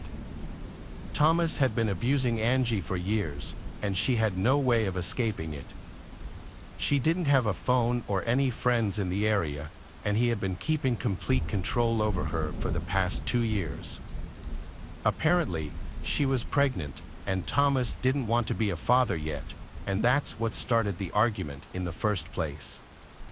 He most definitely tried to kill the baby, but to no avail. Angie and I are now good friends, and we have each other on Facebook. I reached out to her recently to ask her how things were going, and she said she couldn't be happier and that she's in a new relationship with someone that truly loves her and cares for her. She even sent me some pictures of her and her daughter, and they seem to be in a much better spot now, which makes me happy. I was too young to remember what the house originally looked like. Mom showed me pictures taken with the old couple standing out in front of it a few times. The husband passed away in early 1995, and with no one left around to help her day to day, his wife sadly had to go off to a nursing home. By most accounts, they were a much-loved part of the neighborhood. With their loss, there seemed to come a rapid decline in its fortunes. The sell-offs were gradual at first. Before anyone caught on, almost 20% of the homeowners had moved on to greener pastures. Not all of those owners sold outright. A small group decided to hold on to their properties and rent or lease them out. This unfortunately began to attract tenants of a much lower income level. In a matter of a few short years, the neighborhood had sunk so low that only a handful of those original families from 30 years before were still around. Those that replaced them rarely stayed longer than 6 months at a time, and the damage they managed to do in that period was often things that couldn't be fixed with a little drywall and sod patches. I think I was around 13 or so when I began to notice how bad things were. It wasn't out of the ordinary to see open deals, and shootings had become commonplace. The last few remaining original families were far from happy with the way things had turned out, but there wasn't much they could do. Most of them were older couples, previously unfamiliar with any form of crime. Once the drug dealers moved into the old couple's house, the remaining law-abiding citizens feared for their futures. After the couple's deaths, the house was left to one of their children. They had rented it out for the first few years, but when the tenants destroyed it one too many times, they sold it off to a young family. The new owners took the time to renovate the house only to put it back on the market within the year. They were good people and weren't prepared for the dangers ahead of them. The current homeowners are largely a properly invested company. They managed to rent it out once or twice, but by the time the dealers began squatting, it had been empty for over 2 years. Although most of the old families had moved on, there were still enough left to be angered by the dealers' actions. The old couple had been loved so much that the very idea of drugs being dealt out of their home was sacrilegious. It was bad enough that the neighborhood had been turned into an open-air drug market, but turning a house, especially that one, into a crack den was a step too far. At first, a few of the men on the street asked the gang to move somewhere else. Their pleas fell on deaf ears and were answered with curse words and certain finger gestures. They tried calling the police, but by the time officers arrived, no one would be present. The strategy didn't do anything other than anger the squatters. They got their revenge one night when they caught Mr. Jerry, my friend's dad, with his guard down. He had gone out to put a letter in his mailbox when the dealers pounced on him. It was initially just a beatdown, but when he tried to fight back, he was pistol whipped almost to death. This ended up being the final straw. The gang wouldn't see what was coming, and after it was all over, they would cease to ever be a problem again. My friends and I began to notice our parents acting extra strange, sneaking off to talk and going mum the second we approached them. Things went down a few weeks later. Early one morning, at around 4 a.m., I was awakened by sirens and lights from across the street. When I rushed to the window, I got there just in time to see the roof of the dope house collapsing in flames. The fire department did their best, but the house was completely consumed by the time they arrived. I noticed my folks were already out front watching, which seemed odd. I joined them and the rest of the neighborhood on our lawns to take in the festivities. I don't remember there being a single person upset to see the house go. After the attack on Mr. Jerry, the house went from being a beautiful symbol of a greater time to a den for dangerous animals. The fire had burned itself out by dawn, and that was when they began to bring out the bodies. 6 in total lost their lives in the fire. The smiles on many of the men's faces struck me as a little cold, but given the trouble they'd had, I couldn't blame them for being a bit happy. I was still shocked to see what came next. The arson investigation began within days. The suspicion among most of us was that it was electrical or the result of a lit cigarette. It eventually turned out to be a blatant arson. The evidence showed several trails of accelerant around the outside of the house. A few investigators traveled around the neighborhood asking each owner if they had seen anything suspicious. No one had, or so they claimed. One incident still sticks with me today. I overheard my parents speaking to the investigator. My father mentioned more than one attack upon the house by an opposing gang. The problem is, I don't recall the gang ever having trouble with anyone but the neighbors. I have since come to form my own opinions on the fire's cause. By the end of this month, the case was closed and ruled an arson attack from a competing drug gang. A demolition company came along right before Christmas and leveled the remaining structure, and that was in 2017. The lot has been empty since then. The neighborhood, while not as good as it supposedly once was, is a happier place without the dealers. While the drug trade continues in the surrounding area, our neighborhood has remained rather quiet. As I grow older and think of starting my own family, I am of the opinion that the fire could be seen as a sign of better things to come. Maybe the way it was done shouldn't be so important. This past October, I was talking to this girl I met at a party a month prior. For the purpose of the story, she'll be named Eva. We had been talking and hanging out like once a week for a few weeks. She wanted to do a bunch of October activities, so I came up with the idea that we go apple picking. She loved it, so we hopped in the car to take a trip to the nearest apple picking orchard, which was about a half-hour drive away, out of the suburbs and into the more rural part of the area. We live in Jersey, so there's an abundance of places to go, but I let her pick where. We were still about 20 minutes away, and we were driving down a scenic road with little to no traffic. We actually passed what appeared to be another apple orchard, so we turned down this dirt road up to a small wooden farm-like house. But there were no cars, no people, not even a little stand where people would go to pay to enter. It seemed it wasn't open for business, or maybe it just wasn't open to the public at all. The house was very poorly kept. It almost looked as though nobody lived there. As we walked around the property, Eva said she felt uncomfortable, so we got back in the car and continued the route to the originally planned destination.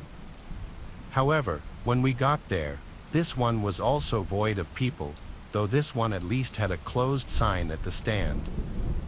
I told her, what if we went back to that first orchard that looked almost abandoned and just go picking there? We'd have the whole place to ourselves. At first, she was hesitant, but I convinced her. So, I drove us back and found a low-key place to park on the grass by the woods. We walked through the crushing leaves on the dirt path. We were trying to be discreet, but that was out the window.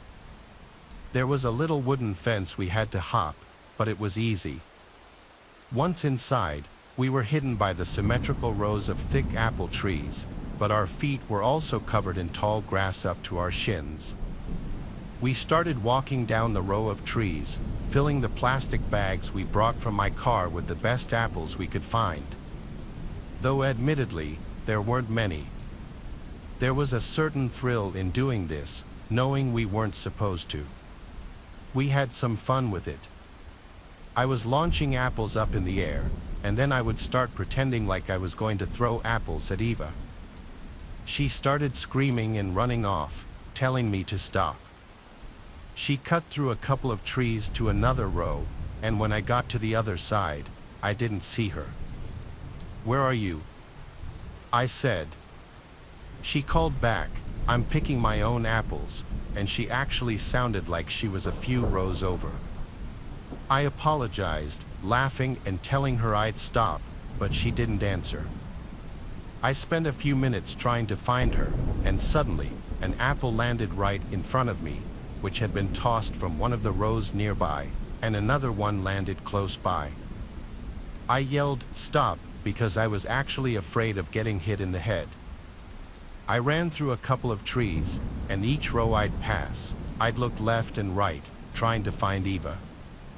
I went down this row, went through the first couple of trees I could fit through to get to the next side.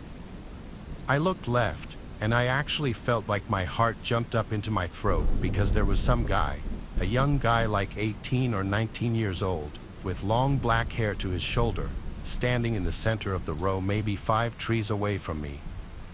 It looked like he had a slight smirk on his face. He didn't move, so I did. I squeezed through to the next row and then the next. Then Eva called my phone. I picked up in a hurry, whispered, "Where are you?" She sounded like she was in a panic. She said into the phone there was a creepy guy following her around. She tried talking to him, but he wouldn't say anything, and he looked like he wanted to hurt her, and her description of him matched the guy I just saw. I told her to meet me back at the car.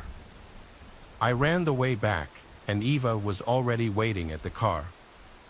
We stopped to discuss what just happened, but Eva yelled, "There he is," and pointed in front of us.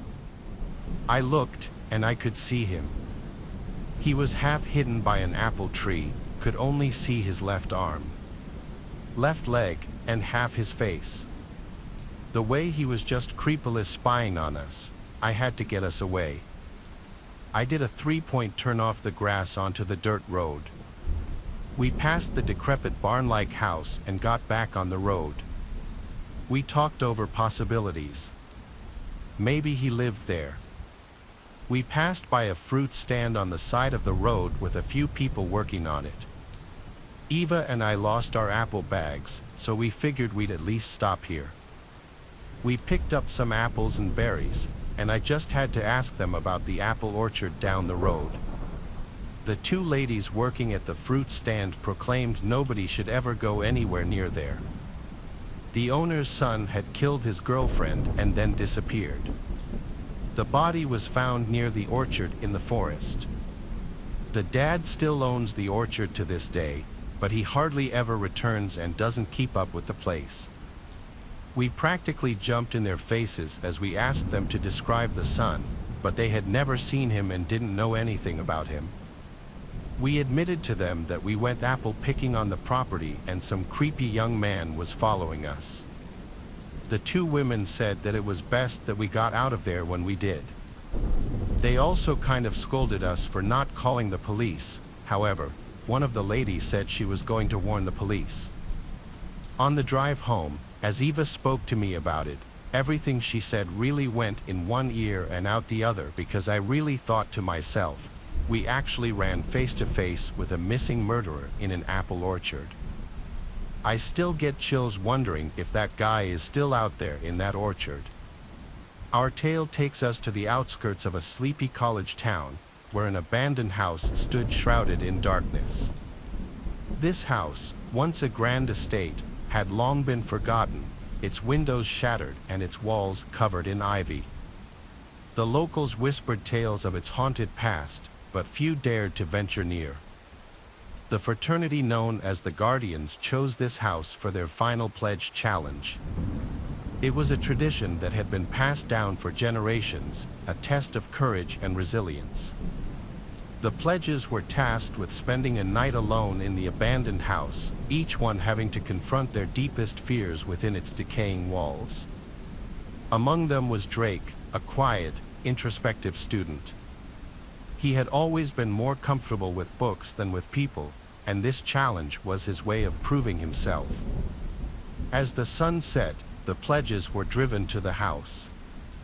The journey was filled with nervous laughter and whispered reassurances, but as they approached the house, a heavy silence fell over them. The air grew heavy with dread as they stepped out of the van. The house loomed before them, its dark silhouette a stark contrast against the twilight sky.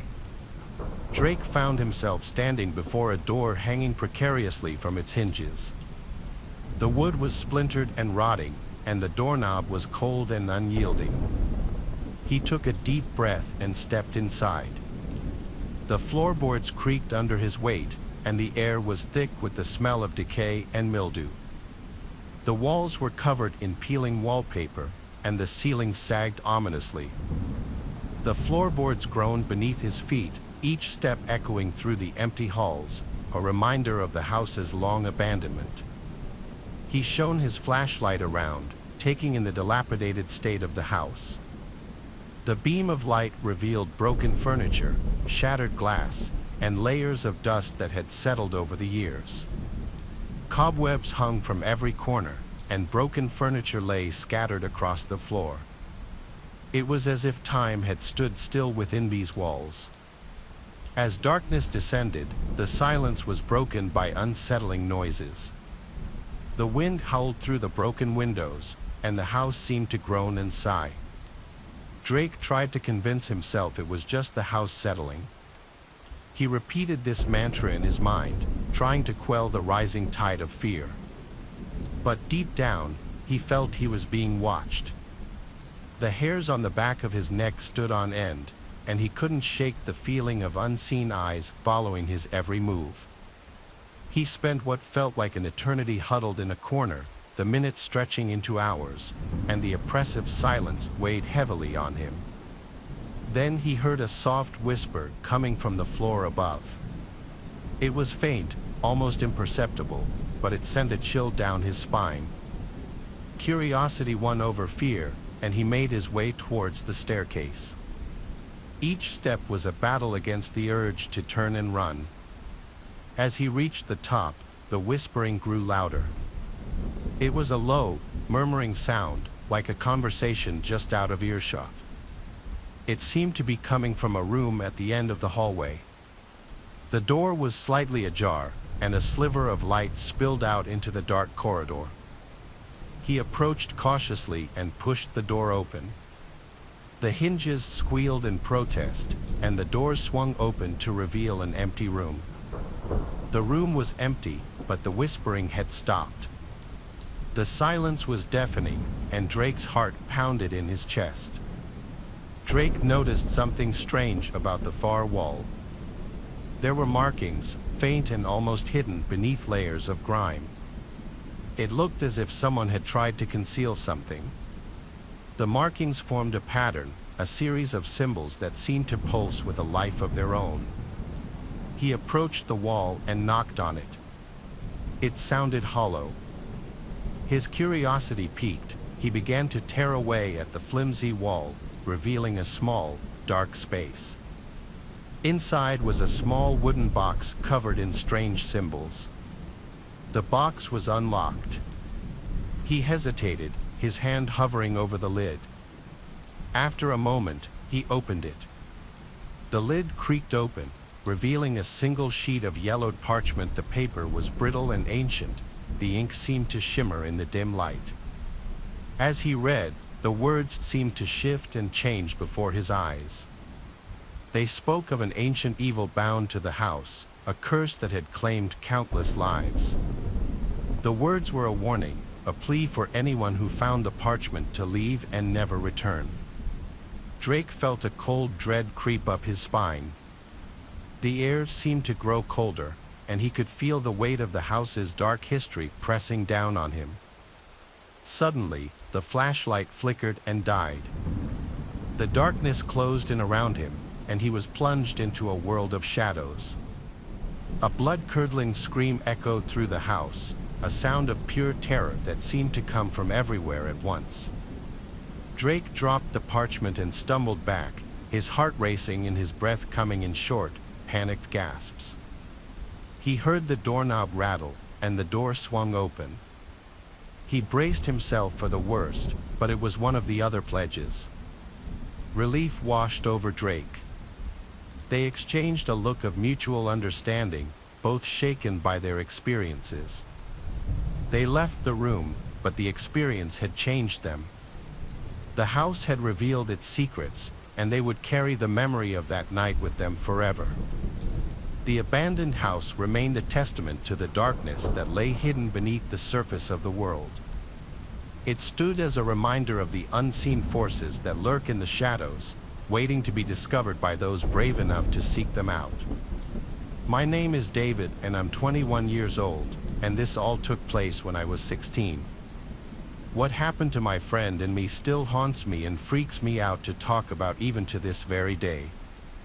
I was sleeping over at a friend's house one night, and it was in the middle of the week, and school was called off early in advance for the next day. I live in Colorado, where we get hit with some pretty crazy snowstorms in the winter, and this was one of those nights. The roads were so bad that the school called for a snow day, so I was really excited. I was staying at my friend Giagra's house, and we were as happy as any other 16-year-old would be about having no school. Luckily, he lived in the same neighborhood as me, so all I had to do was pack my bag with the things that I was going to need for the night and just walk over there. It was no more than a 5-minute walk, so really, it was no big deal. Of course, our parents had to work the next morning, so we were going to have the house to ourselves all day the next day. We stayed up late and played video games and goofed around all night, talking about the most random stuff you could imagine that teenage boys would talk about.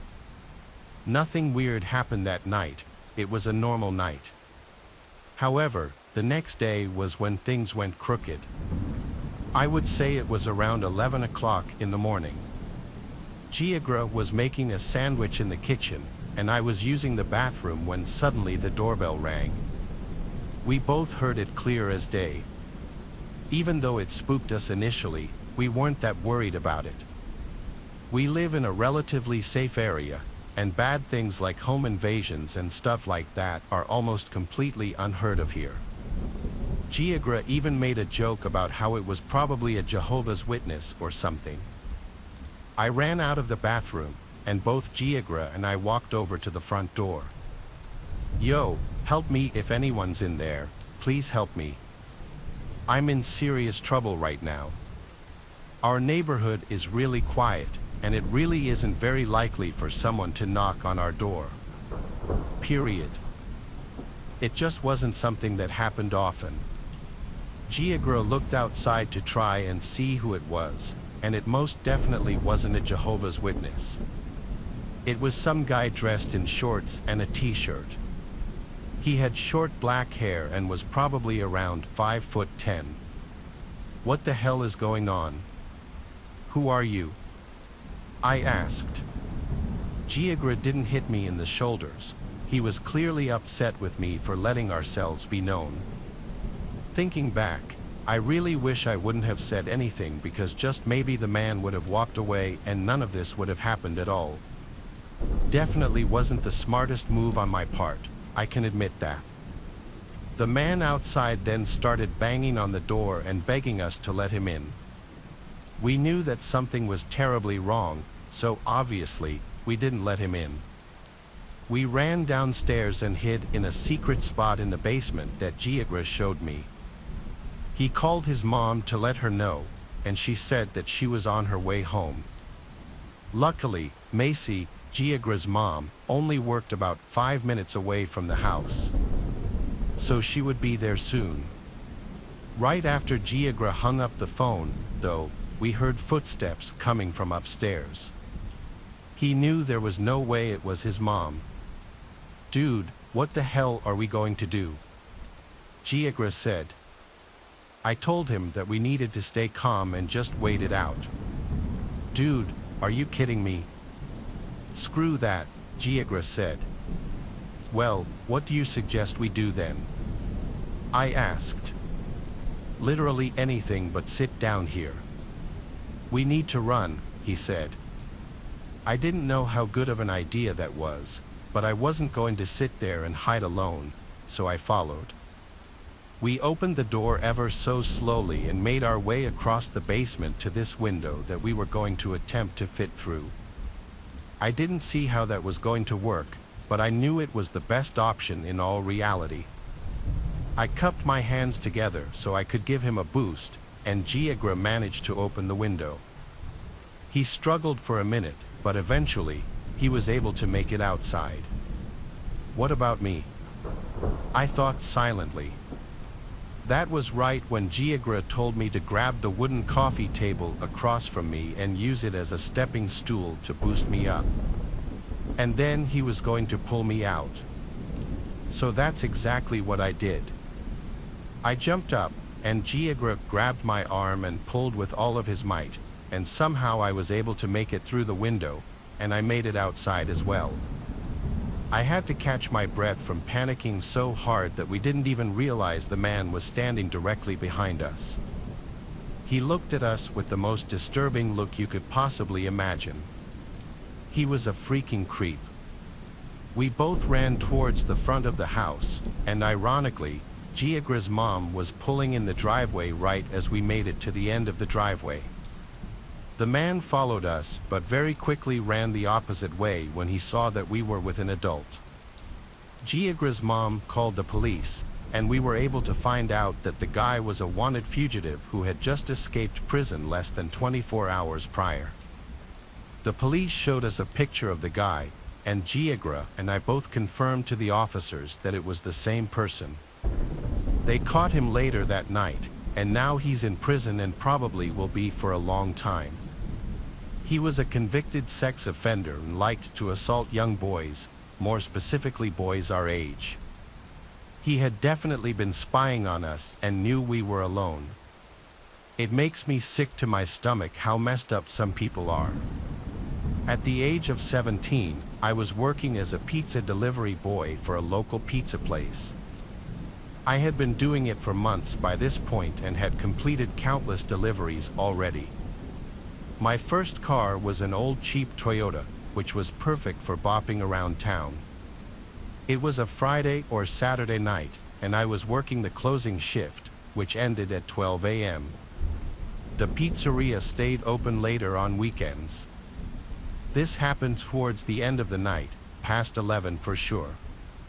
My boss, who I'll just call Mario, would always give me the details for the houses I'd be delivering to and their orders. We had an order for 1 pie to a woman named Kim, ironically. It was an unusually long drive, about 15 minutes. Most orders came locally, around 5 minutes away on average.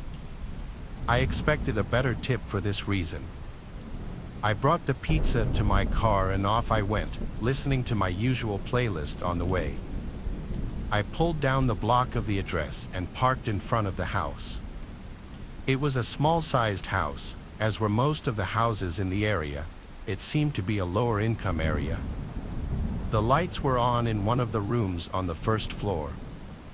I was approaching the door when suddenly a woman called out from a window of the house next door, saying, "Excuse me, that pizza is for us.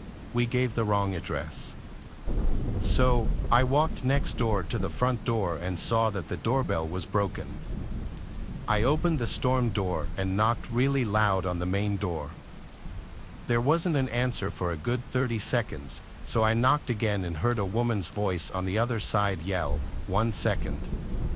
However, they still took forever to open the door. Another minute passed before the door finally opened, and a woman, probably in her mid-40s, answered the door.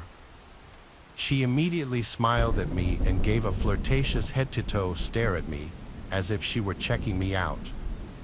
She said in a loud voice, "Charlie, come look how handsome the delivery boy is."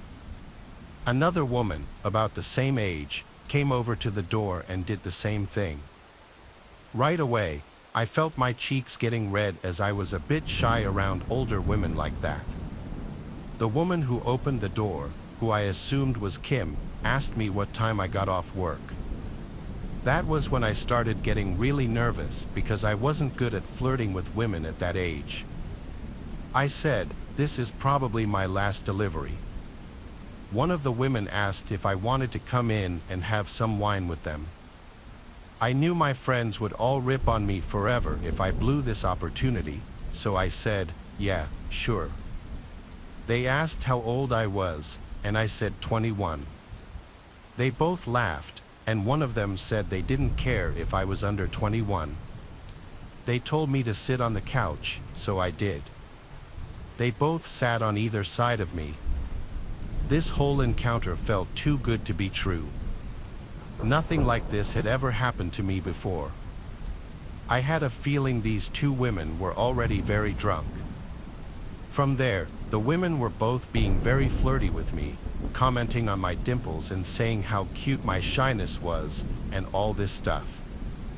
I was drinking some wine, pretending like it didn't taste disgusting to me because I didn't drink wine at that age at all. The woman, Chelsea, started saying they wanted to show me something in the basement. I laughed and said, "What is it?" They both laughed and said it's a secret, but I'll like what it is. They wanted me to go down first. Honestly, I had my own fantasy about what was going to happen in the basement. Unfortunately, it was nowhere near that. I walked over to the doorway of the basement and looked down into the darkness below. I looked back at them and noticed they weren't laughing anymore. They had these blank faces until they noticed me look back at them, and they started to laugh and smile again. I said in a firm voice, "What's down there?" They said almost in unison, "It's a surprise." I started to walk slowly down into the basement, asking where the light switch was.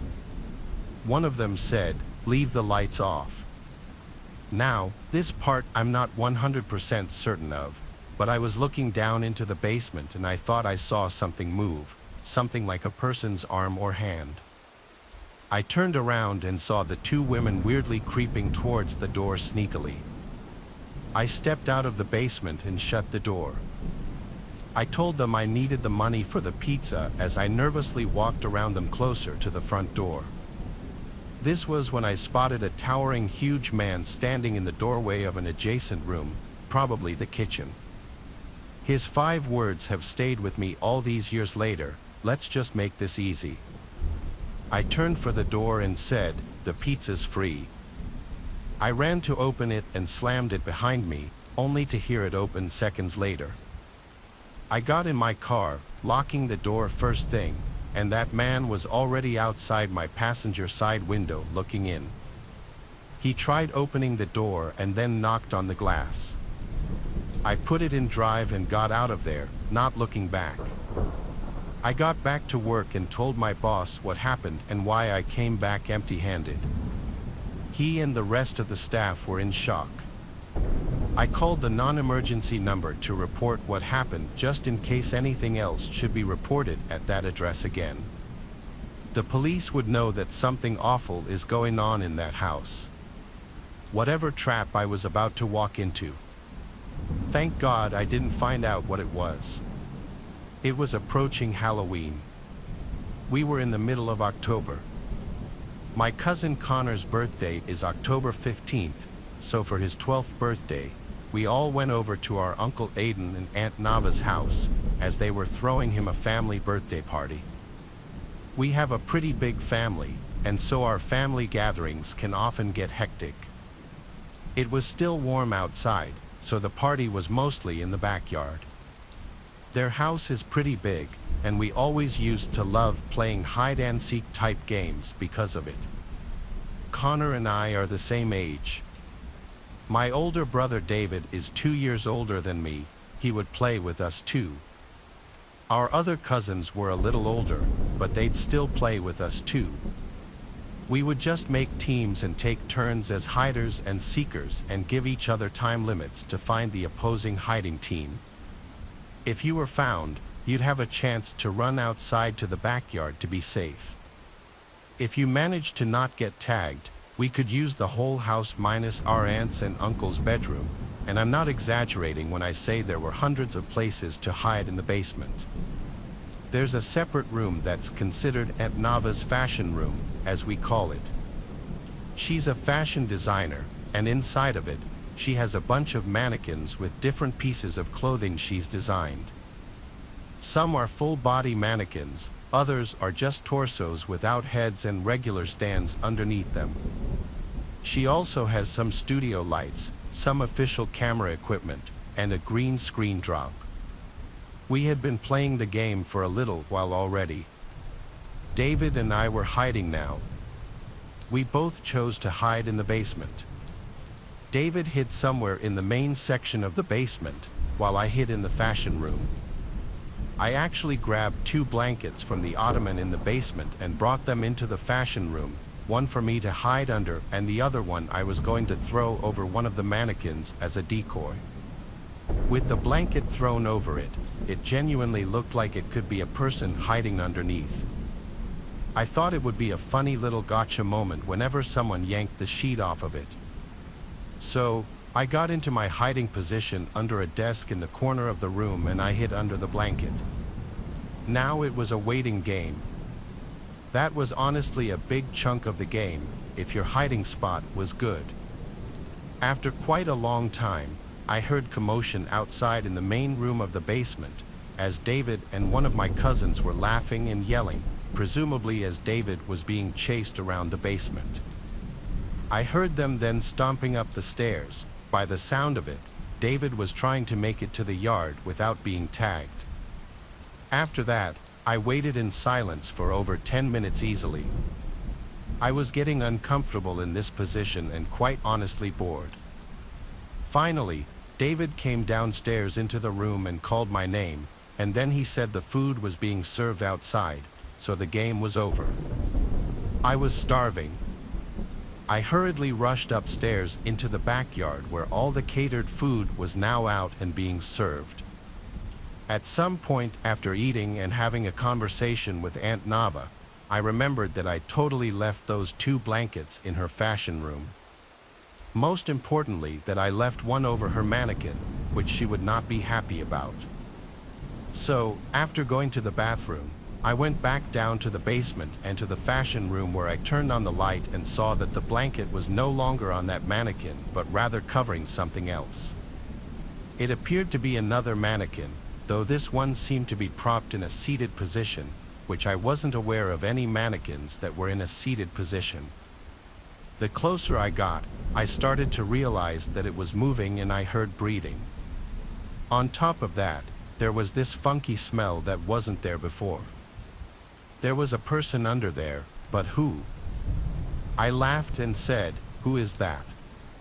They didn't answer. I felt this feeling of uneasiness growing in my stomach. I looked down to see if I could see the shoes they were wearing, but what I saw were the bare feet of a black person. Nobody at this party was black back then. I turned and headed for the door. I rushed back outside and said to my uncle to call the police. "There's someone in the basement." Others overheard me and panic quickly ensued. My uncle and a few others rushed down to the basement. I followed behind. When we got to Aunt Nava's fashion room, the blanket was now on the floor and whoever was underneath it was gone.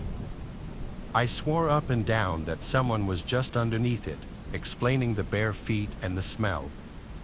A bunch of family members searched the whole house and ultimately my uncle called the police, taking my claims very seriously. When the police showed up, it was kind of a whole scene, and everyone at the party was concerned. Neighbors even came out to see if everything was okay. Every possible hiding place was checked, and no one was in the house. I didn't make it up, though. It was genuine what I saw, and I just wish he did turn up so that everyone would have seen I was right. Even if mostly everyone did believe me, I still just wanted them to see what I saw for themselves. During parties, they leave the doors unlocked since family circulates in and out for hours. So it's no shocker that someone off the street could have just walked right in, maybe a homeless person, which would account for the smell. The whole thing still just felt so crazy, and it's a haunting memory for sure. I used to go bowling quite often with my friends when I was young, around 15 or 16. There was a bowling alley down the block from my friends and I, and so we'd go there on weekends. The bowling alley has been closed for years, but when it was open, it was super cheap and affordable, perfect for a bunch of young teenagers who didn't have money of their own. This one weekend, I went with my friends Conal, Farrer, and Dylan to the bowling alley. We always went at night, around 8 p.m. The bowling alley was always crowded on the weekends, and sometimes we'd see familiar faces. There was this older man who would sometimes be there alone, bowling on the adult side of the bowling alley, where alcohol was served. We always played on the non-alcoholic side. How we took notice to that man was because he'd sometimes just weirdly walk down the entire bowling alley, passing every lane, watching people bowling. Then, we'd notice him end up back at his lane, all by himself. We nicknamed him Guy Bullets after maybe the third time seeing him. Tonight, there was a lane open next to us, and guess who out of nowhere sat next to us? Bullets, or whatever his real name was. He was setting up a game on the lane next to us, by himself, and it wasn't long until he started trying to talk to us. He started making comments on our form, and every so often, interrupting our conversation to tell us weird things, like how long he's been coming here. Then, eventually, he said something really weird that he watches us play every weekend from across the bowling alley, and he decided to come over and introduce himself tonight. He played it off like he was trying to be some kind of bowling teacher to us, but really, it was just annoying and, most of all, uncomfortable. Bullets, at one point, entered our lane as I was up to ball, and he grabbed my wrist with his hands to position me into an allegedly better form. I never gave him permission to touch me, nor did I ask for his guidance. We cut our night at the bowling alley short because of him. We used the money that we would have used on more games on getting pizza instead, at a pizza place further out the block. When we came out, Conal and Dylan went their own way, since they lived on a different block. Farrer and I walked back down the other way, in the direction of our houses. As we did, the sound of a car engine starting made us turn around. We noticed an old SUV, like a Ford Explorer, making a three-point turn. We both imagined the possibility of it being deep bullets. The SUV started slowly tailing us as we walked down the street, so we picked up our pace. Then, the SUV pulled up right alongside us, and the window rolled down. It was, in fact, the man from the bowling alley. He said out the window that he could offer us a ride home. We said no thanks. He replied, "It's not safe for a couple kids to be walking around late at night." We weren't even really that young. We were young teenagers, not little kids, and it was crazy that he thought we were young enough to trick into getting into a car. When we made it clear we weren't getting in, he pulled to the side of the road and parked his car. Farrer and I decided to start jogging home. When we reached the intersection where we'd split off, we said bye, and I continued jogging home. By the time I made it back, I was out of breath. Running after eating pizza is not a good idea. My dad was already asleep because he worked weekends. My mom was out with her girlfriends, most likely, and the same was probably the case with my sister. So, I wasn't supposed to ring the bell because my dad didn't want to be woken up. I went around back to get the key we had for the back door, which was hidden in the shed. When I got out from the shed, I thought I heard something, and I should have listened to my gut. I went to the back door to unlock it, and as I opened the door, I heard the sound of someone running up behind me. Before I could fully turn around, someone pushed me inside the house, covering my mouth and wrapping their arm around my neck. I wasn't able to see who it was because I couldn't turn my head. I scratched and clawed at his hand until I could move my mouth just enough out of the grip of his hand and scream, "Dad." I may have only been 15, but I was able to put up enough of a fight to get him to lose his grip a few times, allowing me to scream. This undoubtedly scared him off, as he finally let go for good and ran outside. I didn't look back. I ran up the half flight of stairs to the main floor and yelled for my dad. My dad came rushing out of his room, and after telling him what just happened, he checked the backyard and all around the property, and then came back inside. I told him about the man from the bowling alley, how we nicknamed him Guy Bullets, how he followed Farrer and I, and his SUV after admitting to stalking us at the bowling alley. My dad filed a police report and tried getting the bowling alley to release Lance from that night, but they refused. I was never allowed to go back there after my mom found out about this, not that I'd ever want to. The crazy thing is, technically, I can't say with 100% certainty that the man who came in behind me and grabbed me was the man from the bowling alley, but realistically, how slim are the chances that it wasn't him? I've worked as a nurse in multiple hospitals and facilities. Before the current hospital I work at, I worked at a geriatric hospital 40 minutes from my house. I had experience working with older patients before, so this was nothing new to me. I had been working at this hospital for only a couple of weeks that I will tell you why I quit my job at my old hospital. This was on my last shift at this hospital.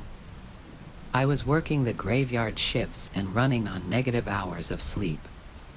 I was assigned to the Alzheimer's ward. The patients in this ward absolutely adored me. My presence as a young girl in her 20s among the residents, who were otherwise left to themselves to float around in their minds, I'm sure, saw me as a breath of fresh air, someone who could tie them to the now or to the everyday. If you're just left by yourself, you can mentally go to other places, but with someone else in your space, you're tied to that moment in time. I was dealing with a number of patients that night, but one was a little more restless than the others. Her name was Mary. This was my first night dealing with her, and she kept telling me any time I'd enter her room about the voices she kept hearing and the man dressed in black she kept seeing in the corner of the room. The other lady in her room requested her curtain be closed before my shift started so that Mary would leave her alone. Since I started my shift around 10 p.m., most of the patients were asleep by 11, but not Mary. Whenever she called me into the room, she'd be frightened of these alleged voices she was hearing and the man in black that kept staring at her in the corner of the room. Not gonna lie, it was creeping me out a little. I believed that in her mind she was seeing and hearing these things, and I sympathized with her because I imagined them to be very scary. But still, I tried my best to calm her down and get her to go to sleep. I didn't want to turn on the TV to calm her down because I wanted to be courteous of the other patient in the room. I held Mary's hands and told her it's okay to breathe and relax. I reminded her that she wasn't here alone and that I was always just a call away. This seemed to do the trick. Mary relaxed for a while, and the next time I came in the room, she was asleep. Once most, if not all, the patients were asleep, the night goes much slower. Time almost moves in reverse. An hour or two later, I was in the linen room stocking my cart when I heard something in the room. It was a relatively small, dead quiet room. I had the door closed, too. That's why hearing another noise was weird. I turned, saw nothing, and resumed stocking my cart. Then I felt what I can only describe as a hand on my shoulder. I looked at my shoulder, jumped, and screamed, but there was nothing there. No one was in the room, yet I knew I felt something large basically grab my shoulder. I went out into the hall for a second to peek my head. No other nurses were in sight. Dead quiet. I had nothing else to do but resume what I was doing. I continued stocking the cart until it was full. Then I turned to face the door, and I fell to the floor and started screaming as my heart immediately leapt into my throat. There was a man dressed in black standing outside the door, looking through the glass and smiling. My screams were loud enough to wake the entire ward. The man disappeared out of sight through the glass window of the door. Seconds later, the door opened and one of my fellow nurses came in to help me off the floor, as I was hysterical. I asked her if she saw the man dressed in black. Her response was, "What man? There's no one else here." We checked all the rooms in the ward. There wasn't anybody dressed in black in there. My screams woke Mary from whatever light sleep she must have been in. When I came into her room, she started talking about the voices again, this time mentioning the screams, which she didn't know were mine. I asked her what the man in black looked like, and if he was smiling. She looked at me, and I noticed her eyebrows point down as her expression changed to the most focused I'd seen her the entire day. She asked, "How did you know?" Even with my heart still racing, I felt it skip a beat as she said this. She started screaming now, screaming, "Get me out of here, he's coming." The other nurses came in and tried to calm her down. I was switched to a different ward that night with someone else, and I eventually ended up going home early because I was just so freaked out. I texted the head nurse that the experience had traumatized me and that I really didn't want to be in that building anymore. I got as friendly of a response as I could have hoped for. I've never been diagnosed with anything, nor have I ever dealt with hallucinations of any kind. I'm aware of the effects of lack of sleep, but this was next level. I don't know if my mind started playing tricks on me from what Mary was telling me all night, but the feeling of the hand on my shoulder, the image of the smiling man behind the glass door matching the description a patient kept giving multiple times, this was one of those once-in-a-lifetime, unexplainable supernatural occurrences. At least, I hope it was once in a lifetime. When my dad passed away, not only did he pass along his fishing boat, but he also passed along his love of fishing to me. The boat is a which has a decent-sized cabin allowing me to go overnight deep-sea fishing.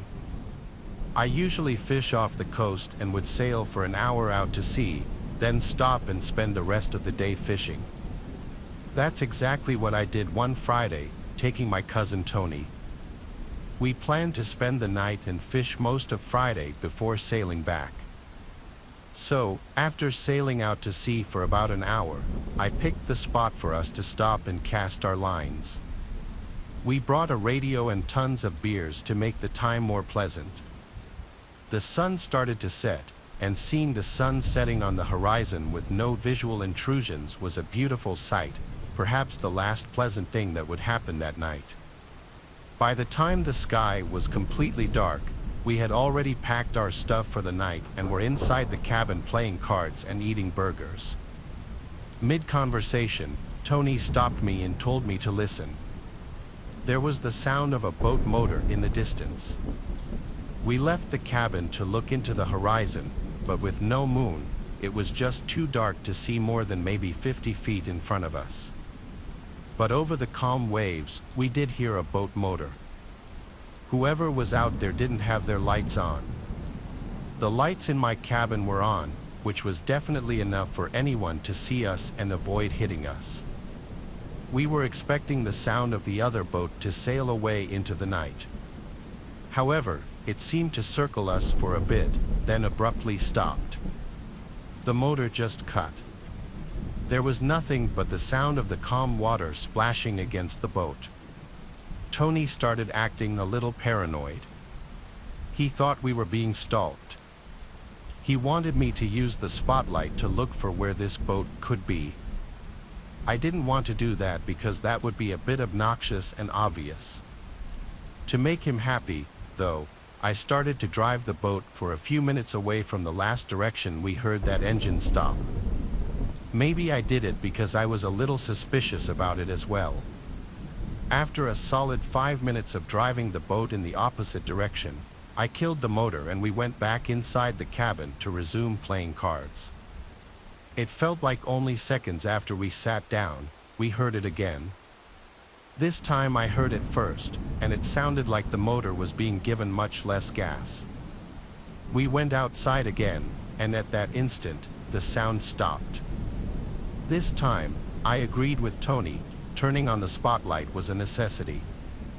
The spotlight only rotated 180 degrees, so I turned the boat a little to the right so that I could point the light out in the direction we heard the boat. The beam of light shot far into the horizon. I felt my heart racing as I slowly turned the light to point more to the right, and finally, I stopped when the light started to land on a boat floating not too far away from us. I turned the light off at once. I told Tony to turn the cabin lights off as well. I put the boat in full throttle and steered away from the area. I steered the boat for about 5 to 10 minutes before thinking it was enough. We hung out outside for a while to ensure we weren't followed again. When it seemed safe to do so, we went to sleep. However, I woke to a thumping coming from above my head, above the cabin.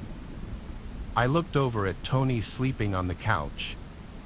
I whispered his name a few times to wake him up, and I pointed up at the ceiling. He looked up, then back at me with a look on his face telling me he heard the thumps. I opened the door to the deck and ran outside and saw 2 men, one on the bow of my boat, the other on a boat floating directly next to mine. Tony came running out behind me. Both of the men slowly put their hands up in front of their faces and claimed they meant no harm. The one on my boat said they were simply almost out of gas and needed help. He said he was going to knock on my cabin door to ask for assistance, but in my head, I was thinking, why was he on the bow of my boat? Done very low-key, I flicked Tony's thigh to indicate to him that I was getting ready to do something rash. The guy stepped down from the front of the boat to the lower deck, right in front of Tony and me. He was significantly taller and bigger than us. He looked at me for a few moments and reached out his hand, expecting a handshake. Without saying anything, I knew something was about to go down with these guys, and for all I knew, that could start with my shaking his hand. Instead of shaking his hand, I pushed the guy overboard into the water with all my strength and ran up the stairs to turn the boat on while I yelled at Tony to make sure they didn't get back on the boat. We were able to lose them in the night for good this time. I didn't stop, though I kept going the full 2 hours straight back to the shore. We made it back to my dock and slept on my boat that night. The next morning, we packed up and drove home. Strange things can happen out at sea in the dark, but I never anticipated anything like that. I don't know what those guys were planning on doing to us on my boat, but considering they had been making a point of stalking us, I know it was nothing good. In April 2011, 86-year-old Patrick Carnes was living in the biggest little city in the world, Reno, Nevada. Known for its casino and tourism industry, Reno is the county seat and largest city of Washoe County with a population of just over 200,000 people. Despite being well into his 80s, the World War II veteran was described by those who knew him as being sharp as a tack and someone who still had a lust for life. Despite his advanced years, and although he'd lost his wife several years earlier, Patrick had adopted a dog named Lucky, who he said kept him accountable and responsible. On April 13, 2011, Patrick and Lucky were driving back to Reno after a visit to family members living in Toledo, Ohio. Patrick was driving his green Subaru Forester when he approached the town of Wells, Nevada, at around 9 at night. As he happened to be approaching a Nevada Highway Patrol officer, he failed to properly switch lanes, resulting in him being pulled over by that very same officer. The cop warned Patrick that what he was doing was dangerous and only agreed to hold back on a ticket when Patrick assured him that he was simply following a truck driver ahead of him. He assured the officer that he wouldn't be driving at night anymore, and the officer's dash cam filmed Lucky wagging his tail in the back, suggesting that there was no tension or confrontation between the two men. The officer later testified that Patrick seemed perfectly composed and sober, giving him no reason to prevent him from driving away. Yet, the following morning, just before 6 a.m., Patrick's car was found completely abandoned near a place called Winnemucca, more than 150 miles away. The vehicle was stuck in a nearby sagebrush and was facing oncoming traffic, but there was still gas in the tank and it was still basically drivable. There were no signs of any kind of conflict or struggle, with only a single set of footprints visible in the dirt leading away from the car. What's more, nothing was missing from the car, and it seemed Patrick had walked away from it with nothing but the clothes on his back. One of these abandoned possessions was a map of rest stops on his route back to Reno. The only thing police had to Patrick's planned route. Winnemucca is nowhere near them, so what was it that caused such a radical diversion?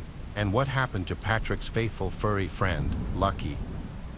3 days later, a witness reported seeing a dog matching Lucky's description near the Pumpernickel exit out near Winnemucca, but a thorough search of the area turned up no signs of the brown Labrador mix. It's interesting to note that 5 years earlier, another abandoned vehicle was found near the Pumpernickel exit in almost exactly the same spot that Patrick's was found. Judith Casita, a 62-year-old resident of Reno, was last seen driving her 1991 Mazda pickup truck away from her home on Valentine's Day of 2006. Her truck was found just over 2 weeks later on March 5th, abandoned yet still in working order. There is little information available in Judith's case, but it's reported that she had left behind a note stating that she was depressed with her life and her marriage. Although Valentine's Day seems an apt occasion to commit some kind of marriage-related taking of your own life, it seems very coincidental that Judith's car was found in exactly the same spot and in exactly the same condition as Patrick's. While some suggest that the disappearances amount to nothing more than a lost senior and a woman who took her life, Others argue that both Judith and Patrick's disappearances are the work of a Nevada serial killer. Although it's not clear why police or journalists might come to such a theory, there are numerous articles outlining missing person cases that originate in the area. One article describes Patrick's case as the latest in a string of missing person cases, citing the disappearances of Rita Christian, who was later found alive, and those of Albert Christian and Grant Mullen. No matter what you choose to believe, Patrick was officially declared deceased by the state of Nevada in late 2014. But it seems the key to solving his disappearance is connected to many others. If we find out what happened to people like Judith, we'll find out what happened to Patrick. Whether or not it's a serial killer or some other more sinister phenomenon, the truth lies in finding their bodies. But the fact that it was only a single set of human footprints, unaccompanied by those of a canine, leads us to believe that something must have been very, very wrong if Patrick chose to abandon his lifelong companion, Lucky. Sure, Patrick was almost 90 years old, and it certainly wouldn't have been difficult for a human being to overpower him. But he was also a combat veteran and an all-around tough SOB. The likelihood of him being kidnapped or killed without a fight seems very, very slim indeed. So what stopped him that night? What scared him so badly that he'd abandon his beloved Labrador? These are the questions that might never be answered, and that might just be for the best, because who knows if we're ready for the truth behind such a vast number of disappearances. A few years ago, I used to play video games and stream them online. I was not really popular or anything, I just did it for fun. I would stream on Twitch for my friends, and usually anywhere from 1 to 3 or 4 of them would watch. Sometimes they would play with me in the games as well.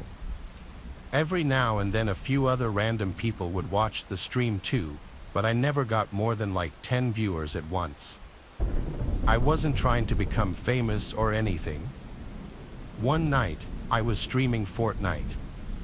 It was almost a nightly thing for me to do at the time. I was playing with my friend Luck, who was also watching the stream. I remember that at one point, I saw there was another viewer, and soon the new viewer started talking in the chat and leaving comments. I did not recognize the username to be any of my friends, and I realized it was a new person. I said hi to them and welcomed them to the stream. The person responded, saying hi, but a short time later, their comments turned bad. It started with basic insults, calling me names and cursing at me. I assumed it to be some teenage kid just messing around on a Twitch account. I remember asking on the stream why he was so angry. My friend was thinking that it was really funny, though. The comments then got threatening. The user said something like they were going to find me and they knew where I lived or something along those lines. Obviously, I didn't take the threat very seriously. I really had no idea why they would act this way because my stream was always pretty fun and lighthearted. The first comment the person made that really raised my eyebrows, though, was when they mentioned my real name. They said they knew my name, and when I asked what it was, the user commented it. This shocked me because my name was not my username or anything, and this person knew my last name as well. It was then that I figured it had to be one of my friends messing with me, and that's what Luck thought as well. I remember Luck asking who it was, going through a list of friends that he thought it could be. The person denied it all. After going back and forth for a bit, the person eventually left, and I ended the stream a short time later. But the very next night, the person was back. I went back on what I usually did and was playing Fortnite again. Luck also joined, and it was just the two of us like the night prior. Well, maybe 30 minutes into the stream, the mystery person returned. They started commenting again, picking up right where they left off, but this time they said they were going to my house. I was kind of like, okay, buddy, let's see it, and still not taking it seriously. They went quiet in the chat for a while, but then out of nowhere, the person commented that they were at my house. Then I heard this loud knocking coming from the front door. I lived in a house that I rented with a roommate during this time. My roommate was gone at work, and I was at home by myself. After I heard the knocking, I told Luck about it, who seemed shocked. This definitely had to be a friend, I said. I was getting up and went over to go look. After leaving my bedroom and starting to enter the living room, I could see somebody through the front window. There was a man standing on the front step who was wearing all black and a ski mask. He did not resemble any of my friends, but I guess it could have been one of them.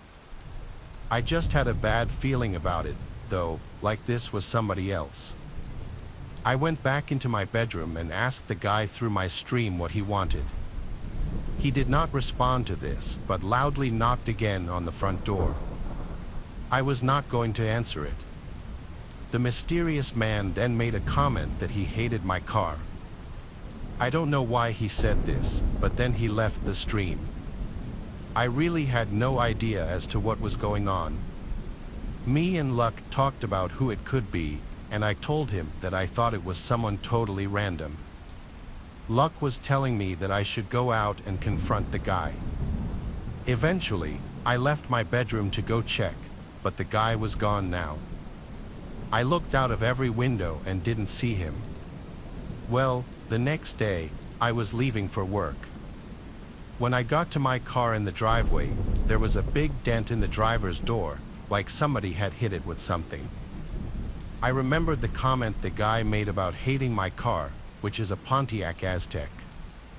Now I knew none of my friends would go so far as to damage my vehicle. After that, I decided to stop streaming for a while. I told all my friends about it, and like I expected, none of them knew who it could be. It remains a mystery to me to this day. I don't live in that house anymore. I did stream on Twitch again a while after it happened, but the guy never joined another stream or at least never said anything. This is one of the craziest things that's ever happened to me. I had a pretty low-key beach wedding, mostly just family and friends. My wife, who I'll just call Mary, invited more people than me for sure. She even invited her ex-boyfriend Tony. I didn't know exactly how I felt about that at the time, but I acted accepting and fine with it because I knew they remained close friends. There were about 50 people at the wedding ceremony, including Tony. I didn't pay him much mind the day of the wedding because it was such a big day and my mind was obviously racing. Tony was friendly to me, but throughout the wedding reception, I noticed Tony would constantly be talking to Mary, and when he wasn't talking to her, he'd be looking in her general direction. I mean, Mary and I were married now, it's not like he had any shot at all. So at the time, I started to think maybe I was just being a little too paranoid. Even if it was slightly annoying, Tony came alone to the wedding, which I thought was just a tad weird that he didn't bring a date. My wife and I stayed in a fancy waterfront hotel that night, and the next day we went back home. A couple of people who didn't make the wedding came by the house to congratulate us and drop off gifts. Surprisingly, Tony stopped by as well. Mary and I had recently moved into a new house together, and Tony claimed to have stopped by to check out her new place and to drop off his gift that he didn't get to give us yesterday. He handed us, well, Mary specifically, an envelope and a little foot-long teddy bear holding a heart. On the heart were our initials, which I actually found to be a nice, thoughtful gift. We gave Tony a tour of the house and he stayed for a beer, but after that, he said he'd better get going and congratulated us once more before leaving. Inside the envelope was a card containing $100. As nice as I thought the gifts were, I still believed he had some serious feelings for Mary, and I asked her to ease back on the friendship a bit. She couldn't see what I saw though, apparently. She swore up and down that they were just very close friends and that there were no feelings left on either side. Mary put the teddy bear next to some of the other gifts on our dressers. While my wife and I were in bed together having a romantic moment, I stopped her when I heard this weird noise. I couldn't put my finger on what it was, but it sounded like a small electrical component. I looked around for my phone and found it was on my nightstand. I chalked it up to being a vibration from a text notification. Like half an hour later, laying in bed with the light off, I once again brought up Tony, asking if he'd texted her since the day before. She said he has, and I got a little annoyed. I repeated myself, saying I don't want her talking to him anymore. She got a little mad at me for accusing her of being interested in him at all. I assured her he was still interested in her. Why else would he stick around in his ex's life like this? She got back at me with her assurance that she doesn't view him romantically at all, that she's no longer attracted to him, and that she broke up with him for a reason. She followed this with she will ease back on her contact with him. I apologized for coming at her like that, and we went to sleep. The next day, when I got home from work, Mary exclaimed that Tony randomly blocked her on Facebook. When she texted him asking what's wrong, he replied, "What do you care? I heard the things you said." When she tried texting back, asking what he was talking about, she saw that he blocked her number now too. I wondered if maybe she butt dialed him on her phone while we had that conversation the previous night, but when she checked her call history, his name wasn't there. I wasn't angry, though him blocking her meant I was right that he did still have feelings, and now he'd be gone. That night, while in bed, we talked about it some more. Then I heard the little electronic vibrating sound again. I looked at the teddy bear on the dresser, then I got up and went to pick it up, and my heart dropped. I grabbed a knife from the kitchen and started to tear the bear open. Mary realized it immediately too. The inside of the bear's head was a square electrical component wired to what was very obviously a camera behind the left eye and a microphone box wired to the left ear. This was connected to some kind of Bluetooth device that would probably allow a phone to send and receive data. We went to the police that night with the teddy bear and filed a police report. We then hired a lawyer and pressed charges against Tony for invasion of privacy. The judge ruled in our favor and required Tony to pay us $15,000 each. Mary also got a restraining order against him, and that was the end of him in our lives. Though we still do sometimes worry that he may pay us an unexpected visit. If he was crazy enough to wire a teddy bear to spy on us and possibly watch us in bed together, who knows how far someone like that is capable of going. It was a rainy Thanksgiving. We have a small family, so our family gatherings are tiny. It was my mom, my two sisters, our grandparents, and I for dinner at my mom's house. My older sister Nancy has been moved out for years. My younger sister Jamie and I still live at home with our mom. Our grandparents live 20 minutes away. Our dad's side of the family all live in a different town. We were all helping out with cooking and such, and our grandma was bringing over some food as well. We always do Thanksgiving dinner at 6 o'clock sharp. Our grandparents arrived at like 5 o'clock. We had to go out and help them walk through the rain up the front stoop to make sure they didn't slip. It was really bad out. Once they were here, we put the football game on in the living room, and I sat with my grandparents and watched football with my grandpa, who was a big Cowboys fan. My sisters were in the kitchen helping my mom with the food. The rainstorm created for a more comfortable and relaxing Thanksgiving evening. That is, at first. When it was time to set the table, I went to help. We were all at the table by 6 o'clock as per the usual. We had a giant selection of food for the small amount of people we were: turkey, leg of lamb, potatoes, stuffing, corn, cranberry sauce, cornbread, and more food I'm probably forgetting. We were all at the table eating, drinking wine, and talking before we migrated to the living room where we all watched the football game. Then, sometime before the game ended, the doorbell rang. It was still pouring outside, and we weren't expecting anyone else.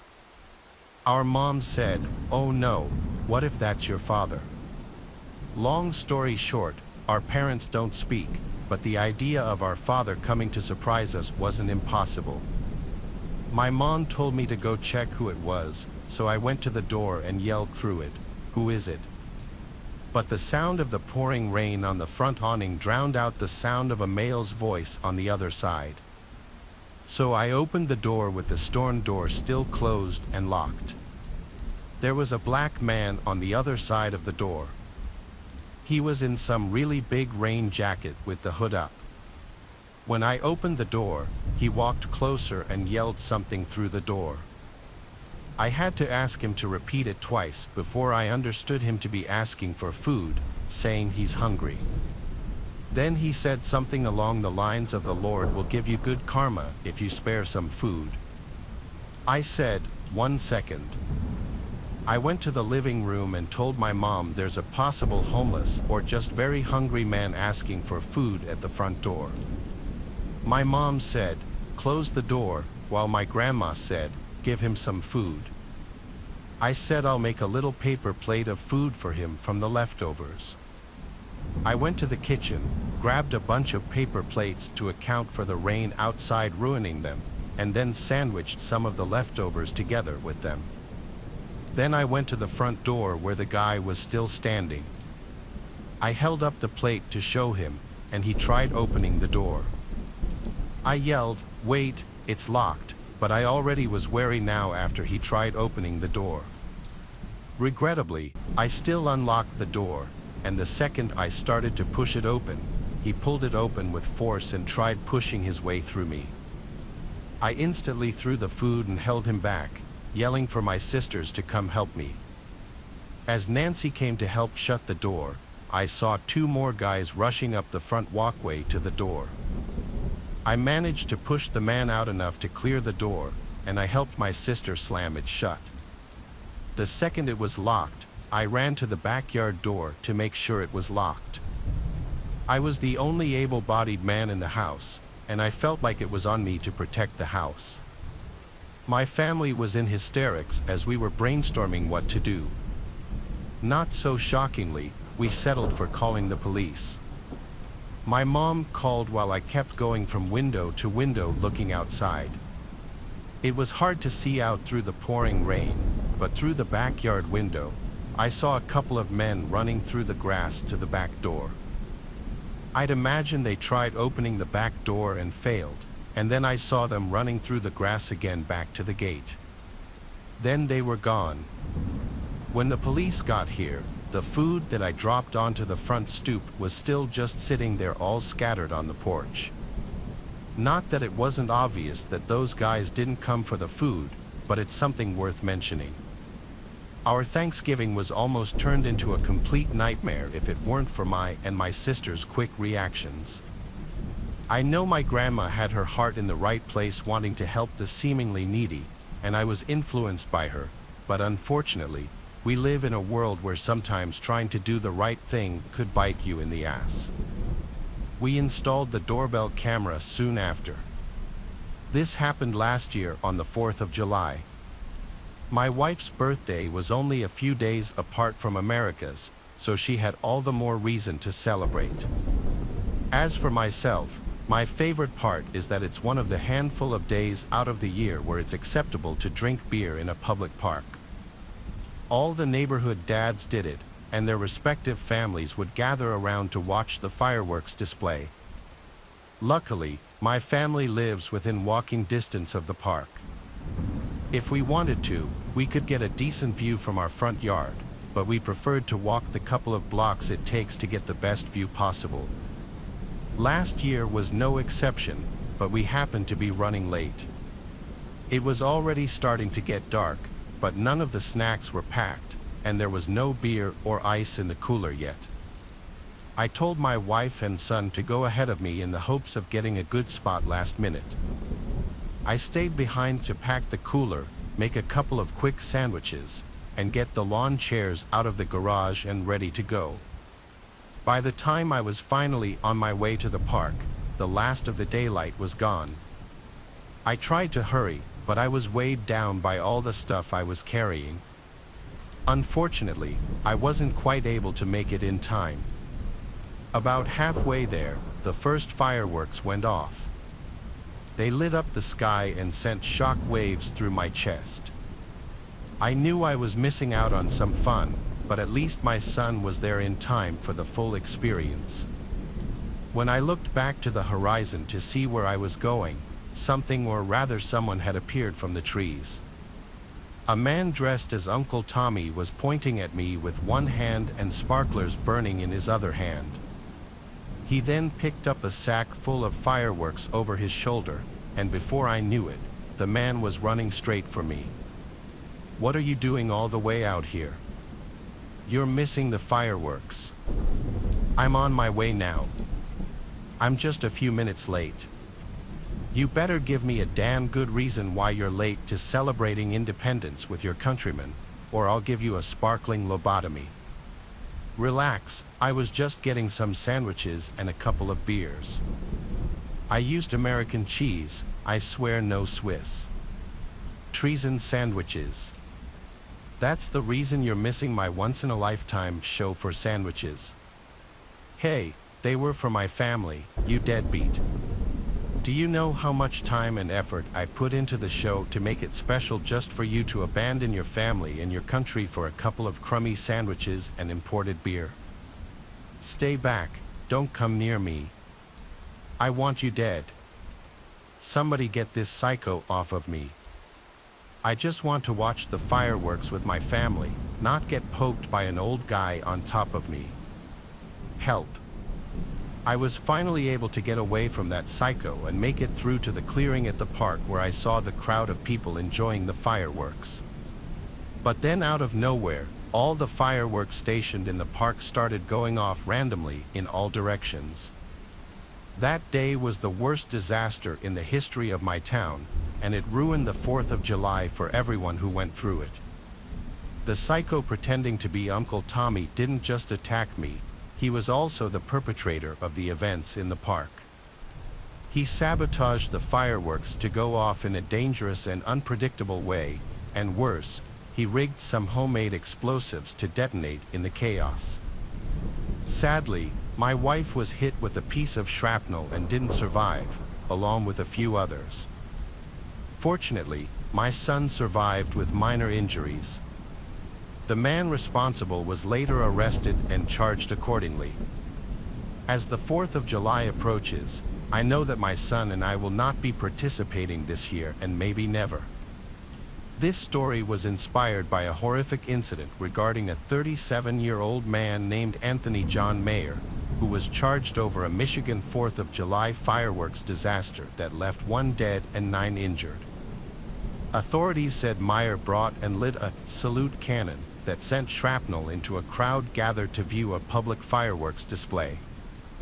Following the incident, an investigation involving detectives, the Michigan State Police Bomb Squad, and the Bureau of Alcohol, Tobacco, Firearms, and Explosives revealed that a homemade salute cannon carrying gunpowder caused the explosion.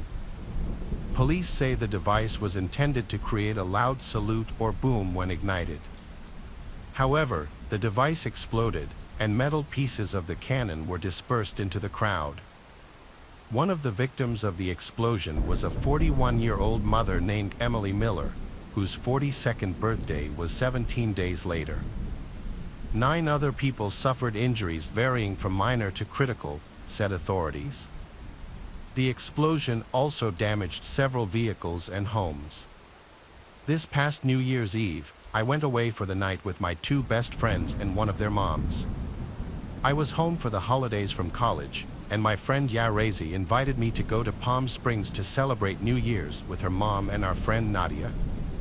I didn't have any other plans, so I decided to go with them. We went to a cool city about an hour from where we live that is big on shopping and resorts.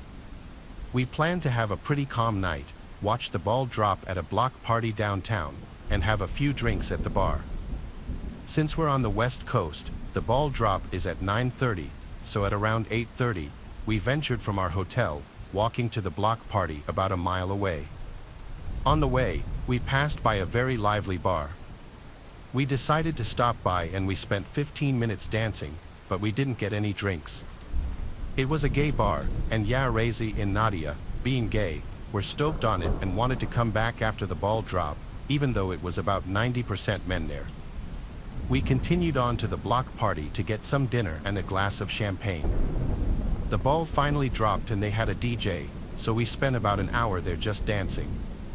After we got tired of it, we decided to head back to the bar and hang out there until midnight.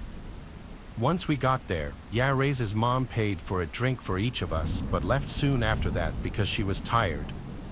It's about 10:30 at this point, and Rezi, Nadia, and I are enjoying our drinks and having fun dancing. Nadia tried some of my drink since it was one she hadn't had before. I constantly have my guard up when drinking in public, and I felt safe at this bar because it was 90% gay men who I thought would not have an interest in me. I went back to the bar to get a second drink, and that's the last thing I remember. The rest I've gathered from Rezi and Nadia. Almost immediately after getting my second drink, I asked Nadia to go to the bathroom with me because I wasn't feeling well, even though I was completely fine 10 minutes before. Once in the bathroom, I just collapsed on the floor and was almost unresponsive. Nadia, now worried, somehow dragged my lifeless body out to where Rezi was waiting for us. Security, seeing my condition and assuming I was wasted, asked us to leave. Rezi and Nadia decided to take me back to the hotel about half a mile away. By this point, I was unconscious, and there were barely sounds escaping from my mouth. They saw someone leave the bar at the same time as us who was walking near us, but they were preoccupied with trying to keep my lifeless body off the ground. At one point, I threw up all over myself, them, and the sidewalk. The next part of the story we had to get from Rezi because Nadia doesn't have much memory of this. Still struggling to carry me, the man they saw leave the bar approached them. He was hitting on Nadia, trying to get her to grab a drink with him. She was very agitated and told him to leave, saying her friend needed help right now. He didn't take no for an answer and continued to follow us down the street, asking if we wanted to get drinks with him and if he could help carry me and such. A middle-aged woman witnessing this came up and told the man off, saying something along the lines of, "Stop harassing these young women or I'm going to call the police." Thankfully, he left after that. Next, by some miracle, an EMT and his wife, enjoying the holiday, ran into us on the street. He checked me out to make sure something wasn't majorly wrong and then carried me the rest of the way to my motel and into the room since my friends could barely hold me up. They thanked him profusely, and him and his wife left. This is where Nadio's memory kicks back in a little bit. 5 minutes later, they get a knock on the door, and it's the EMT and his wife again. They came to let us know that a man followed us to the hotel, and they just saw him hop the gate and start to make his way to our room. My friends called hotel security, but they were unable to find him. My friends didn't get a glimpse of him, but I'm sure it was the same man from earlier. I spent the rest of the night vomiting everything in my body in dry heaving. After that, I woke up the next morning in a pile of pillows and blankets on the bathroom floor. My last memory was at the bar getting a second drink, and my friends filled me in on everything that happened. Feeling like crap, I thought I must have drunk way too much, but I've never blacked out before in my life, and the amount of drinks I had, only 2 in 2 hours, since I didn't get to my second at the bar, didn't add up to me being completely unconscious. We all decided that my first drink had to have been drugged since Nadia had some of it and had no memory of our walk even though she was fully functional. I'm sure that the man that was talking to Nadia and then followed us back was the one that slipped something in my drink. To this day, I don't really know how I could have been slipped something because I got my drink from the bar and never set it down. My best guess was that it was already in the cup. Thankfully, I had a good friend and kind strangers protecting me that night. It keeps me up at night thinking about what could have happened under different circumstances. One of my favorite hobbies has always been playing video games. When I was younger, I used to do a lot of console gaming, but in recent years, I've done most of my gaming on the PC. So, I have a setup in my bedroom in the apartment that I currently live in. It's in one corner of the room opposite my bed. Several weeks ago, I was having a gaming night with a friend. We both logged on at probably a little after 8 p.m. I was at my apartment, and he was at his apartment, so we were just gaming online. We were going to go until we got tired. I live alone in my small one-bedroom apartment, which is kind of old and on the first floor of the building. After playing online for several hours, neither of us were tired yet. At this point, I'm guessing it was around 11 p.m. That's when I thought I heard a knocking at my window behind me. I had my headset on, which is mostly noise canceling, so I couldn't hear that well, but I looked back to the window. It's probably like 15 feet from my desk and the chair I was sitting in. When I looked, I thought I saw what appeared to be a man moving away from the window. The window looks out to a small grassy area behind the apartments. Then there's a fence between the next property and a little woods before another apartment complex. In all my time living here, I had never really seen anybody out walking back there or anything, so this was kind of strange and also suspicious. The total time that I saw the guy was less than a second, though he was already moving away when I turned around and looked. I told my friend I would be back in a minute, and then I got up. I then walked over to the window and looked out of it. It was pretty dark in the little space back there, but I could see a little bit. However, I did not notice anyone there. I then left my bedroom and walked out to the kitchen, which also had a window looking out to that same general area. This had a broader view, but I still didn't see anyone. I figured that the guy was gone. This situation was kind of weird, especially with it being late at night. My only good explanation that I could think of was that possibly the man accidentally went to the wrong apartment window. He could have been trying to get somebody else's attention who he knew. I then went back to my gaming chair and sat down. I told my friend about what had happened. We chatted about it for a while and decided that it probably wasn't a big deal. However, probably 30 minutes after this or so, I remember looking back to the window. My headset was still on, so I don't remember if I heard anything or if I was just randomly turning around. When I did, though, I saw a man standing at the window. He was looking in. Because of it being dark outside, I did not really see any details of the man's face or what he looked like. Instinctively, I quickly got up from my chair. When I did, the man moved out of sight from the window. I then walked out of my bedroom into my small hallway with just a bathroom and a closet. Then to the right is the living room. It just felt safer to be away from that window. Moments later, before I returned to my bedroom or really did anything, I heard a noise. I was standing in the hallway, and there were a few sort of loud banging noises from my bedroom window. It seemed like possibly the man was going to try to break in. I heard several more loud bangs on the window, and I worried that it would break. I walked over to my door and left my apartment, going into the hallway. Then I called the police. I told them about what happened and said that I thought a man was breaking in. While I waited for the police, I went to the lobby of the apartment building near the front. I felt much better being away from my unit. The police got there minutes later. They searched my apartment and behind it. When I returned to my place, I saw that my window was actually broken and the man had gotten in. Several things were messed up. I was also missing several items. However, The man was able to escape before the police got there. At the end of the day, I was just glad that I left before he broke in. With the window being broken, I went and stayed at a friend's house for the night. The window got repaired the next day. Though I'm mad about having several of my things stolen, it was not even $100 worth of stuff. I am, however, sort of concerned that something like this will happen again.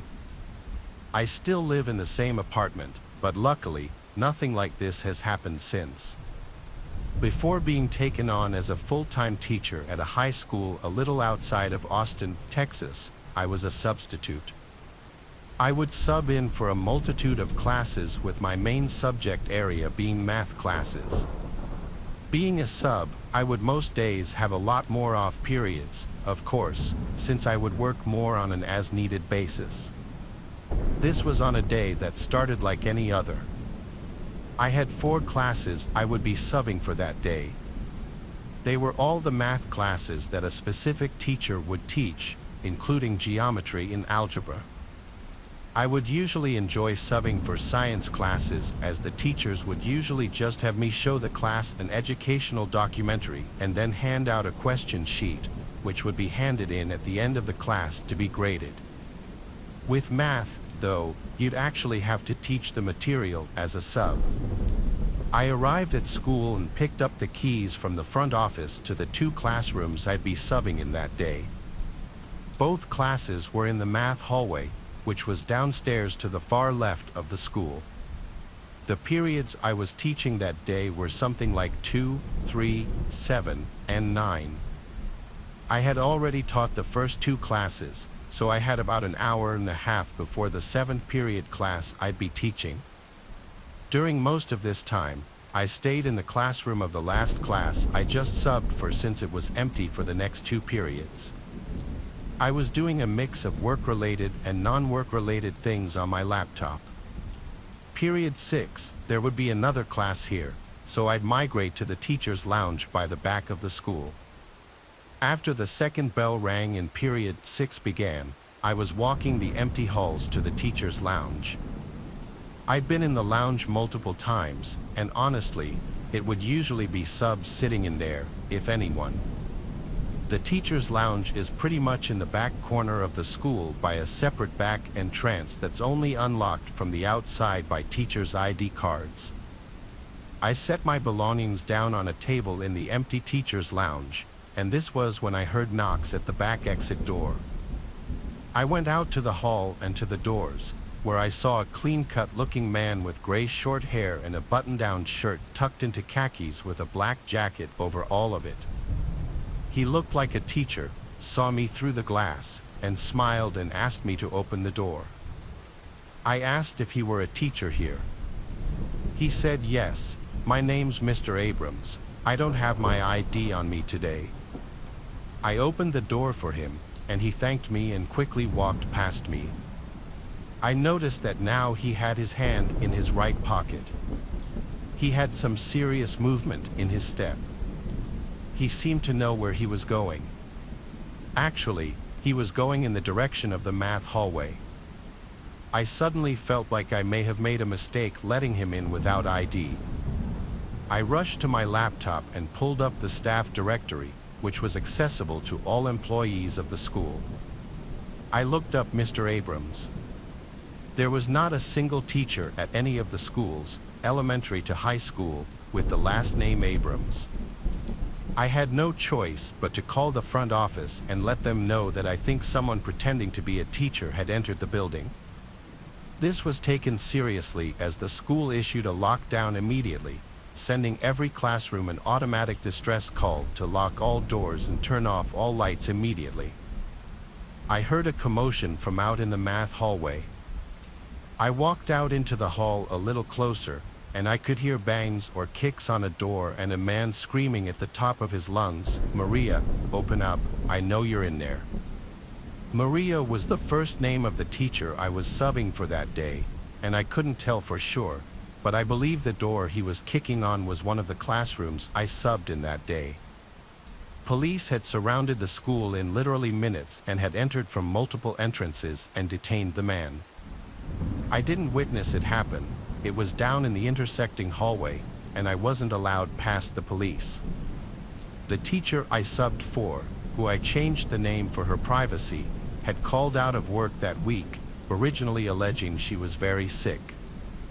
The man who came to the school banging on the door was apparently her ex-husband.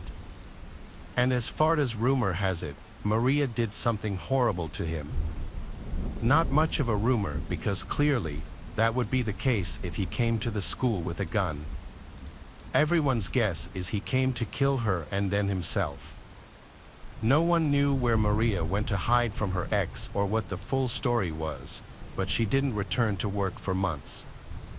I pray to God all the time, thanking him that no one was hurt or killed, because I was the one to let him in, and I would have forever sat on my conscience. I'm going to tell you a story that still makes me angry to this day, even though it happened back when I was a kid. This was when I was about 12 years old or so.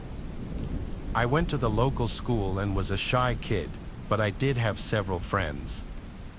I remember there was this one kid at my school named Edward. We had some mutual friends and certainly knew who each other were, but I wouldn't say we were friends, and we never really hung out. I didn't know a whole lot about Edward, but we had a class together and sat sort of near each other, so I would often hear him talking to other people. When I was talking with my friends, he would sometimes stop by and talk with our group. I remember one of my friends said that he got invited to Edward's birthday party that weekend. Then, to my surprise, the next day Edward invited me to his party. He told me his address and the time and said to bring a present for him. He wrote that information on a post-it note, I remember, and then gave it to me. I felt good for being invited to his party. As a shy kid, I did not get invited to a whole lot of birthday parties. Edward was not really known as that cool or popular, but he certainly had a lot more friends than I did, and I thought well of him. I hadn't known that he considered me to be a good enough friend to invite to his party. So when Friday came, Edward's party was that night. I had gone out with my mom the previous day and got Edward a good present. During the school day, one of my friends who was also invited told me that he wasn't going. I guess he had to go to his sister's recital or something. Anyways, that made me more nervous to go to Edward's party because I would no longer really know anybody else there that well. So that night, my mom drove me to Edward's house. It was going to be a sleepover, and she said that she would pick me up the next morning. I was dropped off right on time, and then I walked up to the house. I knocked on the door, and after a moment or two, Edward himself opened up the door. There was another kid with him who I did not recognize. He invited me inside, and I heard some other kids in another room, which sounded like it was at the other end of the house. Edward told me to follow him, and then he led me into the kitchen, which was at the back side of the house. Another kid then walked over from someplace else. Now it was Edward, me, and two other kids. Everyone else was still in some other room. There was a kitchen table with a bunch of presents on it. Edward told me to leave the present there, and I did. Then he told me to follow him. I thought he was going back to where everybody else was, but instead, he led me to the back door that was also in the kitchen. This led to the backyard. He told me to go outside, and I didn't know why, but I did. As soon as I was out the door, he slammed the door shut behind me and started laughing. His friends started laughing too. I thought that he was joking at first. I went back to the door and expected him to let me back inside, but then I heard him locking the door. He then said something like, "Later, loser." Then he covered the window to the door and walked away laughing. At first, I didn't know if it was still a joke or what, but after standing outside for probably 5 minutes, I realized that it was no joke and he was not coming back. Then I felt really bad. I was too embarrassed to go knock on a door and try to get back inside. I didn't even want to anyways. I just wanted to go home, but I didn't have a cell phone back then. My mom wouldn't think to go back until the next morning. I was trying to figure out what to do. I ended up walking back into the street. I walked a ways down and eventually I ended up going to a random person's house. I knocked on the door and luckily they answered. Then I asked to use a phone to call my parents and I was able to. My mom then came to pick me up. When we got home, she was able to find out the number of Edward's mom and she called her. I remember that Edward's mom claimed she had no idea that I was even invited. She drove Edward to our house later the next day and made him apologize to me in person, as well as give the present back. It didn't really make me feel that much better, though. I had been humiliated. After that, I never talked to Edward again. I saw him around in school the next year or two, but luckily we did not end up going to the same high school. I'm currently 17 years old and I live with my parents. Next door, there is an abandoned house that has been vacant since we moved into this neighborhood. We have lived here for just under 2 years now. We live in a kind of rough part of town, and abandoned homes are very common around here. I didn't really like the idea of living next to an abandoned home because it was sort of creepy, but really, I didn't care that much and I would hardly ever think about it. However, there were a few times that I can think of specifically where I could have sworn I heard something coming from that house. I thought maybe they were squatters, so I decided to mind my own business. Have you ever heard of that saying, curiosity killed the cat? Well, I figured as long as they weren't bothering anybody, it was probably best to stay away from the situation altogether. One hot summer night, I couldn't sleep, so I lay awake all night tossing and turning, trying my best to get some shut-eye when all of a sudden, I heard screaming that sounded like it came from the abandoned house. It only lasted a few seconds, but I panicked. Thinking back, I can't believe that I did this, and I truly have no idea what the hell I was thinking, and I don't blame you if you think I'm stupid. But I grabbed my switchblade that my father gave me as a birthday present one year, and I quietly snuck out of my window and made my way over to the house. I had to jump a fence and get through some bushes, and I did so as quietly as possible so I wouldn't be heard or spotted by anyone. I crept my way up the back porch, and to my surprise, the sliding glass door was actually unlocked. My heart was pretty much beating out of my chest by this point, and I even almost turned around and went home. But I didn't. I should have, though, and I wish I would have just called the police instead and let them figure it out. I made my way inside, and right off the bat, I could see just how dark it was. I pulled my iPhone out and turned the flashlight on so that way I could see at least what was in front of me. That was a bad move on my part because almost as soon as I turned my flashlight on, it startled someone, and he made his way over to me.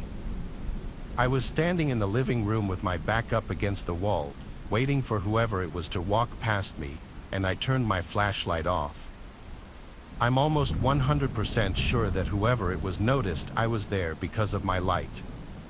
The person turned the corner, and I was met with a much larger man than myself.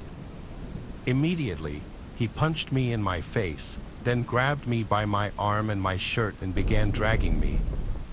My survival instinct kicked in, and I did everything I could to break free of him. He then opened a door, and I realized right away he was trying to put me down in the basement. I managed to kick him in the balls, so I pushed him down the stairs and ran like hell out of the house and all the way home. I snuck back into my window and shut it and locked it as fast as I could, but I didn't think anyone else saw me, so that helped me feel a little better. I rushed to make sure that both the front and back doors were locked as well. I then called my mom, and she told me to get the police over there as soon as possible. I hung up the phone call with my mom and dialed 911. I told them what was going on and that they needed to send an officer over pronto. They told me to keep an eye on the home while I waited for the police to get there, so I did. I looked out of our living room window, and that's when I saw the creepiest thing I've ever seen in my whole 17 years of living. There was a man staring out of the window, looking directly at me in that abandoned house. I could barely see what he looked like, but I assumed that it was probably the man I had just pushed down the stairs. He made eye contact for probably 10 seconds before he shut the blinds and disappeared from the window. By now, I was even more terrified that he was going to come for me. I hid in my room and waited for the police. I was really hoping that he would still be there when the police arrived, but with my luck, he was already long gone by the time the cops showed up. I wasn't surprised by that at all, only I was freaked out that he was going to come back for revenge. The police didn't find anyone or anything suspicious in the house either, which makes this whole thing even creepier.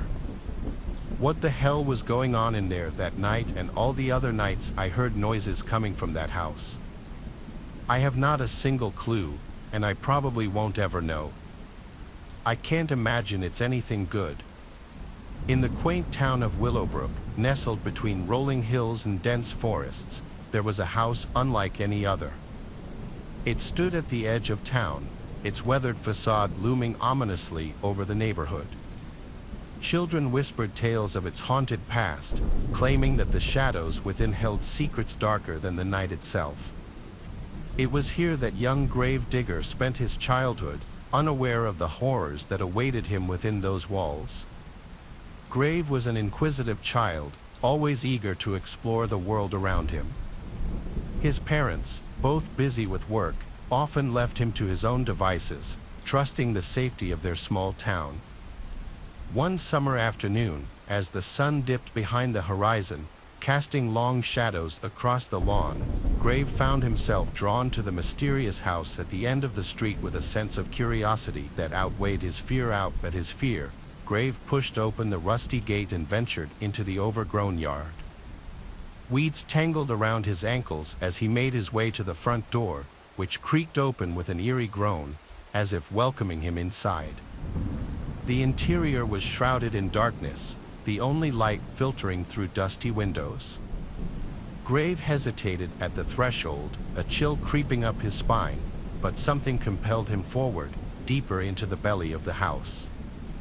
As he stepped into the dimly lit hallway, the air grew thick with a sense of foreboding. Whispers echoed off the walls, faint and indistinct, like the murmurs of a long-forgotten past. Grave's heart raced in his chest as he followed the sound, drawn to a staircase that spiraled upwards into darkness.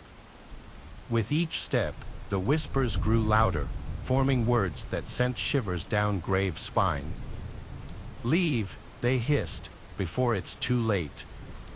But Grave pressed on, driven by a morbid curiosity that overpowered his fear.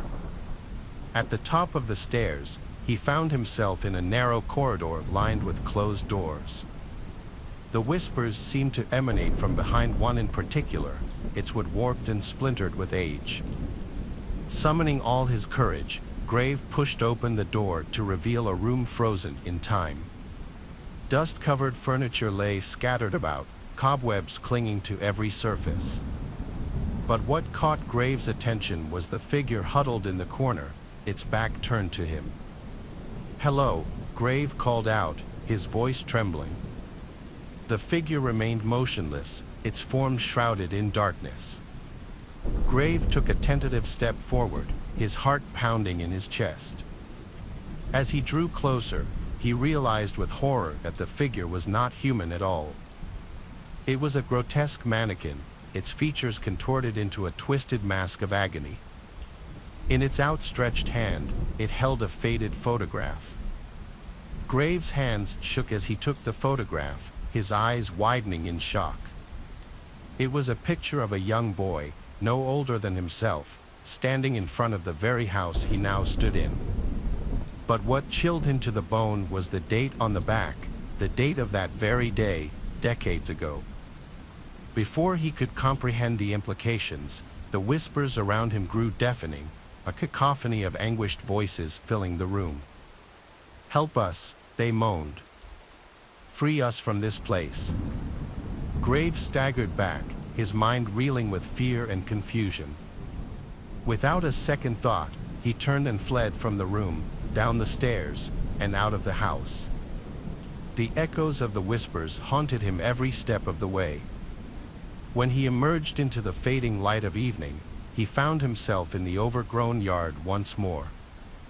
Gasping for breath, he stumbled towards the gate, desperate to escape the nightmare within. As he reached the gate, a sudden gust of wind slammed it shut with a resounding clang, sealing the house behind him. Grave looked back one last time, the house now looming like a dark specter against the twilight sky. From that day on, Grave avoided the house at the end of the street, the memory of the whispers and the haunting photograph etched into his mind forever.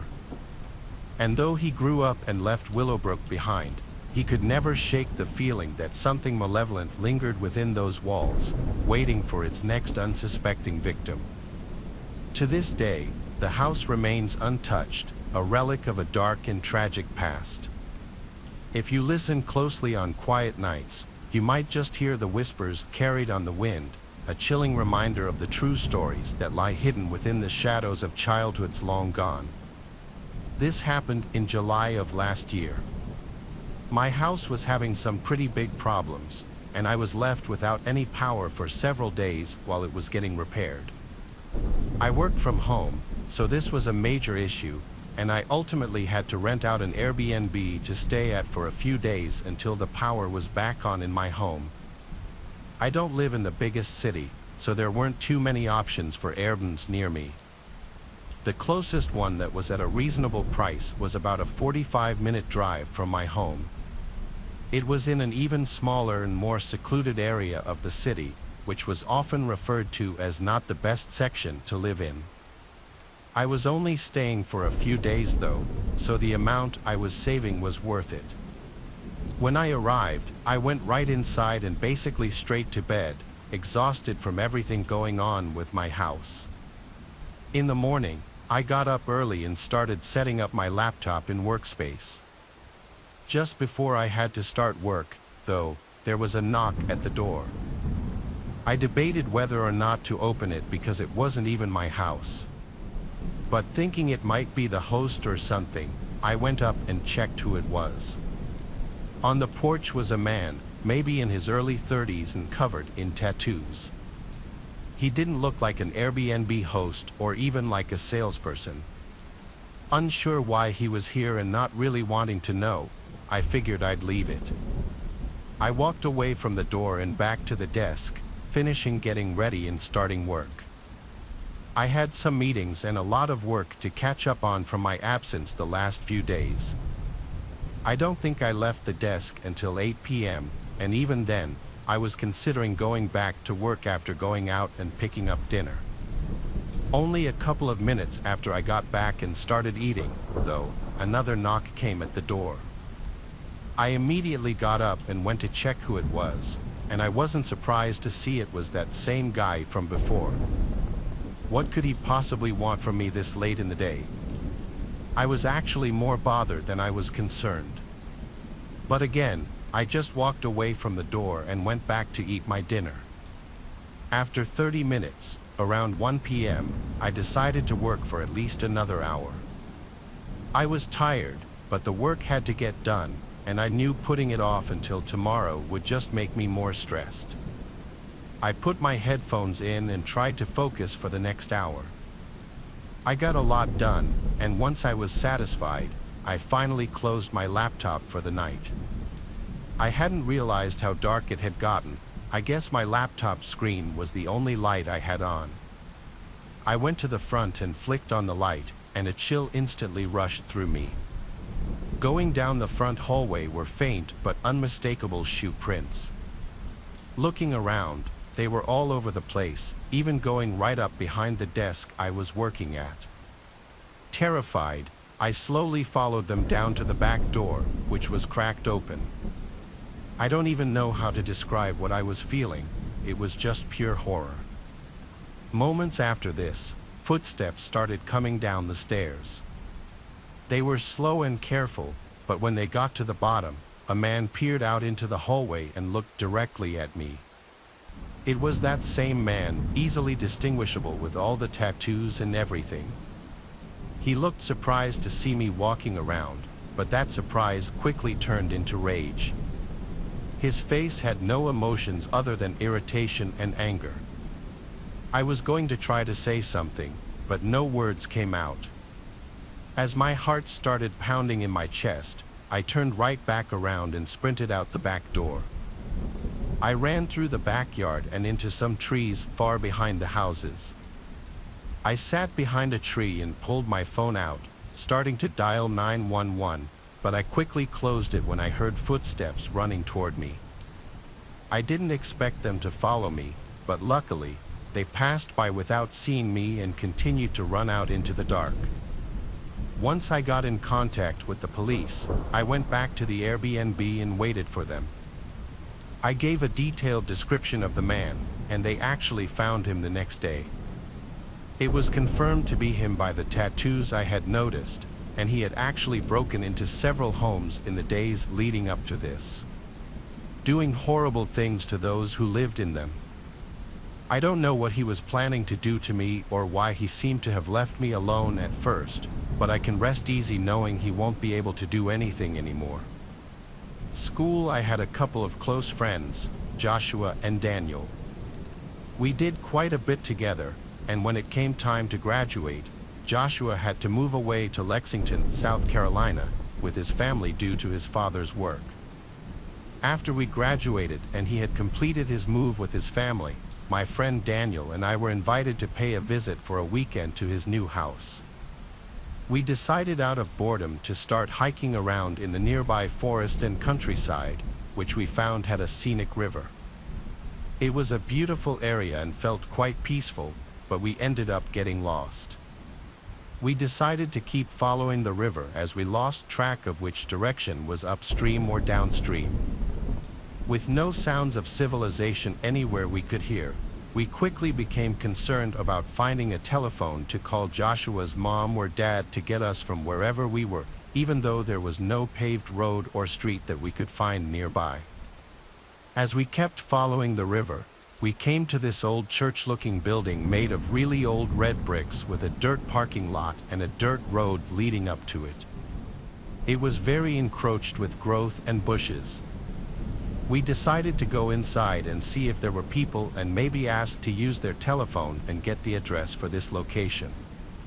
We noticed there were a few old cars which looked to be from the 70s or 80s, possibly Novas, 4 of them, very dirty and rusted in this dirt parking lot with flat or missing tires. They were all white-colored or used to be and parked in a row side by side. As we got closer, we heard gospel music sounds and some singing inside the church. We were relieved that there were people, so we went into the church, which appeared to be rather old and dilapidated. We peeked past the main doors to the hall and saw what I estimated was a couple dozen people dressed as nicely as they could, though they clearly were poor. When we went inside, the old white-haired woman wearing horn-rimmed glasses who was playing the church piano stopped playing, and she looked at us with no expression on her face.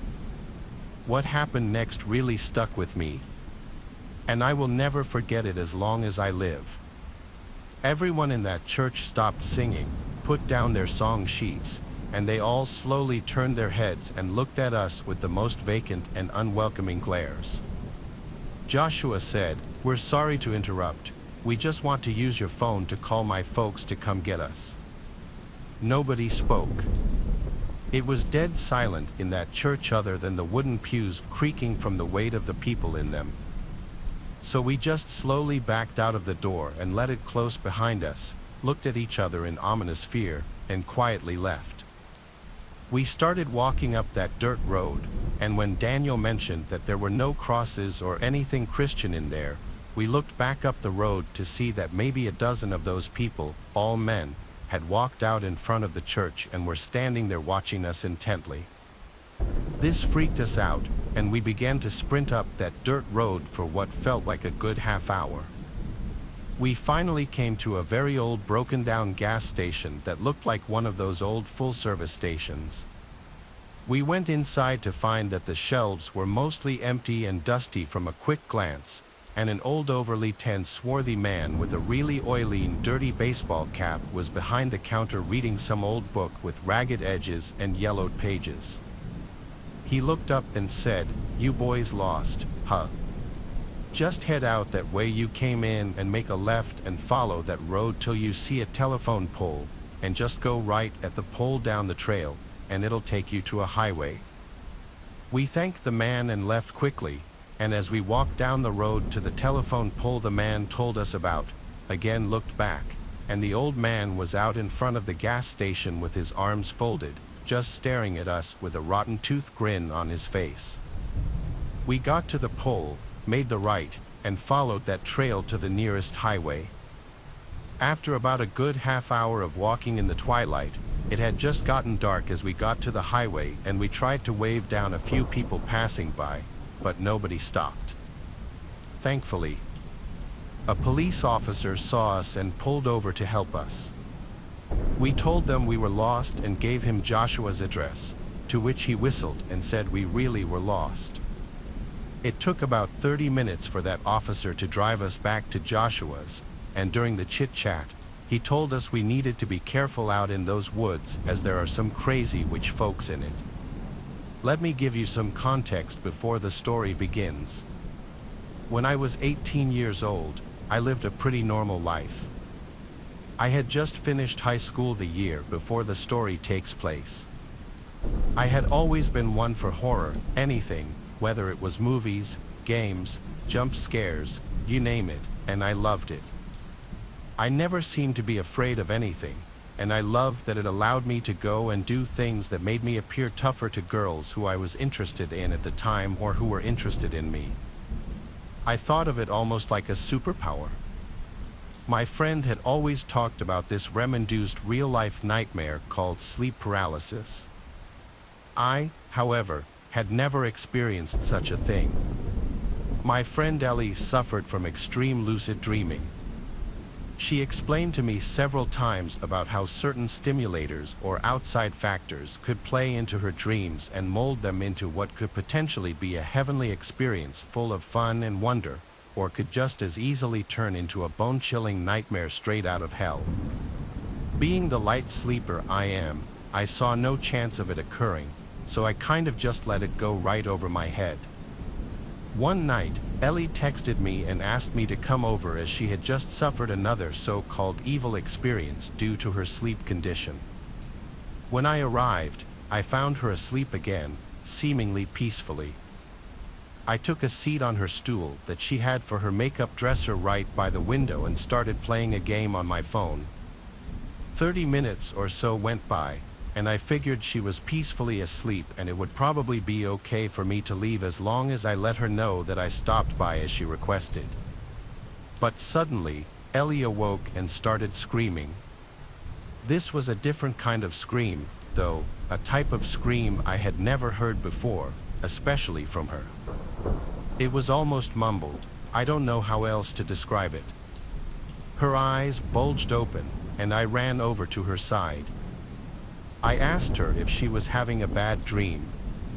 She started shaking. I grabbed a hold of her to try to calm her down, but the tremors grew. I asked her what was going on, but no response. I figured this was just another one of her so-called sleep paralysis episodes. I did my best to comfort her. After about 40 or so seconds went by, she regained full control of her body. I made sure she was okay and then left to go back to my house, as it was almost 2 o'clock in the morning. Right as I got home, I received a very panicked text reading, "The hallucinations won't stop." I asked her to clarify what she meant, but no response. After about 20 minutes went by, I took it upon myself to head back over to her place. When I arrived, I noticed the illumination of red and blue covering her front porch and the surrounding road signs. I ran up to her house, desperately trying to find out what happened. As I approached the house, I noticed Ellie was speaking with one of the officers on the scene. When I went up to talk to her, Ellie and the officer walked me over to a more secluded area. What I found out still sends chills up my spine to this day. Apparently, when I had gone over to Ellie's that night, she wasn't asleep at all, she was pretending to be. Evidently, right behind me was a tall, skinny homeless man hiding in her closet. The police had also found a very large kitchen knife on him as well. The theory to this day is Ellie thought she was having an episode when, in reality, this very real man was quietly creeping towards her in her bedroom. Supposedly, when I had entered her house, it was enough to spook the man into hiding, and my presence was enough to keep him hidden. This gave Ellie the time to call 911 and report the situation, which in turn resulted in the police arriving almost immediately after I had left. Thankfully, the man was taken into custody rather quickly. To this day, I don't know what to think about that night, other than that I could have very easily saved her life simply by keeping her company during what I thought was a very stressful situation. This, in turn, could have resulted in some very scary and heinous acts that would have taken place if I had been there any later. I hope I never experience such a thing. That would be what finally trips my fear factor without a doubt. When I was 16 years old, I decided to surprise my parents with a bouquet of flowers for Valentine's Day. We've always celebrated this as a family holiday rather than a romantic one. I didn't have a car to drive to a florist, but my high school was within walking distance of a hospital that had a gift shop selling floral arrangements. On Valentine's Day, I set off for the hospital by myself, cutting across campus to walk through a network of side roads populated with specialty doctors' offices that keep odd hours. The sort of buildings where traveling doctors mainly hold surgery consultations or prefer small procedures a few times a month. The trip there passed without incident. As I was walking back, though, I noticed an unkempt 1990s car close behind me. While my memory of the car is hazy, I am left with the impression that there were at least two men inside whose faces I could not see. Initially, I assumed that the driver was simply afraid of hitting me, which is why they weren't passing by. So I made a point of dramatically walking further into the grassy shoulder of the road, demonstrating to them that they could safely drive ahead. But they still refused to pass me, continuing to creep along behind at a slow pace. Beginning to suspect the driver was more interested in me than a destination, I began to walk faster. The car confirmed my suspicions by matching my speed. Despite the impracticality of my shoes and the threat of spilling water from my vase, I started to run as fast as I could. That was when they hit the gas and again matched my speed. I realized at this point that the car was 100% following me and that there was no one in sight to notice. I needed to get away. I bolted into the first parking lot I saw, and the car turned in after me. Despite there being only 2 or 3 cars in the spacious front parking lot and no other sign of activity at the office, this car did not stop to park. The driver instead opted to pursue me into the partially under construction back portion of this lot, behind the office. I passed every available parking space, cornered against a pile of debris and rubble from the construction, coming to a diagonal stop less than 3 feet away.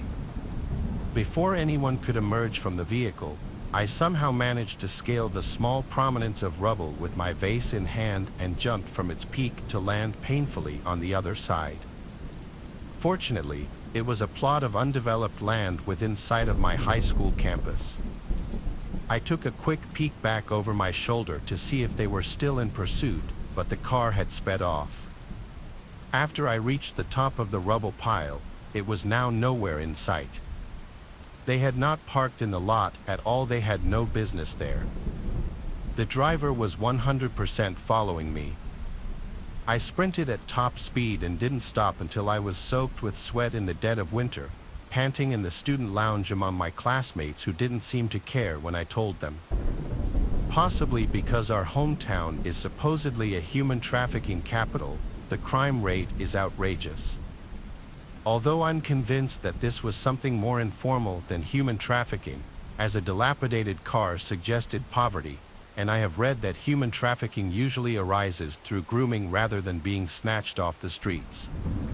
In retrospect, I should have told an adult or alerted campus security. At least I called the non-emergency line of the local police station, but I was young, foolish, insecure, and afraid of getting in trouble for leaving campus when I didn't have a signed permission slip permitting me to do so.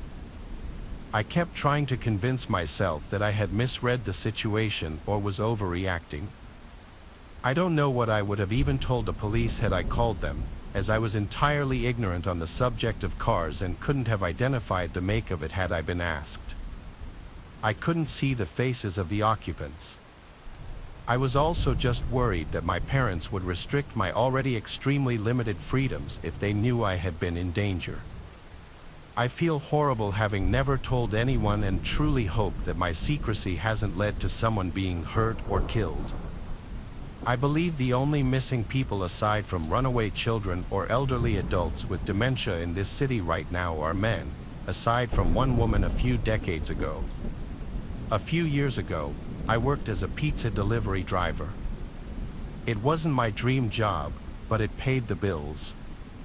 One night, I had a delivery to a house on the other side of town. It was a football night, and the streets were busier than usual.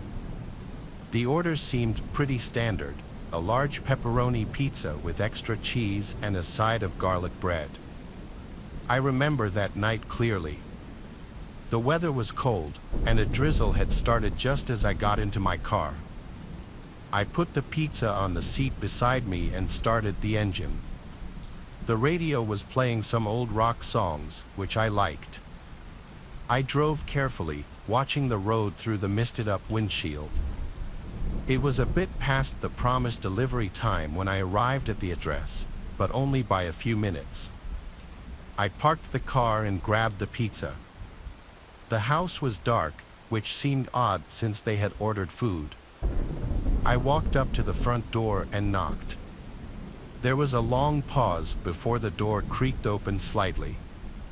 A man looked out, his face half hidden in the shadow. "You're late," he said in a gruff voice. I checked my watch. "Only by a few minutes," I replied, trying to stay polite. "Sorry about that. It's $18.50. The door opened wider, and I saw there were 3 other men behind him.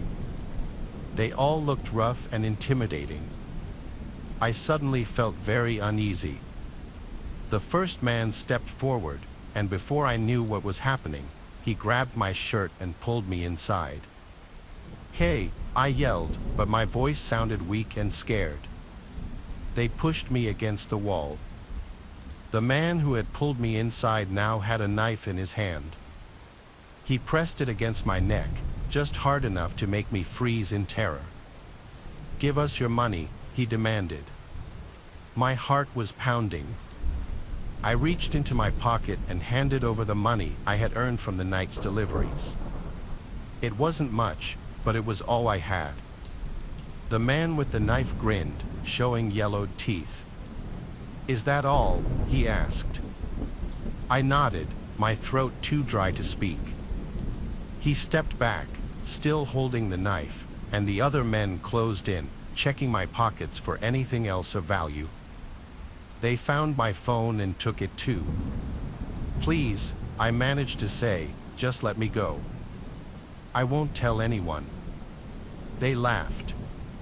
One of them slapped me on the back hard enough to hurt. "Sure you won't," he said sarcastically. I don't know how long they kept me there, taunting me, but it felt like forever. Eventually, they seemed to lose interest.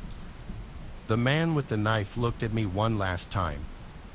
"Get out of here," he said, and I didn't need to be told twice.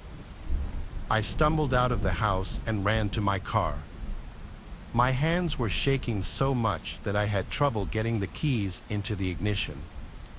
Finally, the engine roared to life, and I sped away, not looking back. When I got back to the pizza place, I told my boss what had happened. He called the police, and I gave them a description of the men in the house. The police took my statement and said they would look into it. For the next few days, I was on edge, jumping at every little noise. A week later, the police called me. They had caught the men. It turned out they were known for causing trouble in the area. I was asked to come down to the station to identify them, which I did. They were the same men who had robbed me. A few months later, I got a call from the police again. They told me that the men had been found guilty and were going to prison. They also said they had recovered some of my money and asked if I could come by to pick it up. I went to the station and was handed an envelope with my earnings inside. It wasn't a lot, but it felt good to get it back. More importantly, I felt a sense of closure. Those men were off the streets, and I could go back to my life without that constant fear. One day, when I was only 17 or so, my older sister and I were hanging outside together in the backyard. Our mom was probably upstairs reading or cleaning or something. My dad wasn't there, and I don't know where he was, probably work or something. I was on my phone, just scrolling through Instagram, lying down on the trampoline. My sister Ava was on the swing set, probably just doing the same thing I was doing. We would occasionally say something to each other about the videos we saw on our For You page, and we would send them to each other and laugh or whatever. Until we were interrupted by our neighbor Bella. We weren't super close with her, but my parents were, and my mother and she got along very well. "Hey guys, come here," she said, standing in her backyard where the fence met the middle of our property lines. We confusingly walked over to her as we had no idea what she wanted, but we knew to respect our elders, so we had to see what she was calling us for. She told us that we needed to go inside and get our mom and that she already called the police. What are you talking about?" my sister asked. "Just trust me. No time to explain right now. Please, just do as I say, guys," said Bella. "You guys are in danger. Run," she said. "Someone dangerous is lurking around your front yard." We reluctantly but also quickly scattered inside after that. We told our mom, and she looked outside, and there was a man on our front doorstep. I didn't recognize him at first as his head was shaved completely bald, but it was our old neighbor. Long story short, a few weeks before this, our neighbor was arrested for killing his wife and daughter, which I didn't know at this point, by the way. I'll get back to that later. My mom saw who it was and ordered us to run up to her room and to lock the door and to only open it if she asks, so we did. We were terrified, but we had to listen to our mom. We ran upstairs and we were waiting. My sister was crying, and I was trying to calm her down. Just by how freaked out Mom was, we both knew something was very wrong, and we were dying to know what was happening. After a few more minutes, our mom screamed and we heard glass shattering. Luckily, she was close to the stairs already and she was able to get to the room with us before the man grabbed her. We locked the door and put a dresser in front of it to buy us some time. This man was screaming like nobody's business that he was going to kill us and pounding on the door for over 5 minutes. Suddenly, it stopped. We heard police sirens in the distance and the man tried to run away. The cops almost had a shootout with him, but after some screaming and threatening, he finally subdued and was taken back to prison. So, this guy we're talking about is named Brian. He was charged with at least 2 counts of first-degree murder for killing his family. Like I said earlier, it was said that he escaped prison about 2 hours before this, and he wanted to come back to get revenge on my family. He was convinced that my father was the reason he got arrested. Brian thought he was going to walk away scot-free for killing his family, but he was under the impression that my dad snitched him out somehow.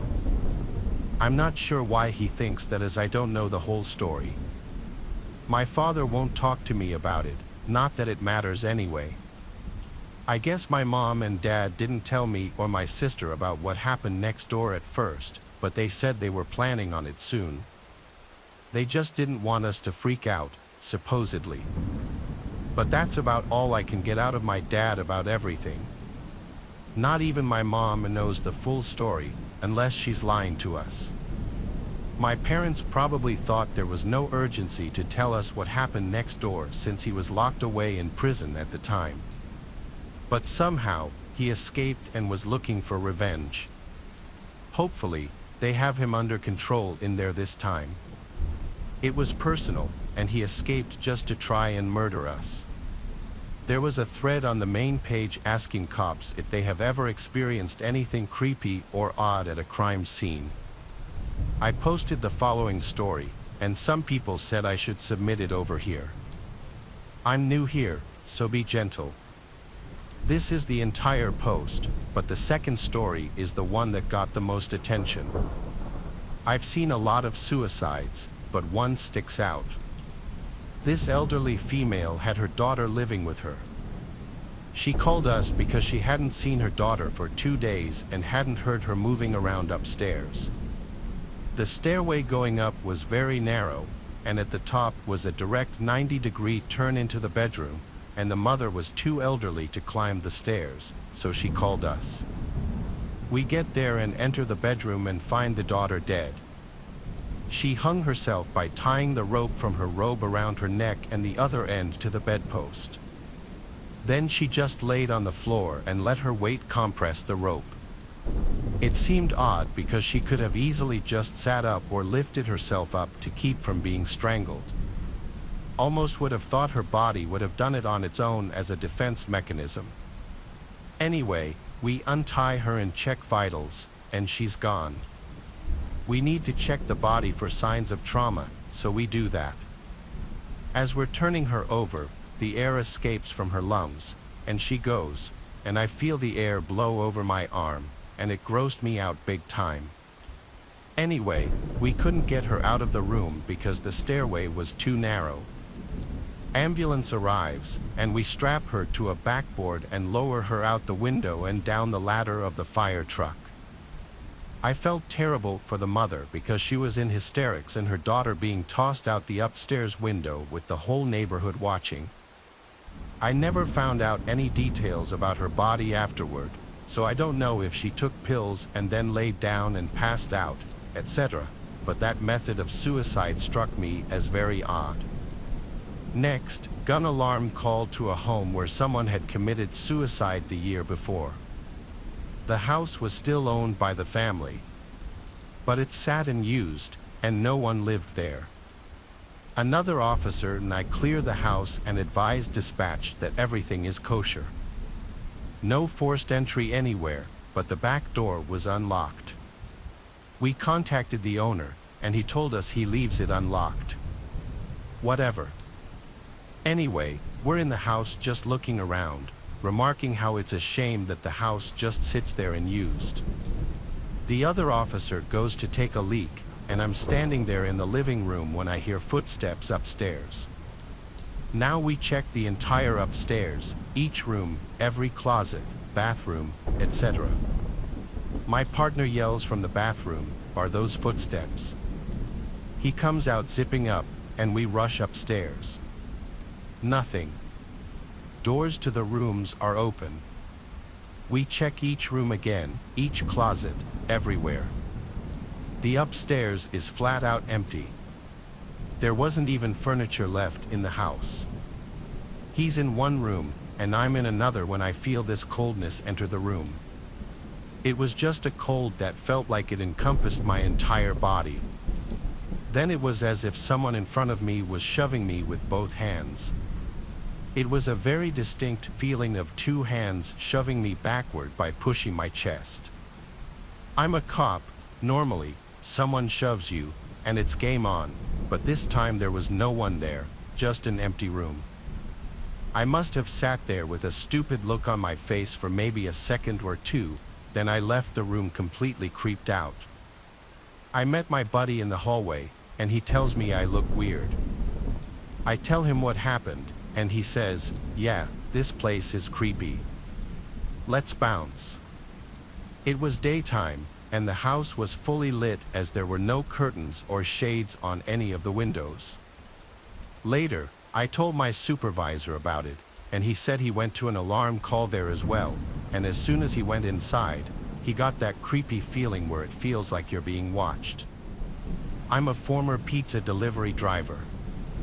I got the job when I was 20 years old, and at first, I liked it a lot. I would not have to work that much, just a few nights a week. My car was fairly new, and I didn't mind delivering at all. The area that I live in is not super crowded, so the driving is pretty easy on the roads. I would also make lots of money in tips, so it was well worth it.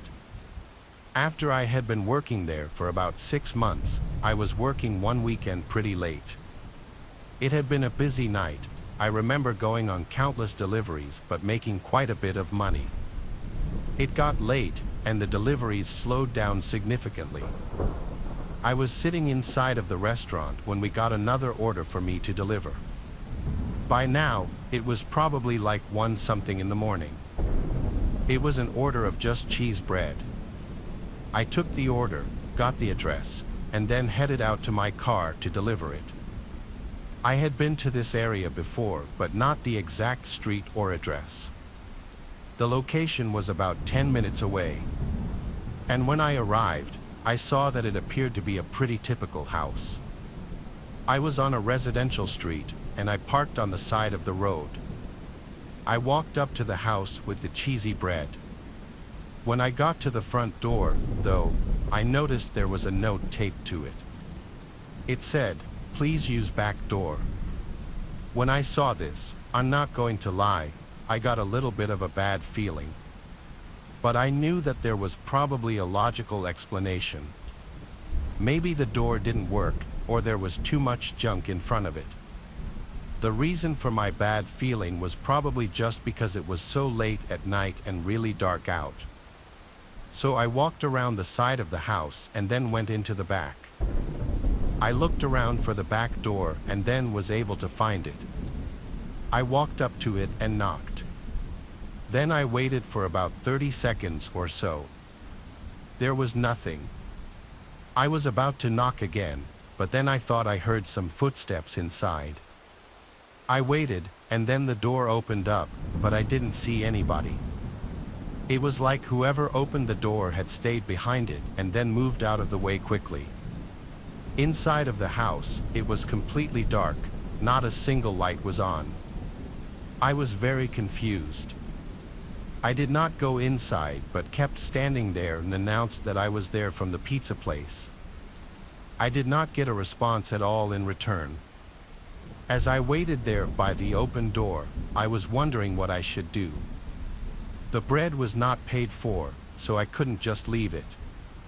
As I continued waiting, a short time later, I thought I heard the sound of the front door to the house open and close.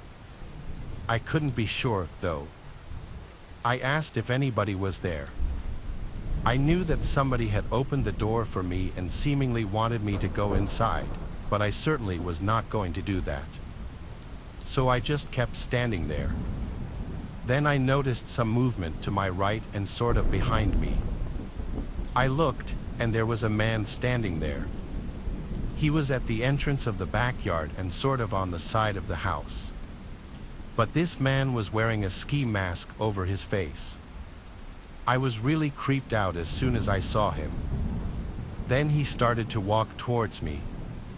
When that happened, I knew that I had to get out of there. I just set the box of bread down and took off running. I went back around the house away from the guy, then I ran to my car, got inside, and drove away from there.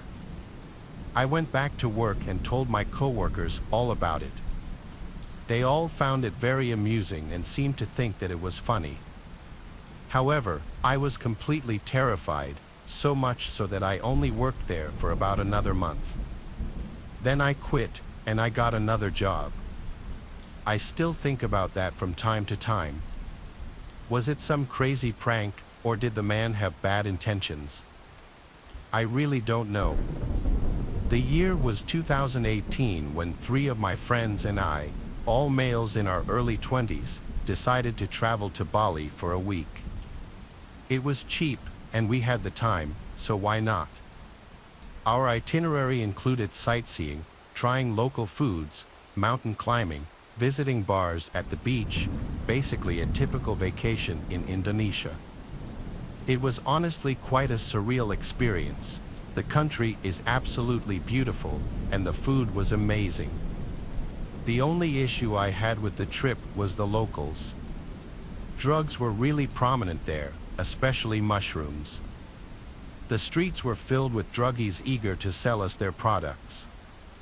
I'm not exaggerating when I say that one dude even grabbed my arm because I ignored his 2-for-1 deal for a one-way trip to meet Jesus.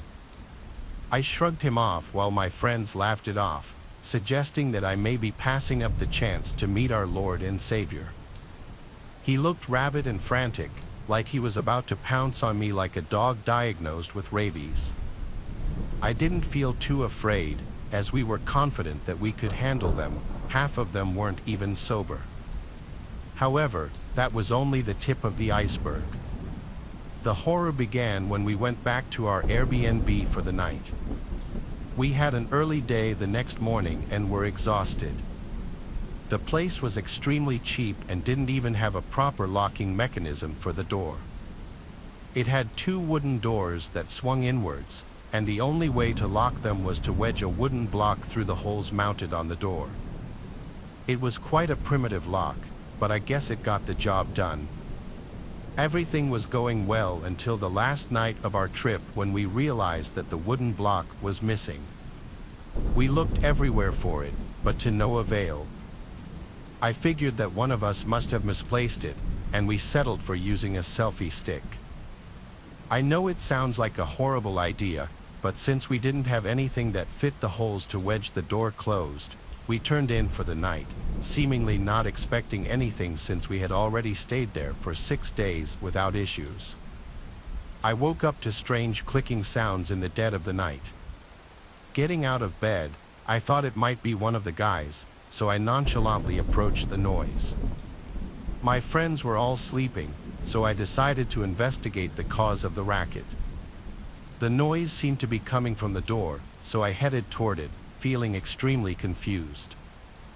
Who could be at our doorstep at this time of the night? I noticed the doors were slightly opened, and the selfie stick was horribly deformed. I peeked outside and saw 3 people staring through the gap between the doors. They were really close to the entrance and were attempting to push the doors open. I yelled at them, questioning their intentions as I noticed one of them was holding the wooden block. I was shocked and puzzled by the situation, as I recognized one of the men. He did the overall cleaning for the airbands and pathways during the day, so there was no reason for him to be there at 3 a.m. The other dude asked if the wooden block belonged to us, claiming they found it outside the Airbnb. I definitely smelled something off, as there was absolutely no reason to do that at 3 a.m. I called for my friends, and the 3 men immediately ran off. I filled my friends in on the situation, and we stayed up until morning in case they tried anything funny. We decided to report it to the reception, but the description I gave them didn't match theirs at all. They told me that the housekeepers they hired consisted of only females in their late 30s and 40s. This sent shivers down our spines as we realized that we had let a complete imposter in and out of our rooms while we were out. Luckily, nothing important was lost, and we got out of the situation safely, but I can't imagine what would have happened if I hadn't woken up on that fateful night, as the doors were close to being opened. I was just grateful that it was our last night. I once responded to a call of a possible breaking and entering. A young woman living alone called in fear, saying that she came home to find a broken window downstairs, but nothing seemed to be stolen, and she couldn't find anyone inside. But then, when she went upstairs to bed, she thought she could hear footsteps moving around downstairs. Her call disconnected shortly after she said that, and the woman wouldn't pick up to any of the attempted callbacks. I took the call and arrived at the little house.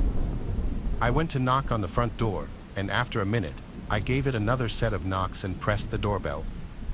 After another minute, I tried one more time, this time banging really loudly and ringing the bell again. When there was no answer this time, I decided to inspect the house.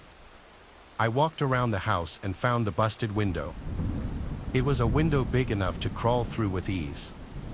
I stuck my head into the dark house and yelled, "It's the police." It was silent. I radioed to dispatch that the house seemed silent.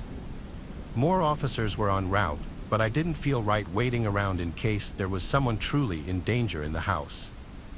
I radioed that I'm going into the house through the window and then climbed through it. I stepped over the shattered glass into the kitchen. I drew my gun and started walking through the kitchen, hearing the glass crunching below my boots. I shouted into the house to make my presence as a police officer known to anyone who was inside. I didn't hear any footsteps, so I went upstairs, as the woman on the phone told dispatch that she heard footsteps downstairs. That would mean her bedroom was upstairs. I wasn't trying to be too quiet as I went up the stairs, but I also wasn't stomping around. I didn't know what to expect if someone with a weapon was in the house or if the woman was just alone in bed. I said, "Ma'am, it's a police officer. Are you here?"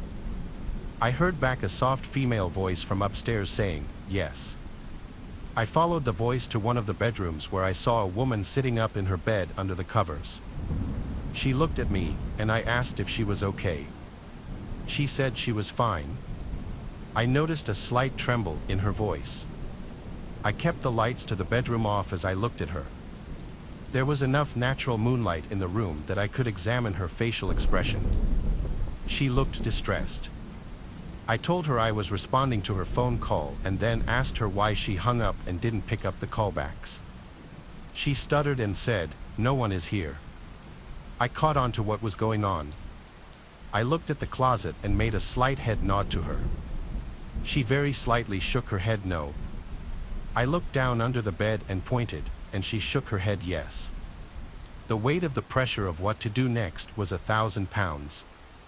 The best idea I came up with on the spot was telling her, "All right, ma'am, I just need you to sign this report form stating that I was here and there was nothing unusual." She said okay and got up from the bed and came over to me. When she was close enough, I pushed her out of the room and then drew my gun and yelled, "Come out from under the bed." I was still shook when I saw a dark figure actually slowly coming out from under the bed. I said, "Hands first and drop any weapons." I heard the clank of something drop to the floor, which turned out to be a gun. A middle-aged man in all black clothes stepped out from under the bed with his hands up and made the arrest on the spot and brought him outside, right around the time the other officers were arriving.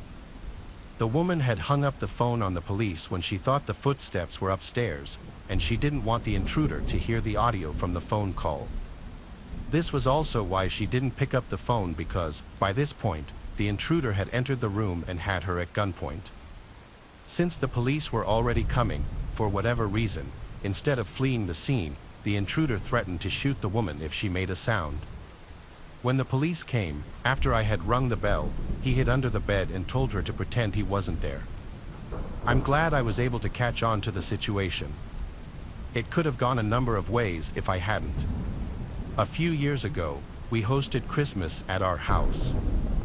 It was my wife and me, and we were having about 10 to 15 family members come over. We have a somewhat large house and also a large backyard. Our house was decorated and ready for the guests. On Christmas Day, everything started out very well. Family started to arrive at roughly 11 o'clock in the morning. I was pretty busy talking to people and stuff, but maybe at about 11:30, something odd happened. One of my cousins arrived, and I went outside to greet him. As he was walking in, he told me that he thought he saw a guy in my backyard and wanted to know if I knew about him. I was confused. Nobody was going outside, and I didn't know why anybody would be in the backyard.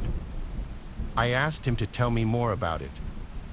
He said that when he pulled into my driveway, he noticed a guy walking near the tree line of the woods in the backyard. He thought that it was me at first, but quickly realized that it wasn't. He took a few steps towards the backyard after getting out of his car, but the man quickly went out of sight. We both decided to go over there and look. After walking back to where he spotted the guy, we saw the footprints in the snow but didn't see anyone. He must have been gone by then. We yelled out into the woods, asking if anybody was there. It was complete silence. I really had no idea who it could be. My neighborhood is pretty quiet, and the houses are spaced out pretty good, but I didn't know what else could be done, so we both just went back inside. After going back in, I quickly forgot all about it and was busy talking to people for hours. Everything was going well, but then as I was walking past one of the windows that looks out to the backyard, I saw the man myself. He was kind of far away, but I saw a guy walking through the edge of the tree line. This had to be the same person. I yelled for my cousin to come and see. The man in the woods then stopped and seemed to look in my direction. My cousin was walking over, but by the time he got there, the man then darted back into the woods. My cousin saw him for just a split second. He told me that it was the same guy that he had seen earlier, though. We kept watching the area, but he did not come back. I still wasn't really sure what to do about it, so we just went back to where everyone else was. I looked out the window a couple more times, but didn't see the guy. I hoped that maybe he would leave for good. I still couldn't help but wonder what he was doing back there, though. Eventually, people left, and it was soon just my wife and me. We looked out the window several more times that night, but there was still nothing. At that point, I felt a lot better about it. The very next morning, I went outside in the backyard. Everything was fine at first, but I soon noticed something strange. The man wasn't back, but there was a new set of footprints in the snow. It was clearly from a person, and it wasn't mine. There had been a fresh layer of snow on Christmas Eve, and my cousin and I walked back there to the woods the day before. We were far away. In fact, I saw those sets of tracks. These new tracks went from the woods right to our back door, then they appeared to go back to the woods. Could the same man have walked to our back door and tried to get in overnight? It creeped me out to think about it. For the next several days, I was very suspicious, but after that, I never saw the guy. I also didn't notice any other strange things happening. I still don't know who the man was and what he was doing. Our next tale takes us to a secluded lake, shrouded in mystery and whispers of the past, where a fraternity known as the Sentinels held their annual pledge retreat, a tradition steeped in secrecy and fear. The pledges, expecting a weekend of bonding and camaraderie, walked into a nightmare that would change their lives forever. Among them was Chad, a promising athlete with dreams of success and a future full of potential. The first night, the pledges were gathered around a bonfire, the flames casting eerie shadows on their anxious faces. They were instructed to partake in a series of dangerous challenges, each more terrifying than the last. They were forced to swim across the icy lake, their breaths visible in the cold night air, and scale treacherous cliffs that loomed ominously in the darkness. With each challenge, the fraternity brothers' laughter grew more menacing, echoing through the night like a sinister chorus. One challenge stood out. The pledges were told to paddle to the center of the lake, a place rumored to be haunted by spirits of the past. As they reached the center, the canoes were jerked violently, and the pledges tumbled into the icy water, their screams piercing the night. Panic surged through Chad as he struggled to stay afloat, the cold water sapping his strength with every passing second. He felt something brush against his leg, sending a surge of primal fear through his body, a fear that gripped his heart and refused to let go. The unseen creature continued to circle him, its presence a constant, terrifying reminder of the danger lurking beneath the surface. A surge of primal fear through his body, a fear that gripped his heart and refused to let go. The unseen creature continued to circle him, its presence a constant, terrifying reminder of the danger lurking beneath the surface. Chad cried out for help, but his cries were met with mocking laughter from the shore, the fraternity brothers' faces twisted in cruel amusement. Terror lent Chad a surge of adrenaline, and he swam with all his might, his muscles burning with the effort. Just when he thought he was going to make it, he felt something grab his ankle, a cold, unyielding grip that pulled him down. He was pulled down into the depths of the lake, the water closing over his head like a dark, suffocating shroud. He caught a fleeting glimpse of glowing red eyes beneath the surface, eyes that seemed to bore into his soul. The next morning, Chad's lifeless body surfaced, his face frozen in a silent scream, a testament to the horror he had endured. The fraternity brothers claimed it was a tragic accident, their voices filled with sorrow, but the other pledges knew the truth, a truth that haunted them and bound them in a pact of silence. The police were called, and an investigation was launched, the authorities combing the area for any clues. Without concrete evidence, the case went cold, the truth buried beneath layers of fear and secrecy. The Sentinels disbanded, their secrets intact, the shadows of their past actions lingering like a dark cloud. Chad's death sent shockwaves through the campus, a stark reminder of the fragility of life and the darkness that can lurk in unexpected places. It served as a chilling reminder that darkness lurked beneath the surface of normalcy, a darkness that could strike without warning. The lake became a haunting reminder of the night the Sentinels' reign of terror went too far, a place where the past and present seemed to merge.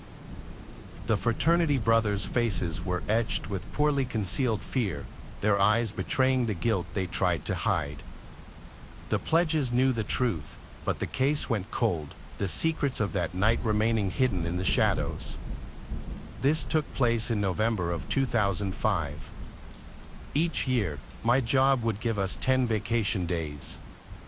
Seeing as I hadn't yet used any this year, I decided to take a week off to visit different states around the US. To get around, for the most part, I would actually hitchhike, which is something I've done multiple times in the past. Despite all the horrible recognition it gets nowadays, I actually really enjoy doing it. I've met a lot of people through hitchhiking that I still call friends to this day. Anyway, it was around 2:30 p.m. I was walking down the road giving the usual thumbs-up signal hitchhikers typically give. It had been a while since my last ride, and I'll be the first to admit I was getting a little desperate. Eventually, a red pickup truck pulled up next to me. Inside were two men, my best guess is they were in their 40 years old. One of them asked me where I was going, to which I responded. They both looked at each other for a second, then back at me, and signaled me to get in. They seemed normal enough, so I tossed my bag in the back, got in, and shut the door. But I quickly realized the whole floor of the vehicle was completely covered in different types of bullets. Before I had time to even rethink my decision, we were already going 60 down the highway. I tried to engage in some small talk to ease the tension, and it actually sort of worked. But somehow, the topic landed on how one of the guys had just gotten out of prison for aggravated assault. A disturbingly short amount of time later, they started asking me how much money I had. This is when I started to realize I could be in some serious danger. Now, I had been hitchhiking for a couple of days by that point. I didn't look the best, so I tried to play it off that I was homeless and had no money whatsoever. This response was met with complete silence. For the next 30 minutes or so, not a single word was said, though multiple times I would catch the driver looking up at me through the rearview mirror. I honestly just tried to ignore it, something I regret doing to this day. Fast forward 20 minutes, and to my horror, the driver turned off the highway and started down some unpopulated dirt road. I instantly shot up and said, dude, where are we going? After 15 seconds of no response while the car was still driving, I grabbed my bag, unlocked the door, and dove out of the car. Instantly, I looked up to see the red pickup slam on its brakes, shortly after followed by the reverse lights turning on. I cannot explain to you how fast I got up and ran into a nearby cornfield. I ran for 5 minutes when I swear I could hear gunshots behind me. They were clearly distant, but still, I ran for another 5 minutes until I reached the sign for the main highway. I then called the police, explained the situation in my current location, and waited in the cornfield until an officer arrived. I was then driven to the nearest police station, where I filed a police report. Though in terms of descriptions, there wasn't really much I had to give other than 2 men inside a red pickup truck. I hadn't gotten the license plate number, and I didn't even really see the full faces of the guys or even remember them. The whole situation was no doubt the scariest thing I've ever experienced. I don't completely know what those guys had planned, but I truly believe I could have lost my life that day. While I still hitchhike occasionally, I am now far more cautious in the cars I get into. Thank you. My friends and I were never the smartest group. We did some really stupid stunts like going to abandoned areas, vacant homes, etc. But the worst of all the things we did was when we went to the cemetery one night. Every other thing we did, nothing ever happened, but this time was different.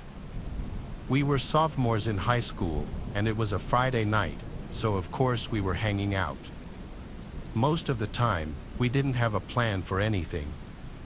We would just kind of come up with things to do as the night went on. By 12, 2 of our friends had decided to go home because they were tired, which left just me and my friend Dan. Neither of us were that tired, but we also didn't want to sit around at home bored all night.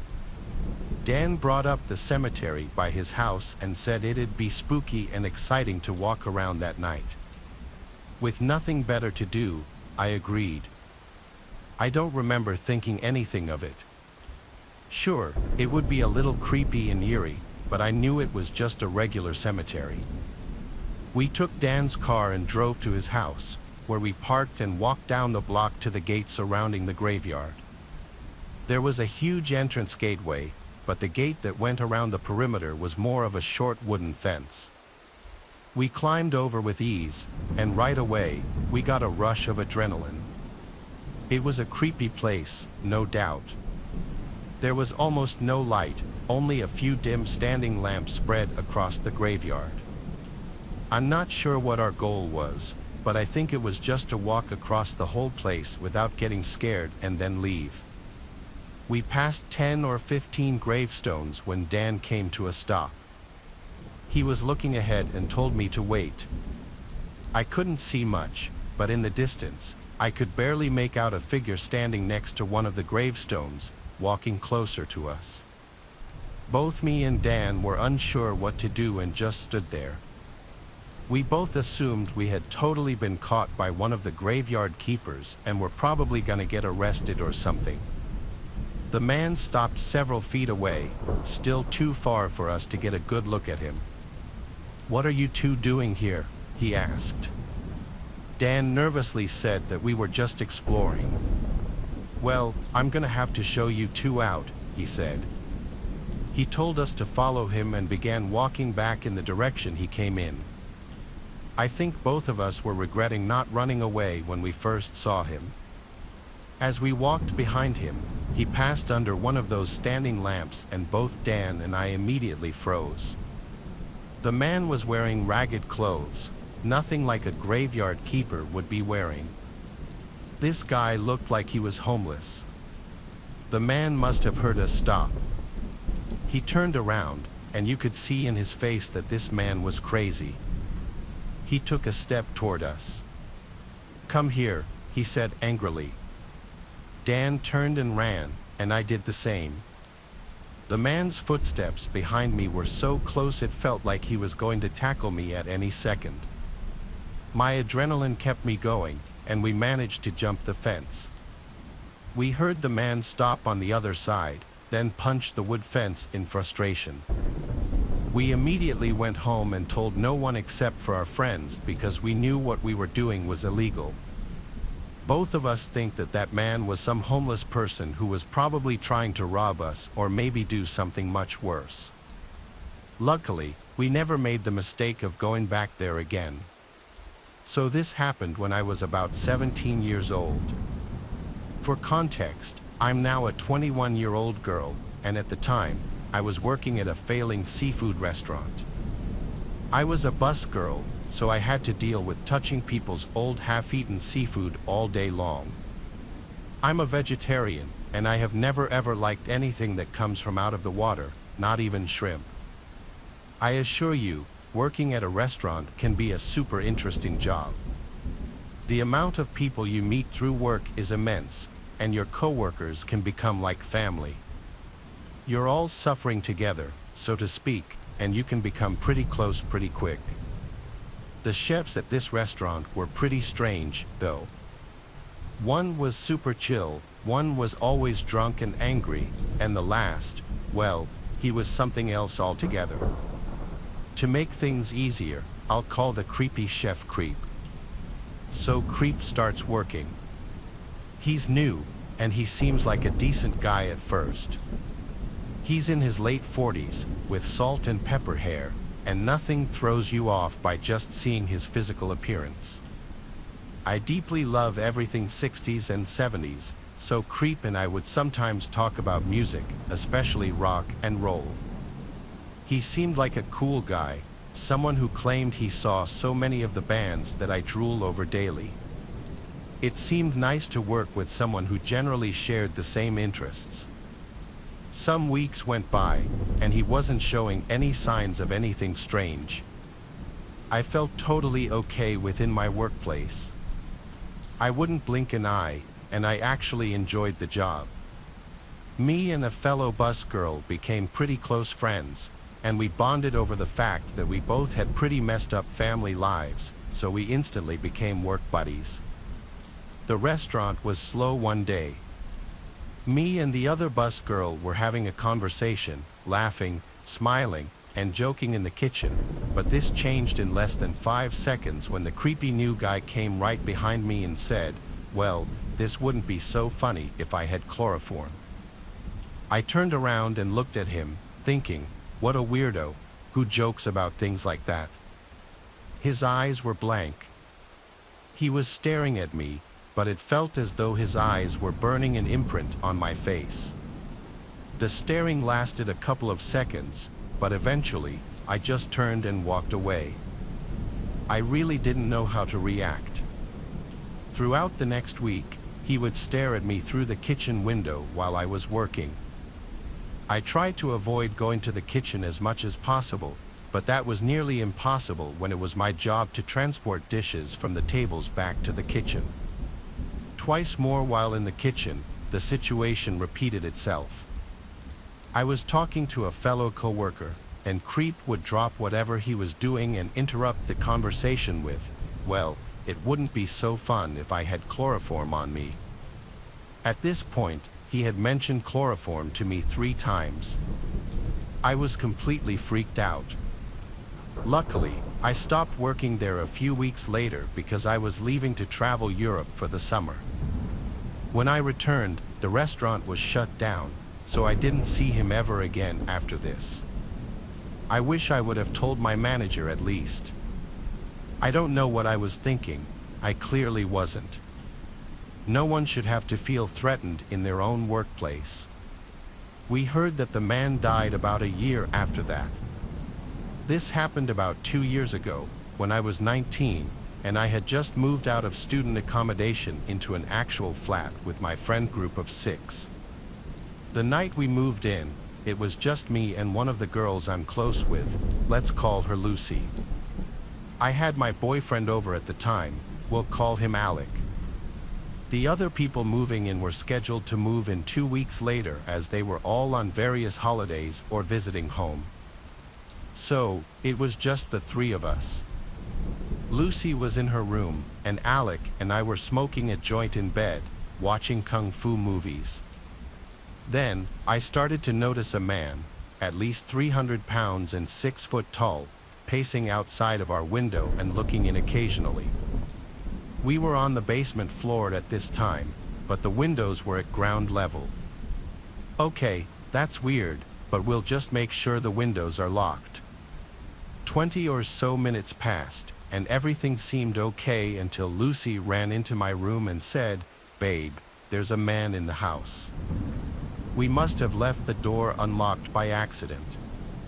Now, I'm feeling chills. I'm like, what the hell do you mean there's a man in the house? Alec is frozen solid. Lucy and I go into the hall, and the huge man we saw looking in the windows is standing there in our hall. We ask, "What are you doing here?"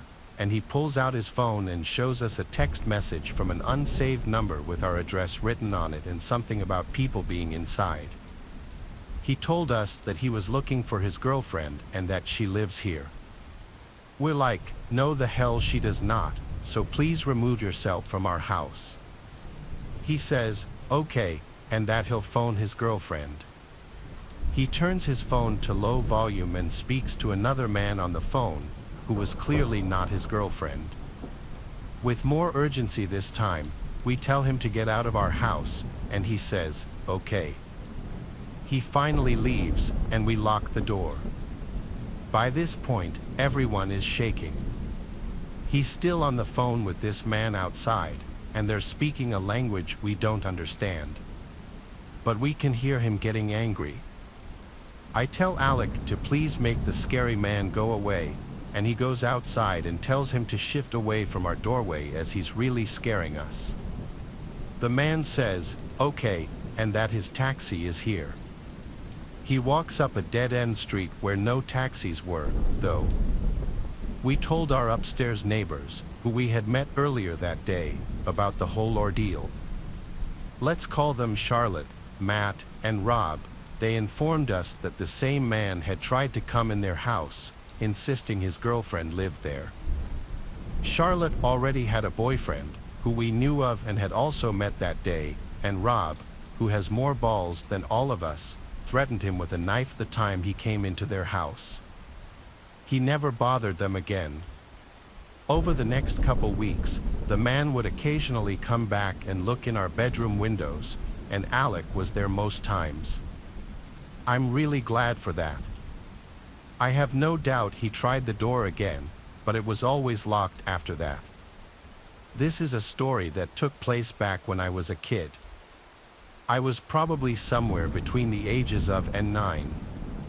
At that age, I loved Christmas mainly because of all the things that I would get. I lived with my parents, brother, and sister in a 2-story home in a typical neighborhood. Each year, we would do lots of decorating inside and outside of the house.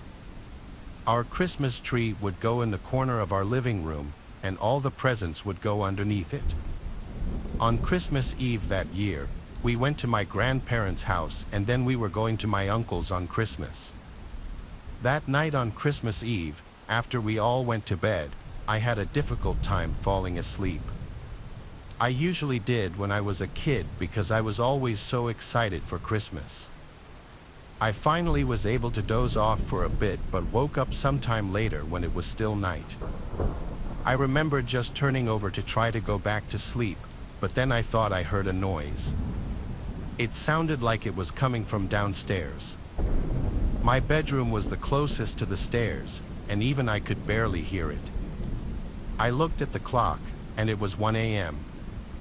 I didn't know why anybody would be up at this hour. Being that young and a curious kid, I decided to go and look. I left my bedroom and then walked a few feet to the railing of the stairs that overlooked the living room.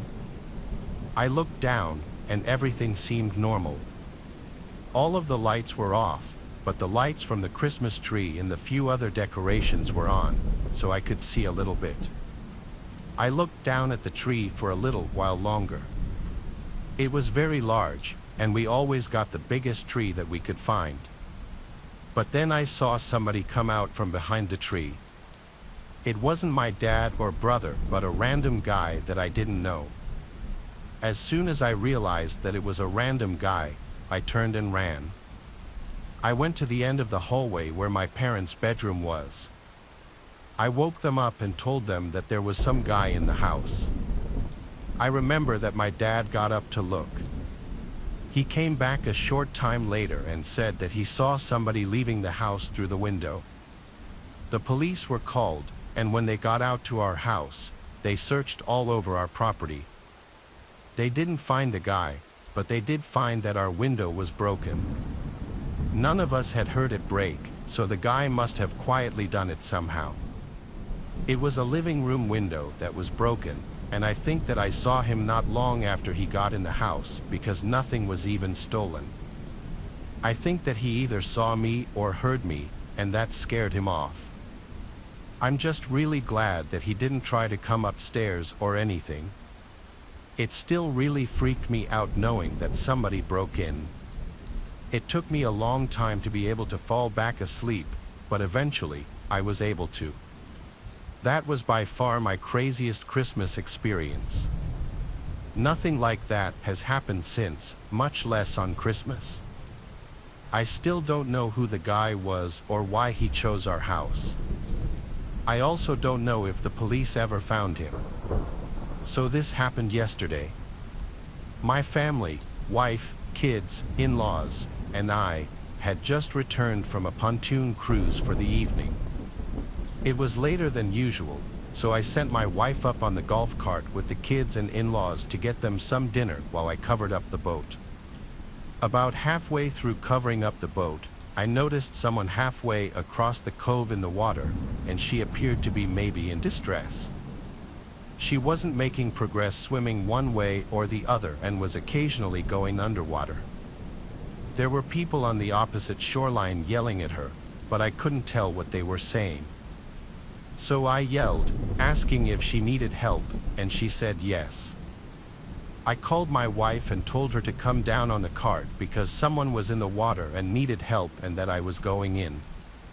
I put on a life jacket and grabbed the throw cushion from the boat. I swam out to the person and passed off the throw cushion. She appeared to be out of breath. The first thing she said to me was, "I'm topless." I responded with, okay, but are you all right? I also immediately thought to myself, 1, my friends are never going to believe this, and 2, what is my wife going to think with a topless woman swimming to the shore with me? She then said that she was running from her boyfriend, who was messed up. She also asked if it was shallow enough to touch yet, and it definitely wasn't, so I helped her to the dock where my wife met us. She told my wife, "I'm sorry, but I don't have a shirt on." Again, my wife just asked if she was okay, and she told us the boyfriend story again. Fair enough. As she got out of the water, she was topless but was carrying a white t-shirt that she quickly threw on. She then immediately began running to shore. At the same time, we noticed a pontoon cruising towards our dock, yelling at us. At first, I thought this must be her boyfriend chasing her and that we were in the middle of some domestic dispute. They quickly got closer, and I realized it was 2 sheriff's deputies who had flagged a pontoon down to carry them across the lake. As they were jumping onto the dock, we noticed the girl had just jumped into our golf cart and was riding away on it. Apparently, she was allegedly involved in a string of burglaries, and the boyfriend she was running from was the cops. I had unknowingly aided her swim across the lake to escape, and she used our golf cart as a getaway. The cops chased her for a while through the night, tracking her down once more, but she escaped again. We looked all day for the golf cart today, but had no luck. I notified insurance and reported the theft around lunch, and about an hour ago, someone notified us through social media that it was parked behind a house in a neighborhood over. So we recovered the cart, and it seems okay. They put more warrants out for the suspect and are still looking for her. I'm a driver for Uber, and I'm a 26-year-old female. This happened when I was 25. It also happened to be on Halloween night. I usually start in the town next to mine. It's only 15 minutes away. On the way there, I get the notification that Tony needs a ride. His pickup area was odd but still within town limits. I didn't think twice and I accepted it. His pickup was at a well-known bank. I thought it was odd. It was 11 p.m. and the bank's closed hours ago. I sent a notification to the customer letting him know I was there in the yellow car. I waited about 2 minutes, and he knocked on my window asking if I was Karen. I said yes and told him to hop in and buckle up, and he did. He was an older man, and he had some food with him as well as a backpack which he put at his feet. We headed out to his destination, and at first, he really seemed perfectly fine.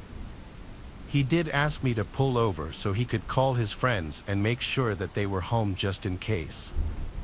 Honestly, I really don't mind doing this kind of thing, as I know how to handle myself if anything went wrong.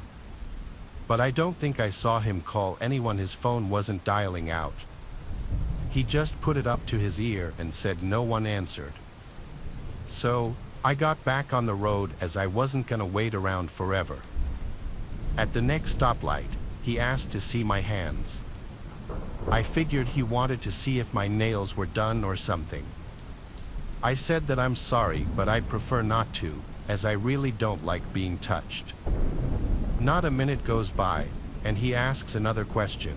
So, I was wondering, can I show you something? Now, I'm a nice girl and I don't see anything wrong with friendliness, so I then responded back with, what? What is it?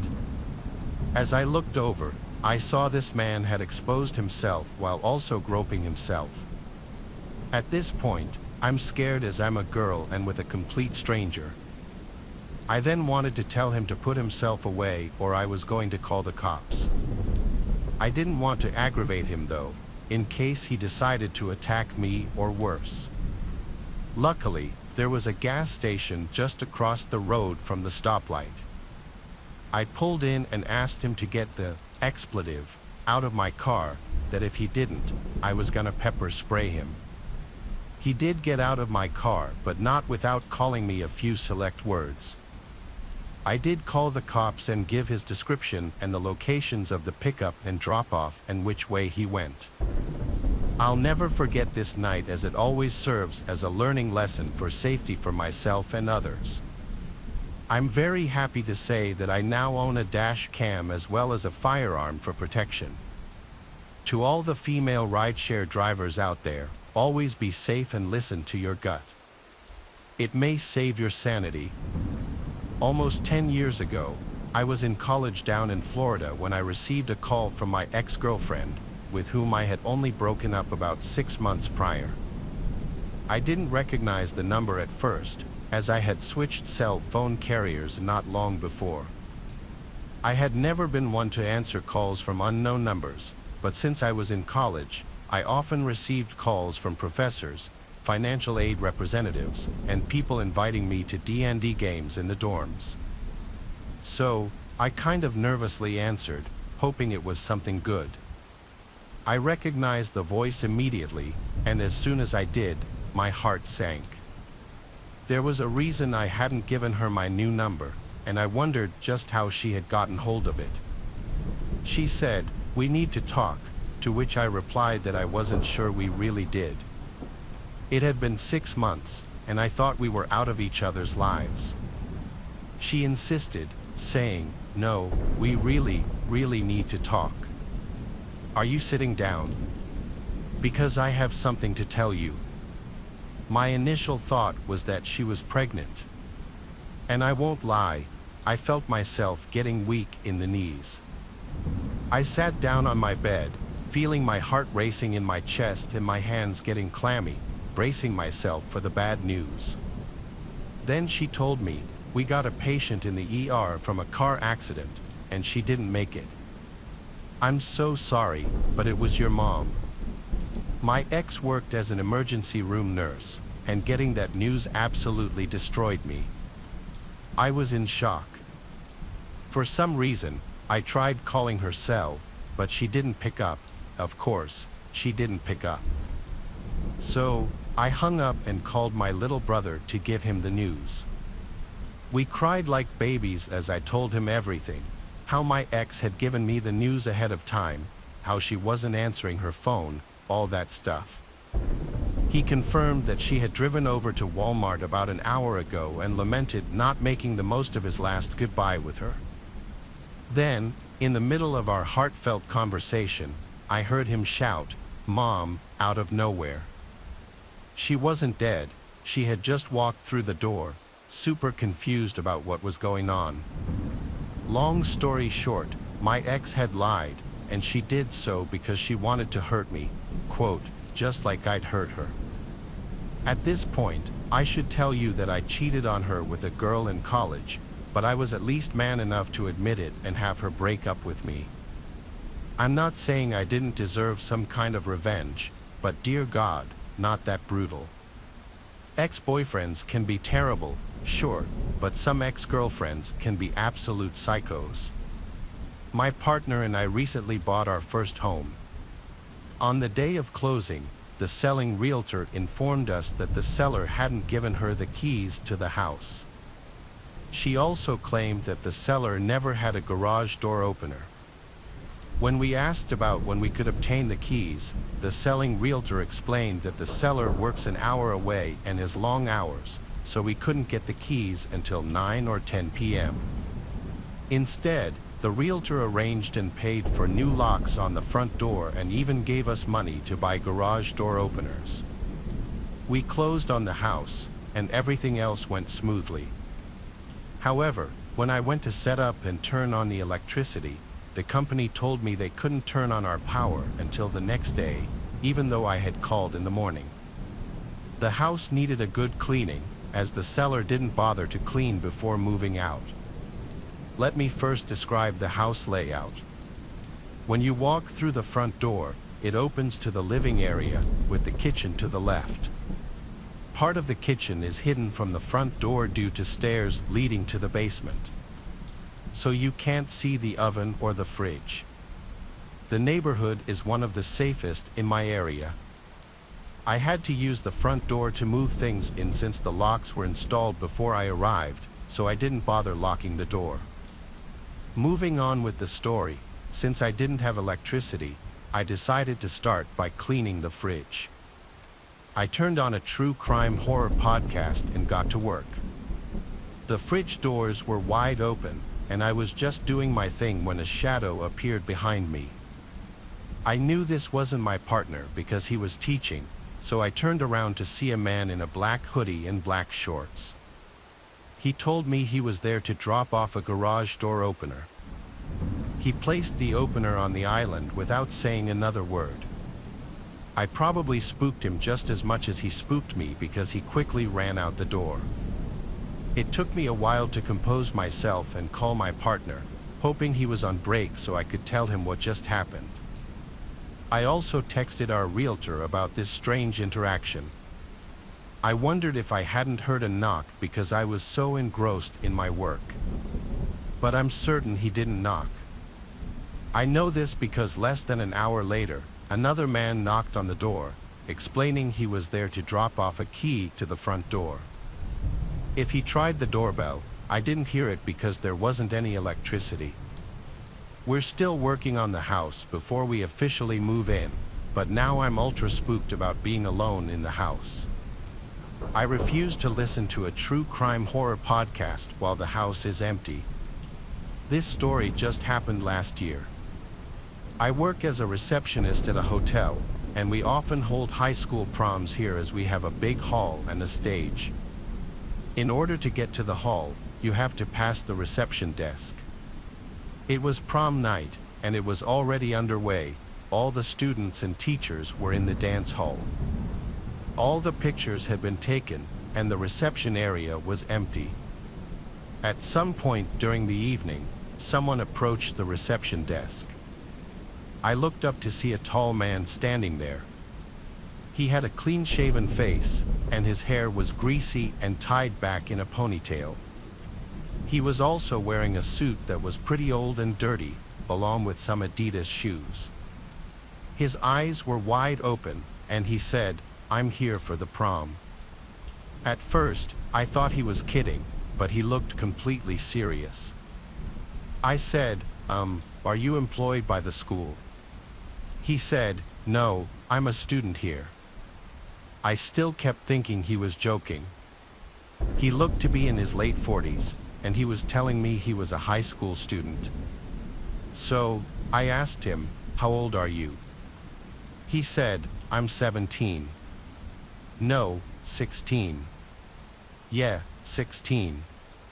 At this point, I thought he must have taken something. I said, "I'm sorry, but you don't look 16 at all." He just stared at me, not saying a word, with his eyes wide, staring right at me. He then leaned over to me and said, "I'll make you a deal. I have a big blade in my pocket. If I'm not 16, you can cut my finger off. If I am 16, I can cut your finger off." I didn't get the chance to say anything cause he walked out right after he said that. I told my boss about what happened. He said if the guy came back, he'd deal with it. I finished my shift around midnight and then went to get in my car. There was an envelope under my windshield wiper. Written on it was, "The deal is a deal." I opened the envelope to see a human finger, and I had a feeling this wasn't his own finger due to it being a different color. I never saw that man again, and I've always wondered why he was trying to get into that prom. Far from civilization, nestled deep within a remote valley, flowed a river teeming with life and death in equal measure. It was said that the spirits of those who had perished in its unforgiving currents still haunted its banks, seeking vengeance on the living who dared to trespass upon their domain.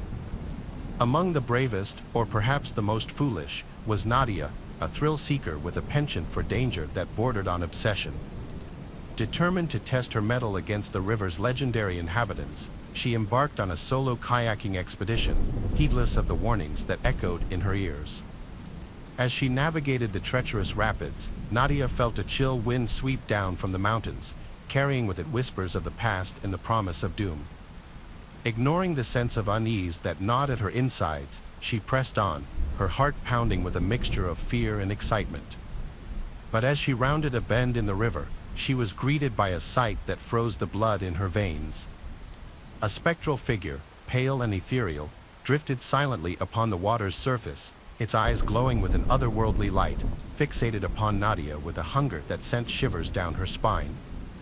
Paralyzed with terror, she watched as the figure drew nearer, its form twisting and contorting with each passing moment. And then, with a sudden burst of speed, it lunged forward, its icy fingers closing around Nadia's throat with a grip that stole the very breath from her lungs. Gasping for air, she fought against the spectral assailant, her paddle swinging wildly as she struggled to break free.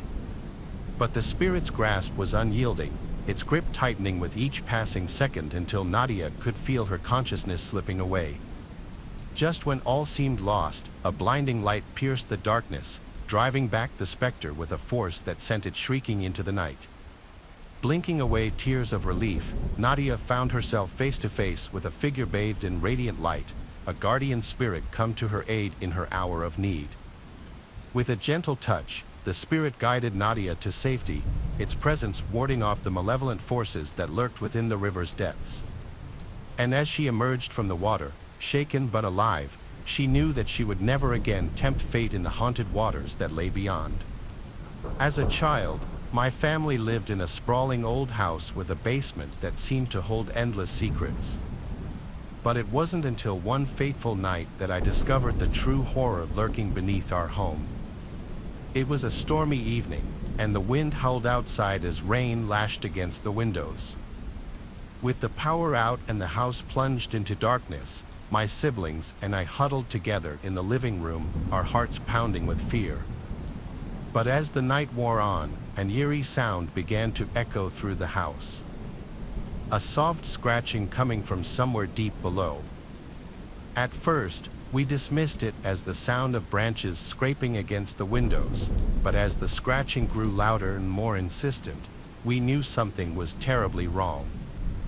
Summoning our courage, we ventured into the basement, armed with nothing but a flashlight and a sense of dread. As we descended the creaking stairs, the air grew colder, and the darkness seemed to press in around us like a suffocating blanket. But what we found waiting for us in the depths of the basement was far worse than anything we could have imagined. A creature hunched and twisted, its eyes gleaming with malice as it lurked in the shadows. With a scream of terror, we fled from the basement, the creature hot on our heels. As we reached the safety of the main floor, we slammed the door shut behind us, praying that whatever lurked below would never escape its dark prison. To this day, I can still hear the scratching coming from the basement, a chilling reminder of the horrors that lurk just beneath the surface of our everyday lives. And though we have long since moved away from that house, the memory of that night will haunt me forever, a reminder of the darkness that dwells within us all.